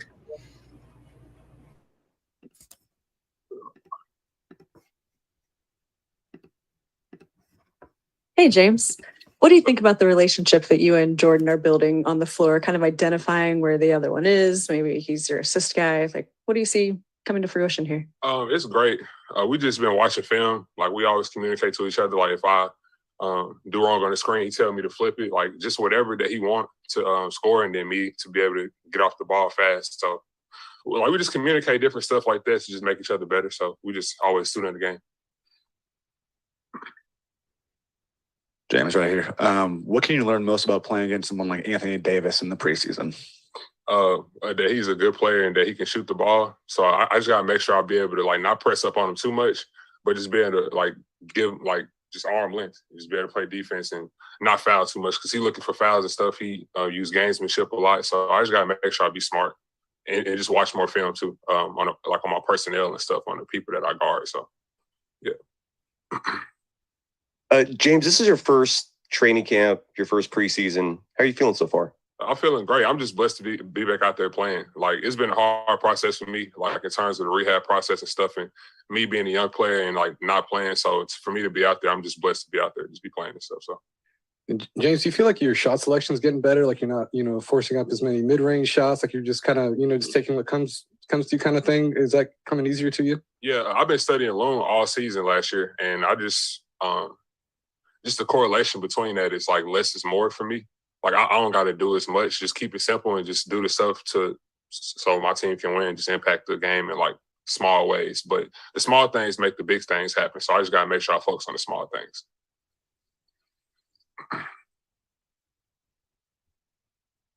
Hey, James, what's the biggest difference for you between defensively between your first year and now, you think? Or what do you think you've grown the most? I know the game more, and also like I'm more vocal out there. Especially my first game in Japan, like I'm just more vocal. So I just got to keep that up and just stay consistent with that.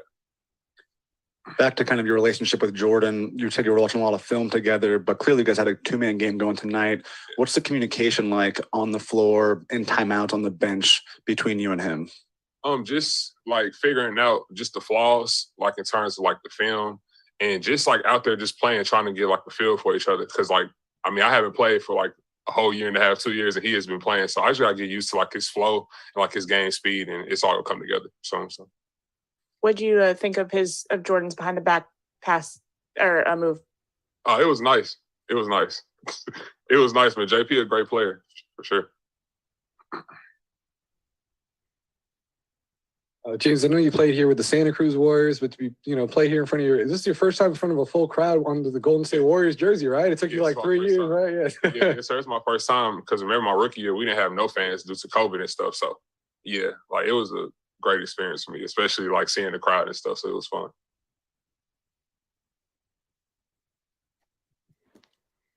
Just to go back to AD for a second, I remember your rookie season, we asked you those same questions. What's it like to go up against him? We're asking you those questions now in year 3. Can you sense how your knowledge has deepened, how the know your personnel thing has come into play? Can you kind of, when you measure up against somebody like AD, can you see how much improvement you've made? Yeah, but I feel like I mean, like on the short corners, like when I got that stop, like that was a good one, but I got to watch more film. Like I just got to, like, it just takes reps. Because that was my first time playing against him, like in the whole year and a half, 2 years. So I'm going to just make sure I consume basketball 24/7, watch film even more. And yeah, and I'm going to get there eventually. So.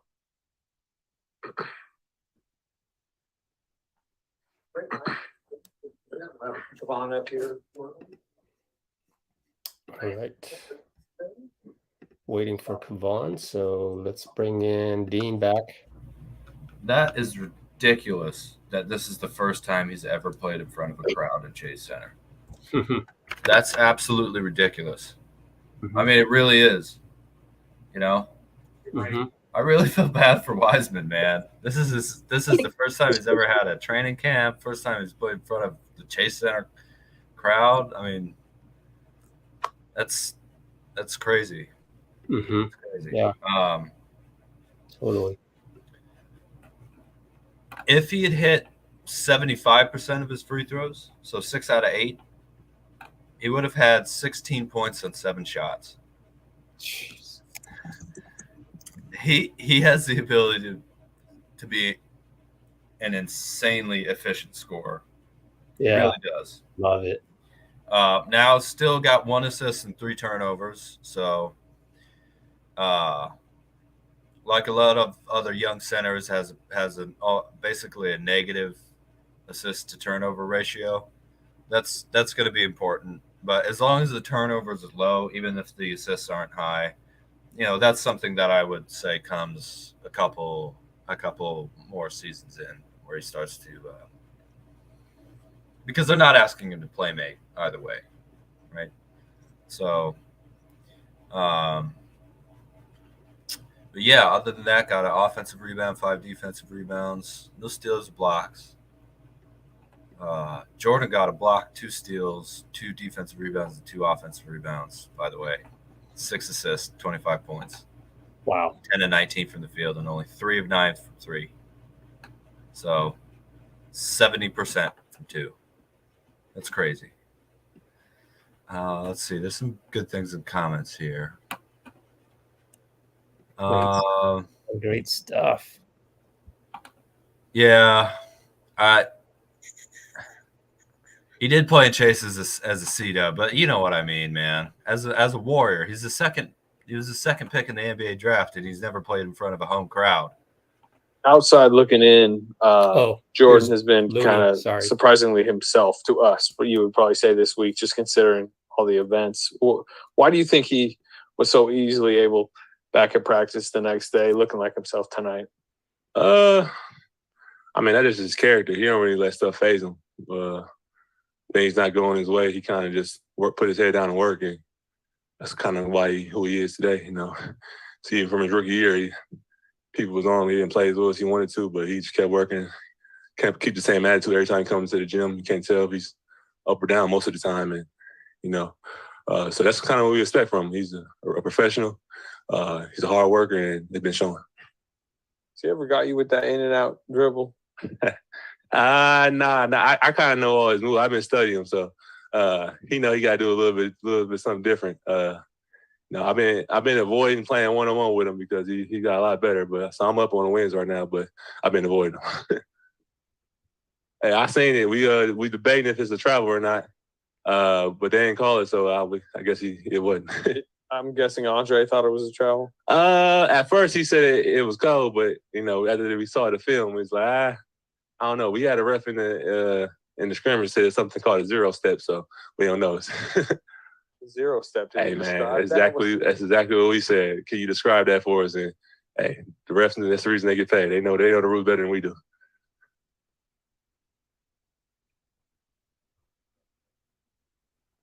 Hey, Kevon, do you take a lot of pride in just the progression that James has shown? I mean, I know it's on him, but just knowing you have a role in that and, you know, sparring with him, you know, every day in practice? Definitely. You know, I want James to be the best player possible. You know, he makes me better. I make him better. We push each other in practice, but a lot of one-on-one. You know, he's somebody, in my career, I just struggled with finishing against length, so being able to practice against him every day has made me a lot better already in training camp. And, you know, I take pride in being a good defender. So him going against me every day and me trying to get stops on him is just good for both our development. And I think he's been taking a lot of strides early already in training camp. So, you know, his future is really bright. He has a lot of potential, a lot of talent, and we got to keep sharpening it every day. And I think he's going to be really special. Do you feel like there's something special in developing between him and Jordan, like with that pick and roll and the pick and pop possibilities there? Definitely. You know, James is an elite rim roller, and he's somebody who can shoot it. And we got a guard like Jordan who puts so much pressure on the rim, man, can shoot the 3 ball. You know, it's tough to guard. You know, we be guarding in the practice all training camp, and we are a really great defensive team. And sometimes we struggle with guard those too. So, you know, they still got a lot to build on. They got to get the chemistry right. You know, that's come with time and experience and game reps. But they've been doing a great job of, you know, growing together. Where do you see James making the most progress? And is progress coming quicker because now he's in training camp? It's his first one. Like, do you see leaps and bounds in him, or do you see things coming incrementally? It's been a little bit of both. You know, on offense, I think everything is natural for him. He has a knack for scoring the ball. He has so much things he could do on offense. It's really about for him just simplifying it. You know, he can shoot it so well, but it's also he's so big and athletic. You got to kind of pick and choose. You know, he got to kind of know his matchup. And incrementally on defense, he's been learning. You know, it's hard to kind of pick up the defense unless you like out there getting those reps. You know, once you see those defenses and see those schemes and see those patterns that other teams run, that's how you kind of learn that. You know, training camp is good for that, but it's nothing like game experience. So he's been getting better on that slowly but surely. But the offense, he's like seems like the game is slowing down for him. He's able to finish around the rim whenever he wants to. He's starting to make passes in the pocket pretty well. So he's been got a lot better on that end, and then on the defensive end, he's getting better. But no, that's probably the hardest part as a big man to learn. Hey, Kevon, when we talk about confidence in the NBA, we usually think of the offensive side of the ball. As someone who takes pride in their defense, how has your confidence grown on the defensive end since you came into the league? It's grown leaps and bounds. when you first come in the NBA, you don't really know what to expect. Been watching these guys highlights your whole life, and when you're watching highlights, they don't miss. So it seems like guys out there on the court.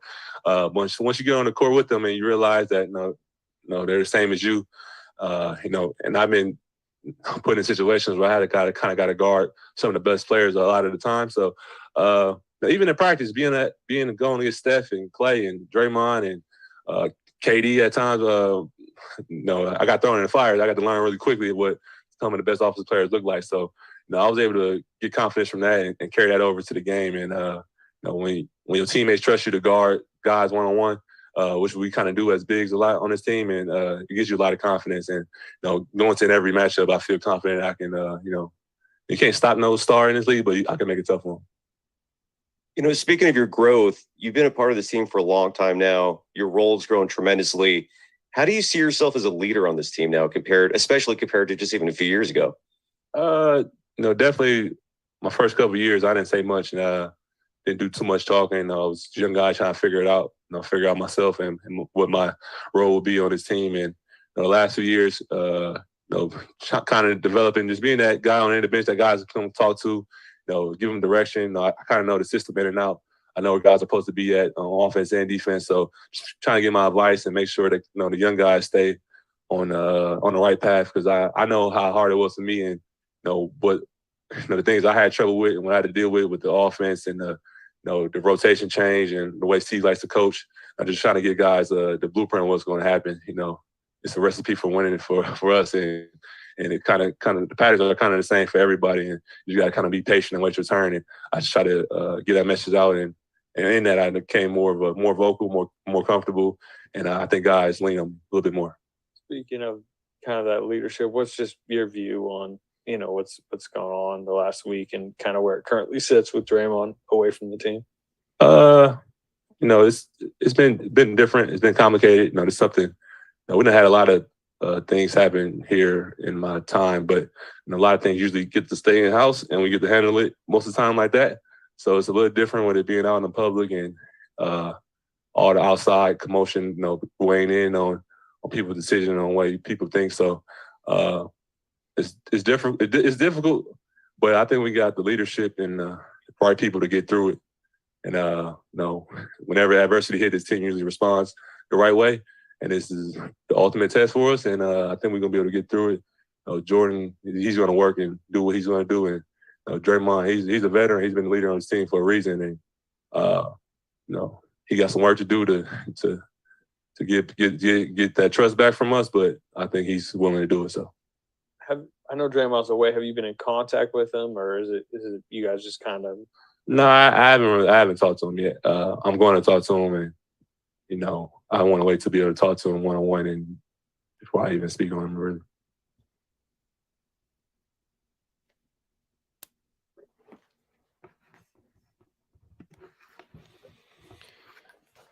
Okay.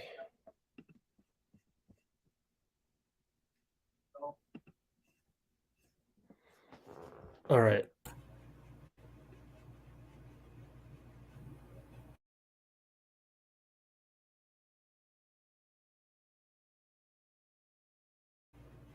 There you go. Cool. Come back. All right. Yeah, a lot of wise words there from come on. Per usual. Yes, sir. Who's a Jedi Master now? I like that.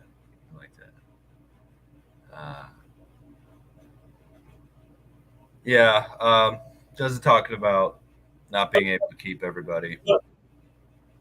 I hope that's not true. I personally, I'd be doing whatever possible to keep all the guys on this roster. I understand that there's the tax implications and everything, but I don't know. But by the time that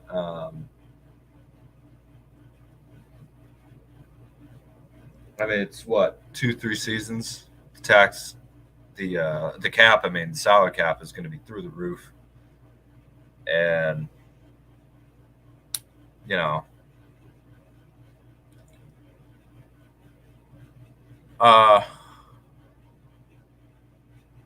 Yeah, no cap. You know,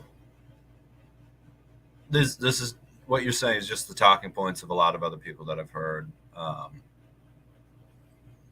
I understand that, but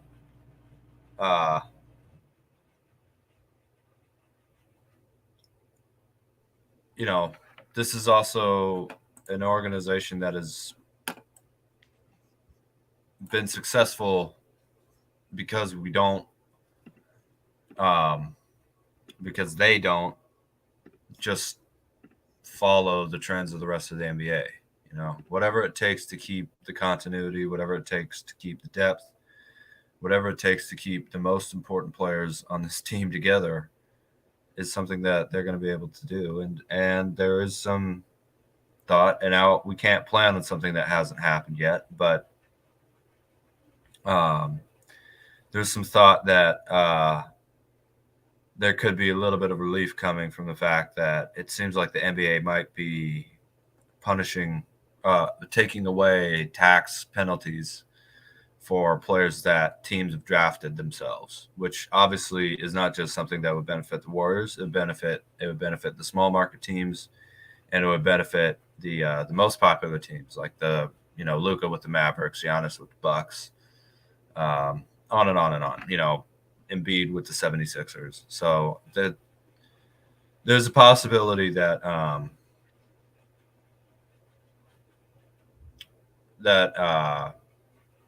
I don't know, that we could get around this and not have to lose an Andrew Wiggins or a Jordan Poole or a Draymond Green. And we're not. If I have anything to say about it, I'm never letting Draymond Green leave. I'm totally against that. But everybody has their own opinion.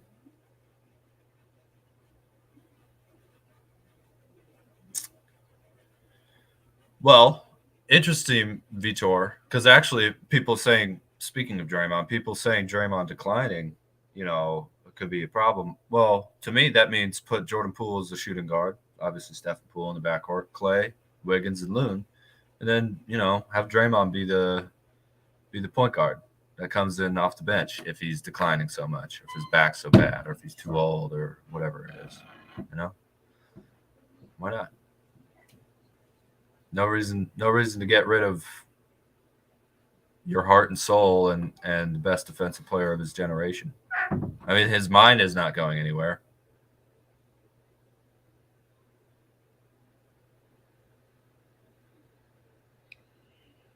Thank you, Dean. Wiseman's coming up for an extension. Yeah. Also. Yeah. Sorry, Rich. What were you saying? Oh, no. Keep going. I was just thanking you for answering the comments and talking on these points. Because I remember how it was certain nights I would just have, silence because I'd have to do what I'm doing, which is uploading some of these things onto the channel. So the great thing about our community, though, is that they can handle it themselves, pretty much. I'm just here to answer a little bit more quickly.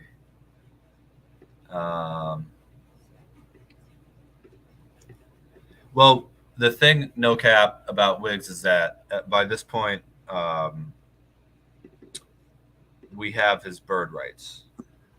So it's not quite match like Jordan Poole would be a match. So if Jordan Poole signs a contract with another team,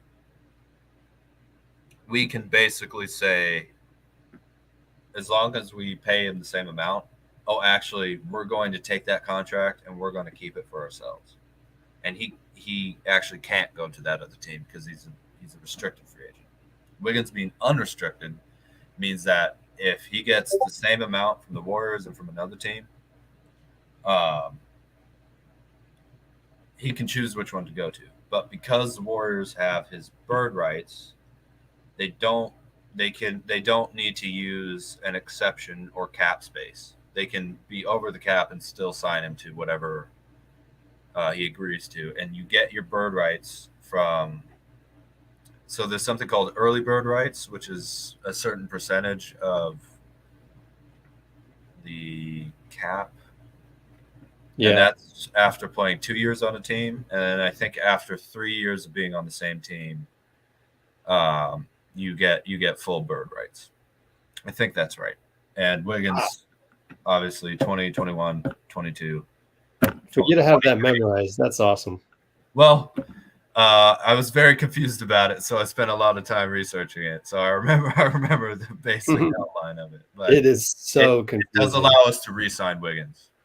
Yeah, it's very complex. It's very complex. Thank you, Amy.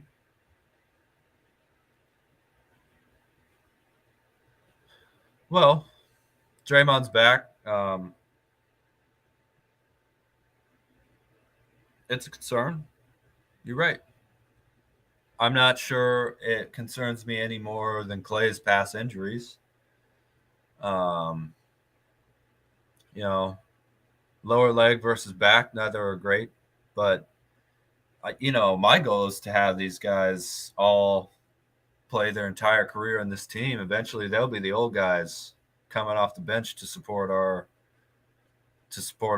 new stars. Hopefully, that's crazy, but I can dream, can't I? That's what I would love to see. So, I don't like the idea of they're at their peak, all-star, all NBA, all defense level, or we get rid of them.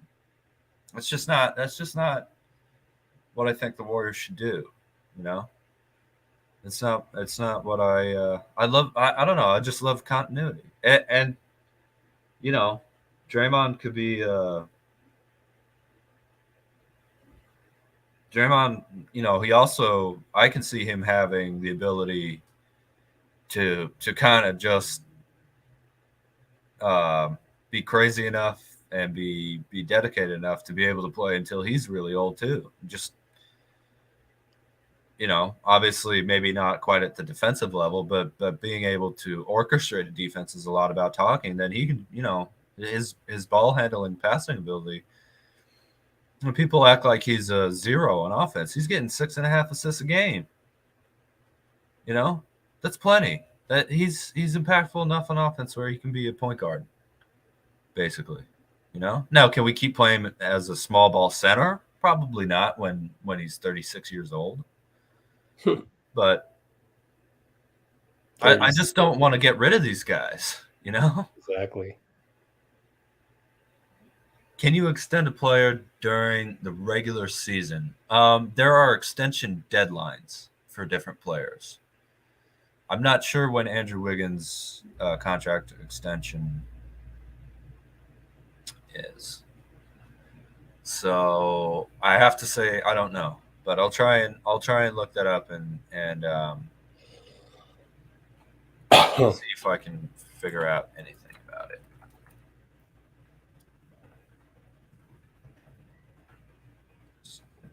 Andrew Wiggins' contract extension.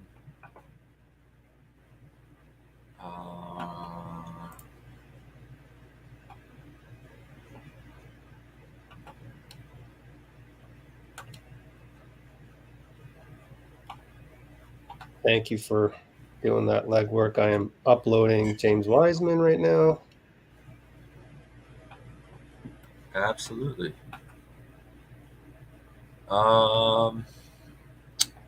Preliminary talks.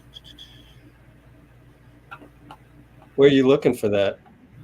I went to Clutch Points at first. It's a lot of stuff about. Oh, nah, don't go there. Don't go to Clutch Points. All right, I'll go somewhere. No, you Hoops Hype, Spot Track, or what are you doing? Wiggins contract stuff? Yeah. Spot Track should have it in the footnotes. Actually, they're so detailed. Oops. Dang it. Spot Track. That's the dude who runs this is on the Front Office. Really? Podcast. Not a Front Office. It's a podcast called Front Office. Okay. I can't remember this. Gosh. Retained.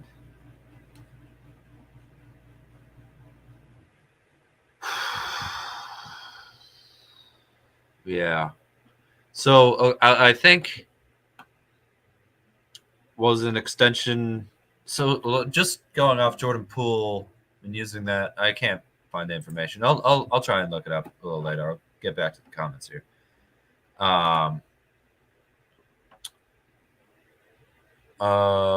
I think the contract extension deadline, just as a guess, though, might be a season before their free agent. Anybody?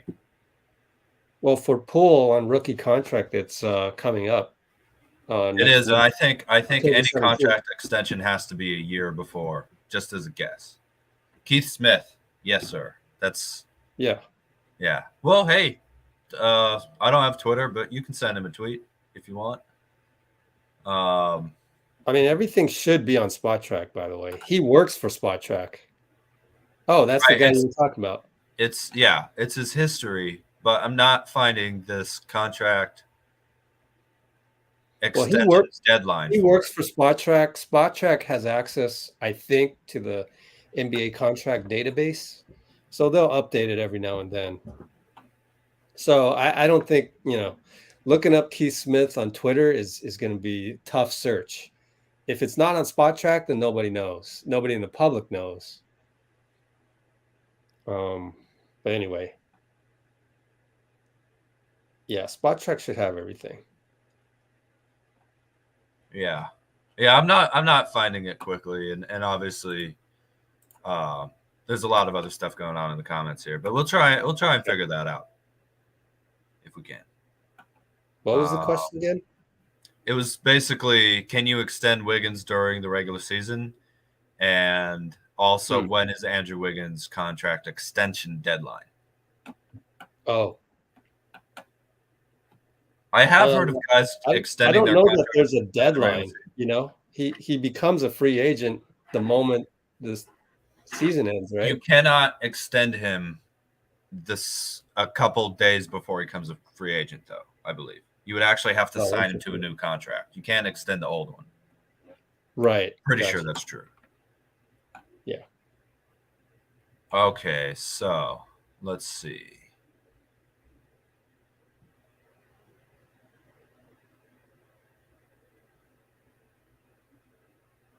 Yeah, Vitor, that's what he can get in the free market.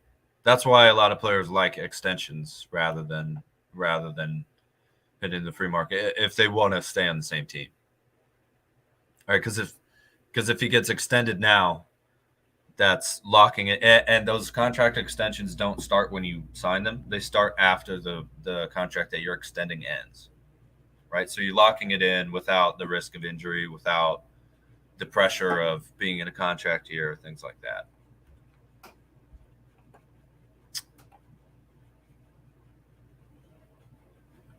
Top 5 second units: the Knicks, Spurs, Houston, Phoenix 76ers.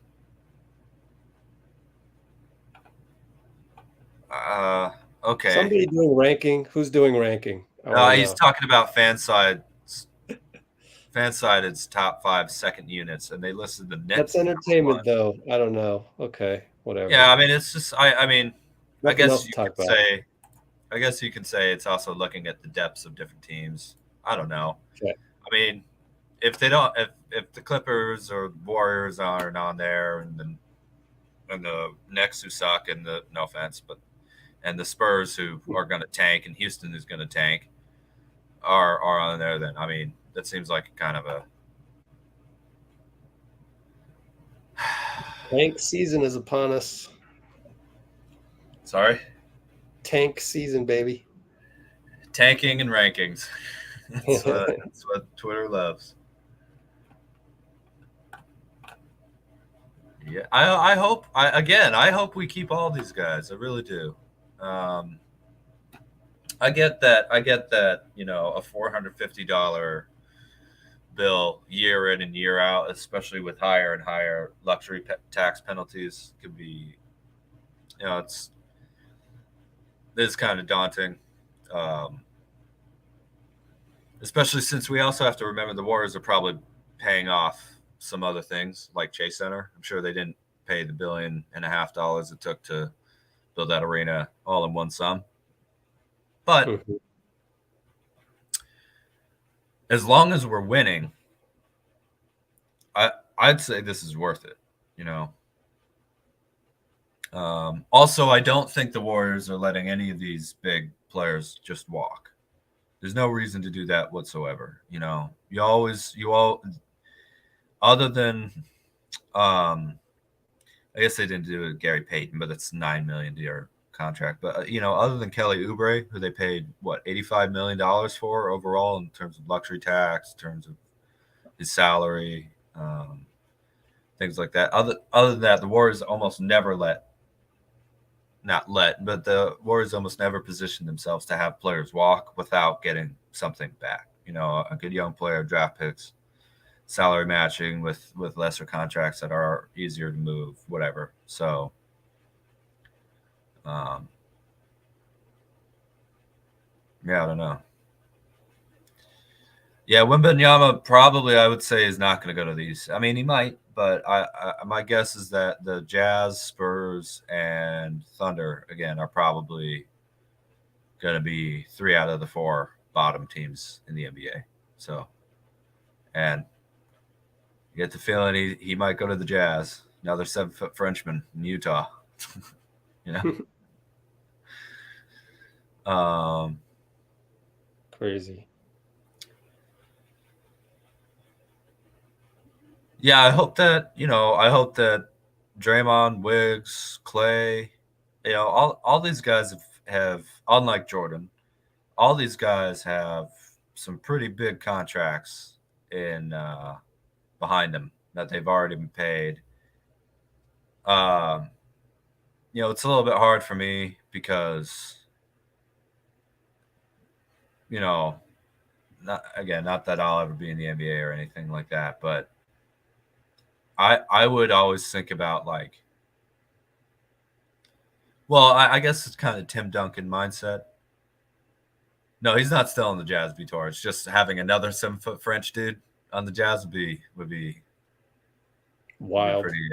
It'd be pretty wild. It'd be kind of poetic, you know. But in terms of the contract stuff, to me, you know, I would take the Tim Duncan kind of perspective where he started taking discounts. But I would never view it as a discount. I would view it as me not taking the money by paying that money back to keep the best amount of talent and depth around me that I can. So as if I'm Klay or Draymond or even Steph, as I'm getting older, I can keep winning. You know, forget the money. Forget getting paid in cash or checks. Get paid in gold, diamonds, banners. That's what I care about. That's all I care about. Yeah. You know? So I hope. Now you got to think about the Pat Riley disease of more, you know, which almost always comes along with winning. The great thing about the Warriors, though, is Iguodala's been to 7 finals. You know, Steph, Klay, and Draymond have been to 6. Loon's been to 5. So not only do we have the experience actually playing to know how to win, you have that experience of the tension, of the pressure, of the kind of nasty parts of that come not from winning, but come from the surrounding BS that goes around being famous, goes around being successful, you know.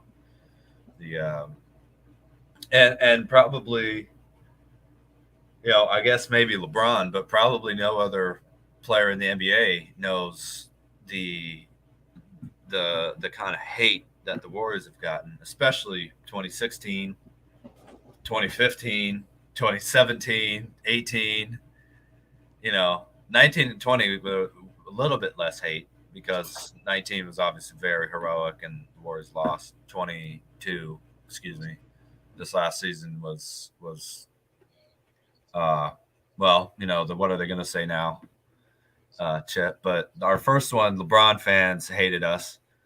the team was injured, doesn't count. And because it was supposed to be LeBron's year returning back to Cleveland, winning 16, LeBron fans still hated us, and all the Jordan fans hated us for breaking that record.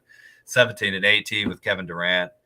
So this team is well prepared for the hate and the toxicity and the cruelty that comes from winning. So hopefully we'll be able to press against that disease more. And then, my God, Steve Kerr, the Bulls, Spurs, Warriors. He knows what's going on. Blazing Warrior, been a long time, man. Welcome back.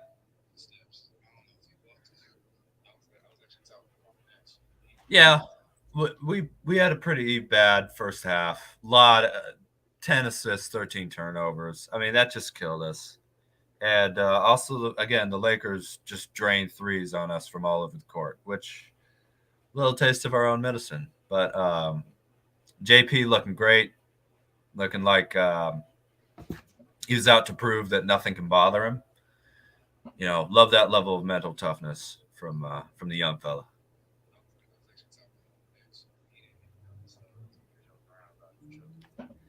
Well, Vitor, the difference is that a lot of these guys are hyper competitive. To the point where it's not that 30 million versus 25 million will make a ton of difference in your life. It's that somebody else that you are competing against is outperforming you, and you're worried about job security, which is real. The whole got to provide for my family thing is absolutely ridiculous when you're making 30 million a year. But the whole, you slip up, have to come off the bench, take a little bit less money, and they'll try and shove you down the ranks of the NBA. That is true. The other thing is the NBA is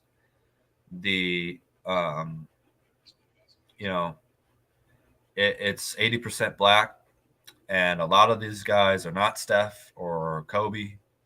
They're not from places that have a ton of opportunity. And I think about that, thinking why Steph would come off the bench at the beginning of the playoffs, whereas Allen Iverson wouldn't for Memphis. Steph went to a nice house with two parents. Was able to afford food, whereas Allen Iverson came home to a house overflowing sewage, covered in cockroaches. His mom having no rent. And so any little slip up, any little feeling of being, a little bit lower in the ranks, as the inner child inside you, that's an existential threat to you and your family's very safety, even if it's not in reality, it is emotionally. You got to think that that's got a little bit to do with, like, if I slip up even a little bit, I'm going to starve. It's hard to get out of that. It's, not having experienced it, having listened to a lot of basketball players talk about their childhood, you can't help but feeling that that's not exactly unresolved. And actually, those fears are played upon throughout their entire career to get them to the point that they need to be at competitively. So I feel that's not the only thing. Obviously, Bill and Beer was an insane competitor, and again, Kobe, they didn't go through that poverty, but I do think that is a reason. But even better than that is crushing the league by winning championship after championship.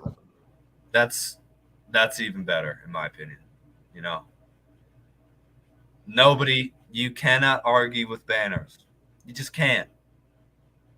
It doesn't matter if you try and put an asterisk on one or all of them or whatever. Doesn't matter. They're going to hang up there forever. From the moment until the day you die, you will have that many championships. You could say Bill Russell this, that. Can't say he doesn't have 11 rings.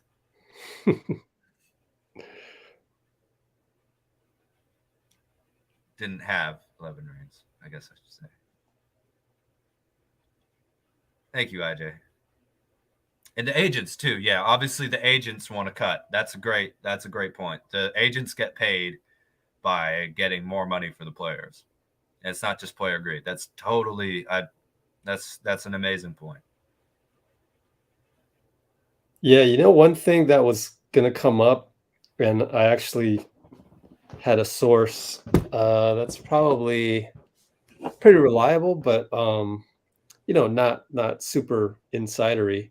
But anyways, about a month ago, it was just talking about Draymond's extension and how when he switched over to clutch, then he got the first extension, which was easy money for Rich Paul. So this time around, it's time for Rich Paul to prove his worth. However, that got completely changed now that Draymond punch and everything, and it's going to cost him some millions probably. So I think that's one other thing that a lot of fans forget, especially the ones that are quick to hate on Draymond, is that this whole thing actually helped us from a financial perspective. Sorry to say that for Draymond's sake, but I feel like not if he leaves though. Right now, yeah, exactly. Not if he leaves. And it depends on the market, and it depends on how this is all resolved, and it depends on another team sensing that he's still worth it and everything. So we'll see, but still, it makes you think, kind of. But it is kind of too far ahead in the future. Talk about right now. No, I mean it obviously is impactful though. But you got to think that a huge aspect to this also is Steph. He doesn't get involved a lot, but overtly involved. But Draymond does have a player option too. That's good to point out, that a little bit of a safety net that he can opt into if he doesn't want to. If he doesn't get the contract extension, and if he doesn't want to test the open waters.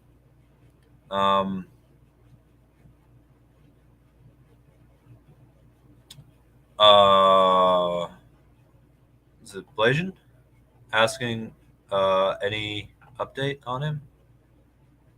On what exactly? Updates on Draymond. I hope he's meditating, seeking therapy. No, not yet. He is doing exactly what he should be doing and staying real low, real on the DL. Yeah, I thought out of the limelight. He's had a couple Instagram stories that I wish he would just no. But has he really? He went to a concert with the Mary J concert with his wife. But I understand that part of him where you just don't care what the outside noise says and you just carry on with your life. Everything's normal. But I just wish this one time or two times that he did it on Instagram story, just be quiet for a little bit, maybe a week. Just go silent. Yeah. That's what I would advise. I mean, keep going to concerts with your wife, but just don't post about it. Exactly. Don't post it. Right. Yeah. Hey, I mean, Quiet and Draymond aren't exactly often linked. So yeah, as long as it's nothing to do with anything that will make the news, then I don't. I mean, I agree with you, Rich, but as long as it doesn't make any headlines anywhere, I'm happy with right. What I would be interested in is I would love for Draymond to start really studying just how Jordan was so angry and yet so in control all the time. I mean, that dude, Michael Jordan. Oh, Michael Jordan. Okay. Yeah. Sorry. Yeah. Not our Jordan. Although I like that if I say Jordan, there's confusion now. I think that's just another level of Michael Jordan, that's Anakin Skywalker, man. I mean, just No, because he was a hero, though. He wasn't the villain. okay, no, but I just mean the negative energy. I guess there's no real comparison there. It's fire.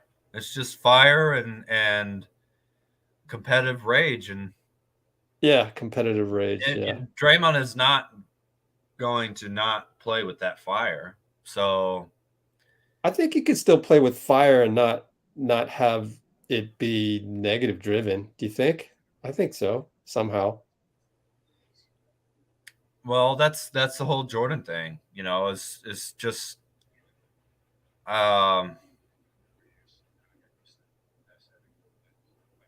somehow MJ was that fiery and that crazy and angry and yet totally under control. And Jordan. What about the Steve Draymond. Kerr? What about the Steve Kerr incident? Yeah. I guess that's true. It was a little bit different era. So you're right. I guess not totally under control, but generally under control in a way where he wasn't going to get thrown out of a playoff game because of yeah. That's where I kind of worry about Draymond, honestly. Yeah. Can you oh man, I think he has to change, but I don't know. It's a tough one. Well, I would love to see him try and have cold anger rather than hot anger. Where you go into rather than suddenly explode, like let's and Kobe was great at this. It's why he loved the nickname Black Mamba, by the way, is because it's attacked without any sign, and it would the actual snake, a Black Mamba, would attack without rattling or hissing or anything like that. And it was like Kobe didn't need to take it personally. He didn't need you to do any motivation like that. But he was also not going to be the guy to start talking with you. It's just very planned out, assassin-like, rather than spontaneous explosion of anger. So I guess I got to say, I don't think Draymond can be Steph or Magic Johnson or Tim Duncan or Bill Russell or any of these other guys. He's that old, not old school, but he's that Larry Bird, Jordan, Kobe, emotional type, player. And all those dudes were pretty, they weren't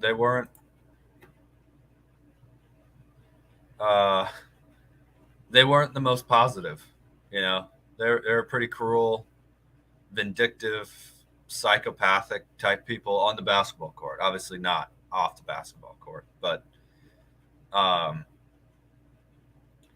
the thing is figuring out how to direct that back into execution rather than emotion. That's the biggest thing for Dre, because he's going to be that fiery KG. Yeah, KG was a little bit unstable, though. Sheed was very unstable. We do not want Draymond copying Rasheed Wallace. I'm sorry. Great as a player as he was, that's the opposite direction of where we want him going.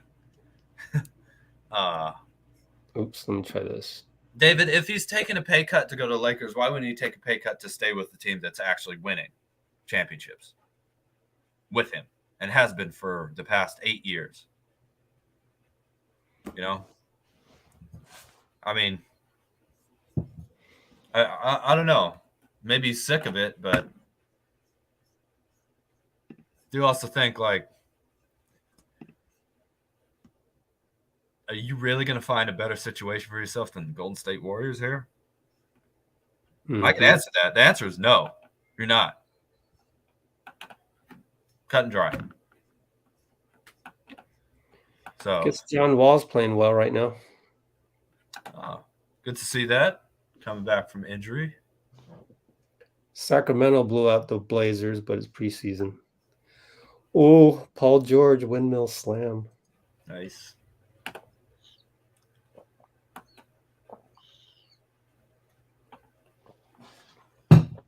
Got some JP highlights. Do you think also someone's talking about what they might pay Wiggins and Draymond? It's hard to say. I do think, though, that there will probably be incentives and obviously you can't take away money, but it's like what if you reach an all first team, you get a certain amount more. If you get a certain number of technicals or flagrants or whatever, it annuls the incentive or something like that. I think people do that with injuries and other things too. I think that's probably going to be part of Draymond's contract, just as a guess. And Dre is still a real good guy. This is actually the first time I think he's ever done something really bad, which is crazy to some people. But the Steven Adams thing, that wasn't great. I think he didn't care that he kicked him, but I don't think he was trying to kick him in the balls necessarily. At least not the first time. Maybe the second time. I don't love that. The LeBron thing, it was should have been a no call. That's ridiculous. I hate that. I hate that call. Yeah. Some of the flagrant that he got against the Grizzlies, I can't really think of any other time where Draymond's done something that I really, really dislike. It's why I was so quick to defend him on that podcast to the point where I think, again, I was a little dismissive maybe of Jordan Poole. I apologize for that because calling KD a B word wasn't bad. It wasn't bad. That was an argument. I don't know. Hey, you're leaving. Well, you didn't pass me the ball. Well, why don't you trust your teammates? This and that. No, I don't know. Michael Jordan. Michael Jordan called. This is terrible. Michael Jordan called Muggsy Bogues. He said, "Shoot it, you midget." And Muggsy Bogues' field goal percentage went down from that point till the end of his career. He never got back to that level again. Listen to some Larry Bird stories. That dude was a mean son of a bitch on the court. Okay. He really was. Let's not demonetize the. He had a very strong mean streak on the basketball court. Oh gosh, that happens, man. And KD also known to talk some crazy trash a little bit too. So this is the first time Draymond's done something that really, really, really was way out of line, in my opinion. So, but I don't want to crucify him for that, especially if that relationship with Jordan Poole is rebuilt, and if that type of stuff never happens again, then I think Draymond is he's got a lot of flaws, but I still think Draymond is a great guy to have around on this team. And also the other thing too, man, is Steph and Klay, they totally love and trust him. I gotta defer to them.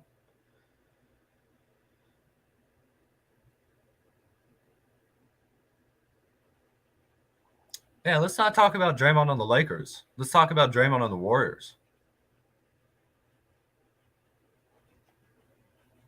Oh.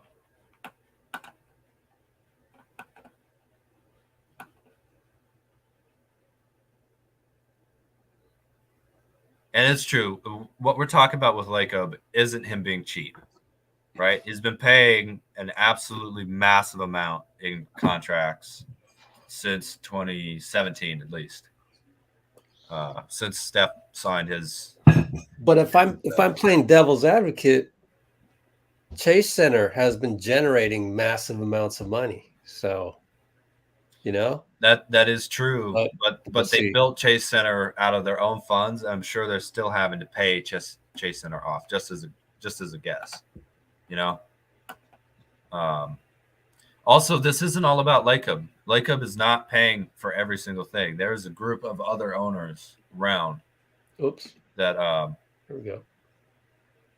That also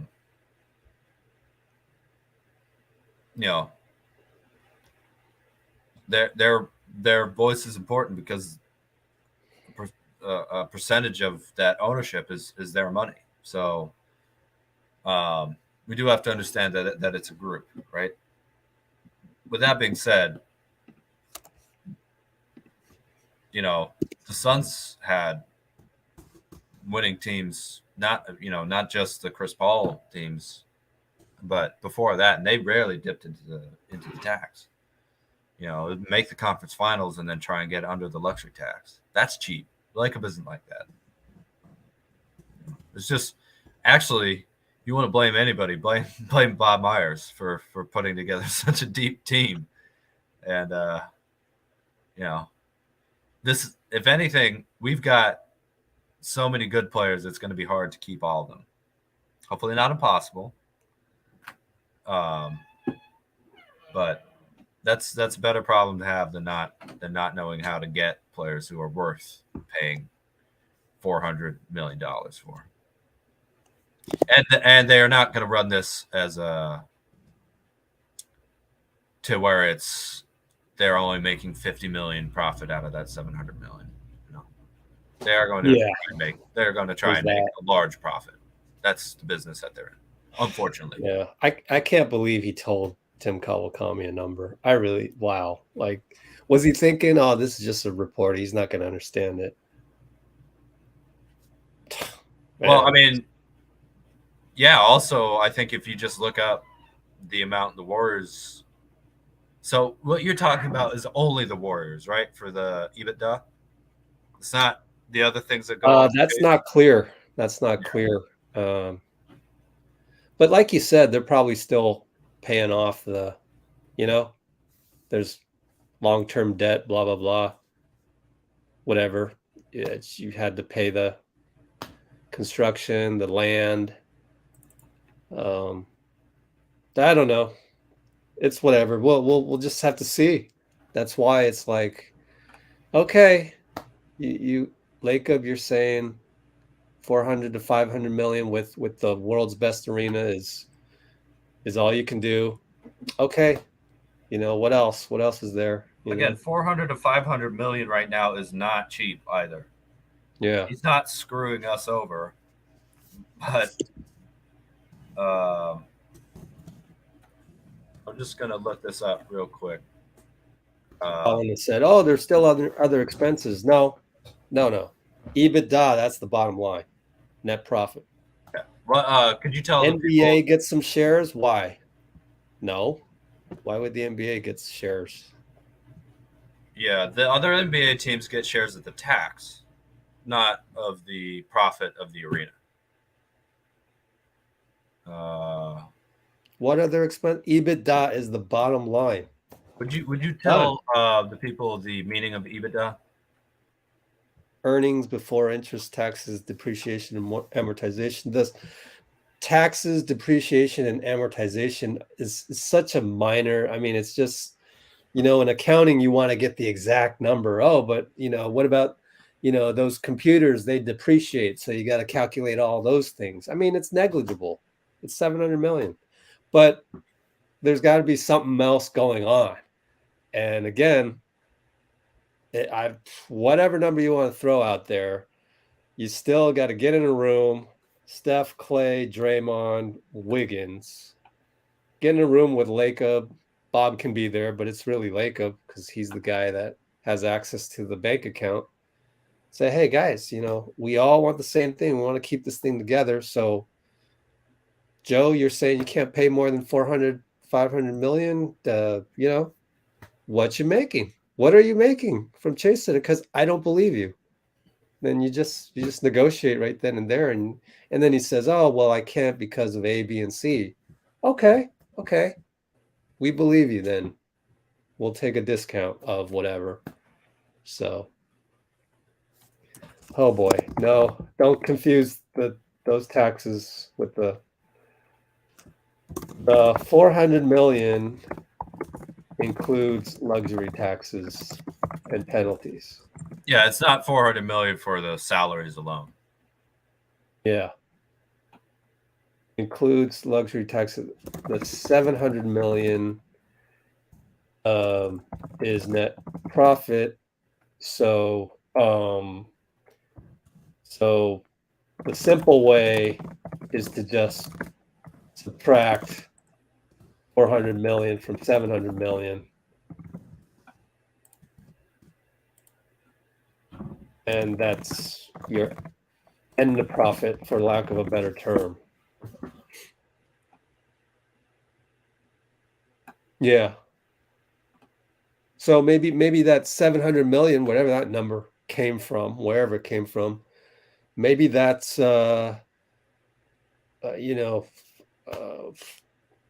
maybe that's not guaranteed. That's not a good word. Maybe not sure of that.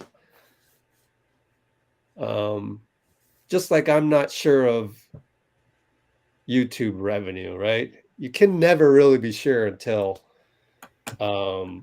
it hits your bank account. So maybe it could come down a bit. And so then if you're going to pay, like No Cap 757 is saying 560 million all told, ooh, that's a $140 million buffer, but really we were only making 600 million this year, projecting out 700 million next year. It's a bit risky. And maybe that's why Lacob is saying, yeah, I don't think I can pay more than 400 million, 450 in all salaries and luxury taxes and penalties for the NBA. Maybe that's why he's saying it. And then hopefully they're all in a room and Steph goes, okay, I believe you, Joe. Guys, if we want to keep this thing together and not one of us leave, then we all got to take a discount. Who's in? I don't see that happening without everybody in the room. JP's going to get what JP deserves from the market. What was it? Tyler Hero. He's going to get a Tyler Hero number. You know what? He deserves it. That's it. He's next in line. So I think Jordan Poole's that's done. And so he doesn't need to be in the room because he's done. So, but it's got to be Wiggins, Draymond, Steph, Klay, and Lacob. Let's talk, guys. And yeah, it doesn't seem like we can keep all of them, huh? Doesn't seem like. So I don't blame you. If you don't think we can keep all of them, then okay. I don't blame you. Yeah.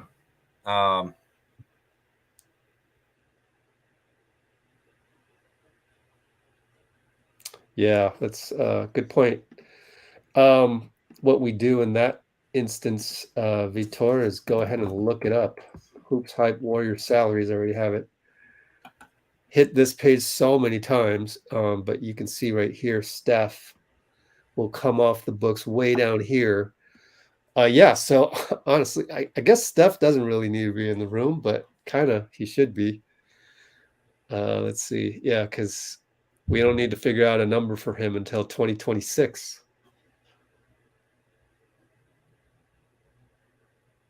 Yeah. Well, there was a good discussion by Matt Steinmetz, John Dickinson, and on 95.7 when they were talking about the Draymond thing on Thursday, was it? And they were just mentioning how Lacob has really just come out and basically said, I mean, to the effect of probably can't keep everybody because can't pay, giving hints that he can't go over that 400, 500 million number. So then when you add it up, people are like, wait, then you can't keep all these guys, if that's what you're saying. And so they were saying whether that was a good thing or a bad thing for Lacob to do. Well, the other thing too is again, there's nothing about the contracts that we can't keep. It's the tax. It's the huge tax and repeater tax as well. It's not just the luxury tax, it's also the repeater tax is because that grows, doesn't it? It grows year by year, right? Yeah. Yeah. Oh boy, it's tough. So that's a thing, but once I mean, I gotta tell you, we got to get ready for 80 a year coming up. In this next CBA. So again, if Dre opts in and then signs in a 4-year extension. Oops, I forgot to do this. Sorry, guys. Klay's discount. We start again. Just sign these guys to go into that incredible spike in the cap later on down the line. You know, that hopefully is going to decline the penalties, and then I think the NBA really, really, really ought to have the basically your own draft pick exception, to the point where at this point the only guy who would be a major tax on us is would be Wiggins, because everyone else who was any kind of major contract for this team right now is all of our own draft pick. So I'm really hoping that goes through, because it would, look, what we're talking about is the Warriors being punished for doing everything the right way. Yeah, but wait a minute, because the thing is you're. Oh, okay, I got you. Yeah, so luxury taxes. Okay, never mind. I just had a brain fart. I was tired. Almost 5 hours on straight here, but anyways, yeah, man, those luxury taxes. Yep. Yeah. So, or penalties, really. It's the repeater penalty. Yeah, the repeater penalty is even bigger than the luxury tax, again, because it grows and it's a 1-for-1 over a certain line. $1 paid, $1 tax, and and then up and up and up. Multiplies after that. Yeah. Year by year. People saying 7 times, 8 times, and that's just wow. But I can see why they put it in there. They didn't want to be Major League Baseball. So. Well, MLB. The big problem with that is more free agents. The Yankees and the Dodgers, being able to sign anybody that they want. Right. And they have their own contract problems, where it's like, I think they also have like 10-year contracts too, where you're locked in on a guy who's been hurt, and MLB's not perfect, but I'm not saying I don't want a kind of salary cap to keep a little bit more parity in the league, but drafted players, guys that you draft, you shouldn't be penalized like that for drafting well. I mean, it's exactly what you want to see. You don't want to see the Heatles. You don't want to see KD on the Warriors all the time, unless those teams are willing to pay an absolutely exorbitant amount in taxes. But this, I mean, the Bucks, whatever it is that the Jazz and Spurs and Thunder are going to turn out to be, that's not a point where it's like, oh, we have all these young talented players that we drafted and worked so hard, and now we just have to give them away because we can't afford them. That's not that's not what you want to see from the NBA, at least in my opinion. You know. Yeah, we're still here. We're never gonna leave, Bruce. In fact, I wanted to go do laundry, but no, I mean, I'm close to calling it a night. Oh yeah. But what else we got in the comments? Anything else? Born Again Elijah's advocating for illegally paying Draymond under the table. Yeah. Maybe rather than that, maybe a little Under Armour deal. Come to Under Armour. Come to Curry Brand.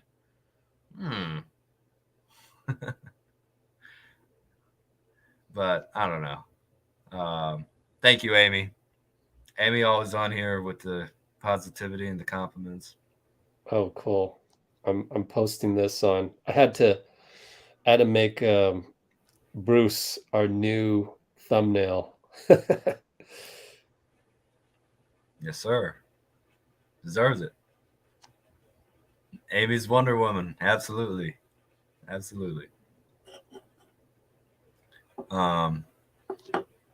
going back to the game though. It's a shame that we lost.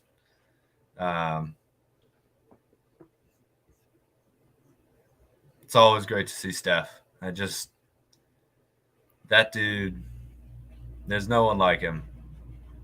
I could watch Steph play forever, man. I really could. Side ventures. Yeah, that's what I'm saying. You don't pay him under the table. We'll sign him over to Under Armour, or, you know. Hey, I'll pay you to be my real estate agent. You know.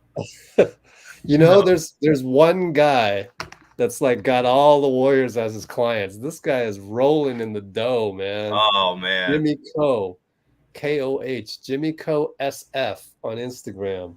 If you follow him, tell him I told you to follow him, so that he'll give us some props. But he's put himself in the right position there, man. Yeah, yeah, man. I mean, you can't ask for more. That's the thing. Who cares about being the, you know, I actually know the auto insurance agent of Draymond and a couple other guys, but screw that. You want to be the real estate agent, man. Yeah, let's try and sell San Francisco to a bunch of NBA players. Yeah. Get a little commission. That doesn't sound bad, does it? Wow. That guy's raking in. All a day's work. Well, I want to wrap it up right now so I can eat some dinner and maybe go grab a Starbucks, even though my addiction to that is going less now. So I'm proud to report. Don't need that as much, but sometimes I like to, you know, not traveling all over the country. The senses.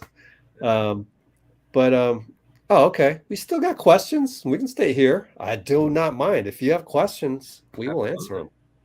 Sir. What do you think of Kuminga? What do you think his ceiling is? Well, his ceiling is, you know, Rich doesn't like comparisons, so I'm not going to go there. It's dangerous. But I will say an archetype of a wing.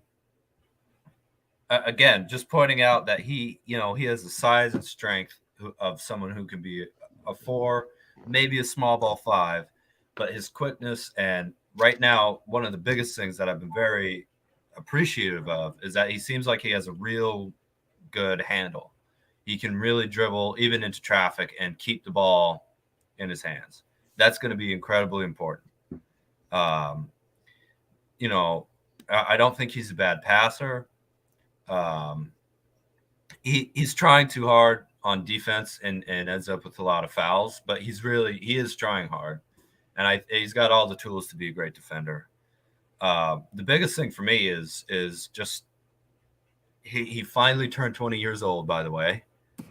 Finally turned 20 years old a few days ago. So happy birthday, John, as Klay likes to call him. The biggest thing is boxing out and becoming a more consistent rebounder, because we know he has the athleticism to do it. It's a lot of it's angles and positioning yourself between between the opponent and the ball to be able to get those rebounds. And the other thing to me is his jump shot. You know, being a more his three is a little stiff. It's been improving a lot since he was first drafted, but you know, a lot of these really, really athletic guys, you know, that is the biggest thing is improving their jump shot. And who said this? Oh man, I can't remember who it was, but someone pointed out that one of the things that made Michael Jordan so incredibly great was that he was the top athlete in the league, but he also was so fundamentally sound. And he made it to the point where if you take away Jordan's athleticism, again, Jordan, you know, is such a high bar, but if you take away his athleticism, he still was such a fundamentally sound player that he would have still been one of the best players in the league, you know? So if Kuminga can get those fundamentals down, get anywhere from Steph fundamentals, obviously Tim Duncan, the big fundamental, that any kind of big man, wing, guard, fundamental, all of those, he could be able to do because he's got body to play any one of those positions, you know. So the ceiling is, if it all clicks, MVP caliber. There's no reason to think he can't get there. Will he? I don't know. But could he? Yes. Moody was the first one off the bench, and that's because Draymond wasn't playing. It'll be Poole, probably. But Moody is so probably Moody came in for JK?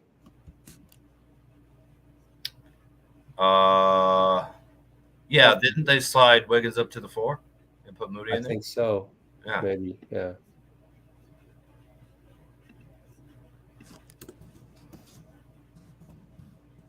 All right, no cap. Have a good one, man. Thank you for coming on. Thank you all. Colin Tan, you too. All right. That's a good question. When is so 7:00 on is that Wednesday? Boom. Tuesday. Oh, 2 days sweet. from I had now. the day off. I'll be there. Oh, thank you so much. Yes. Oh, he's singing. Okay. Well, JK came up. No, JK started. Mm-hmm. JK started. So was Moody coming off the bench. Oh, All right. well, okay, no cap. Sorry about that. Well, I'm getting super tired here. I think we got to say goodnight. Yeah. But let's do the Just Us 1, 2, 3. Absolutely. So Just Us 1, 2, 3, as Steph would Just say. us. See you in 48 hours minus 3, 45 hours. Sure. See you in 45 hours, people. All right. Just Us 1, 2, 3. Just us. Warriors.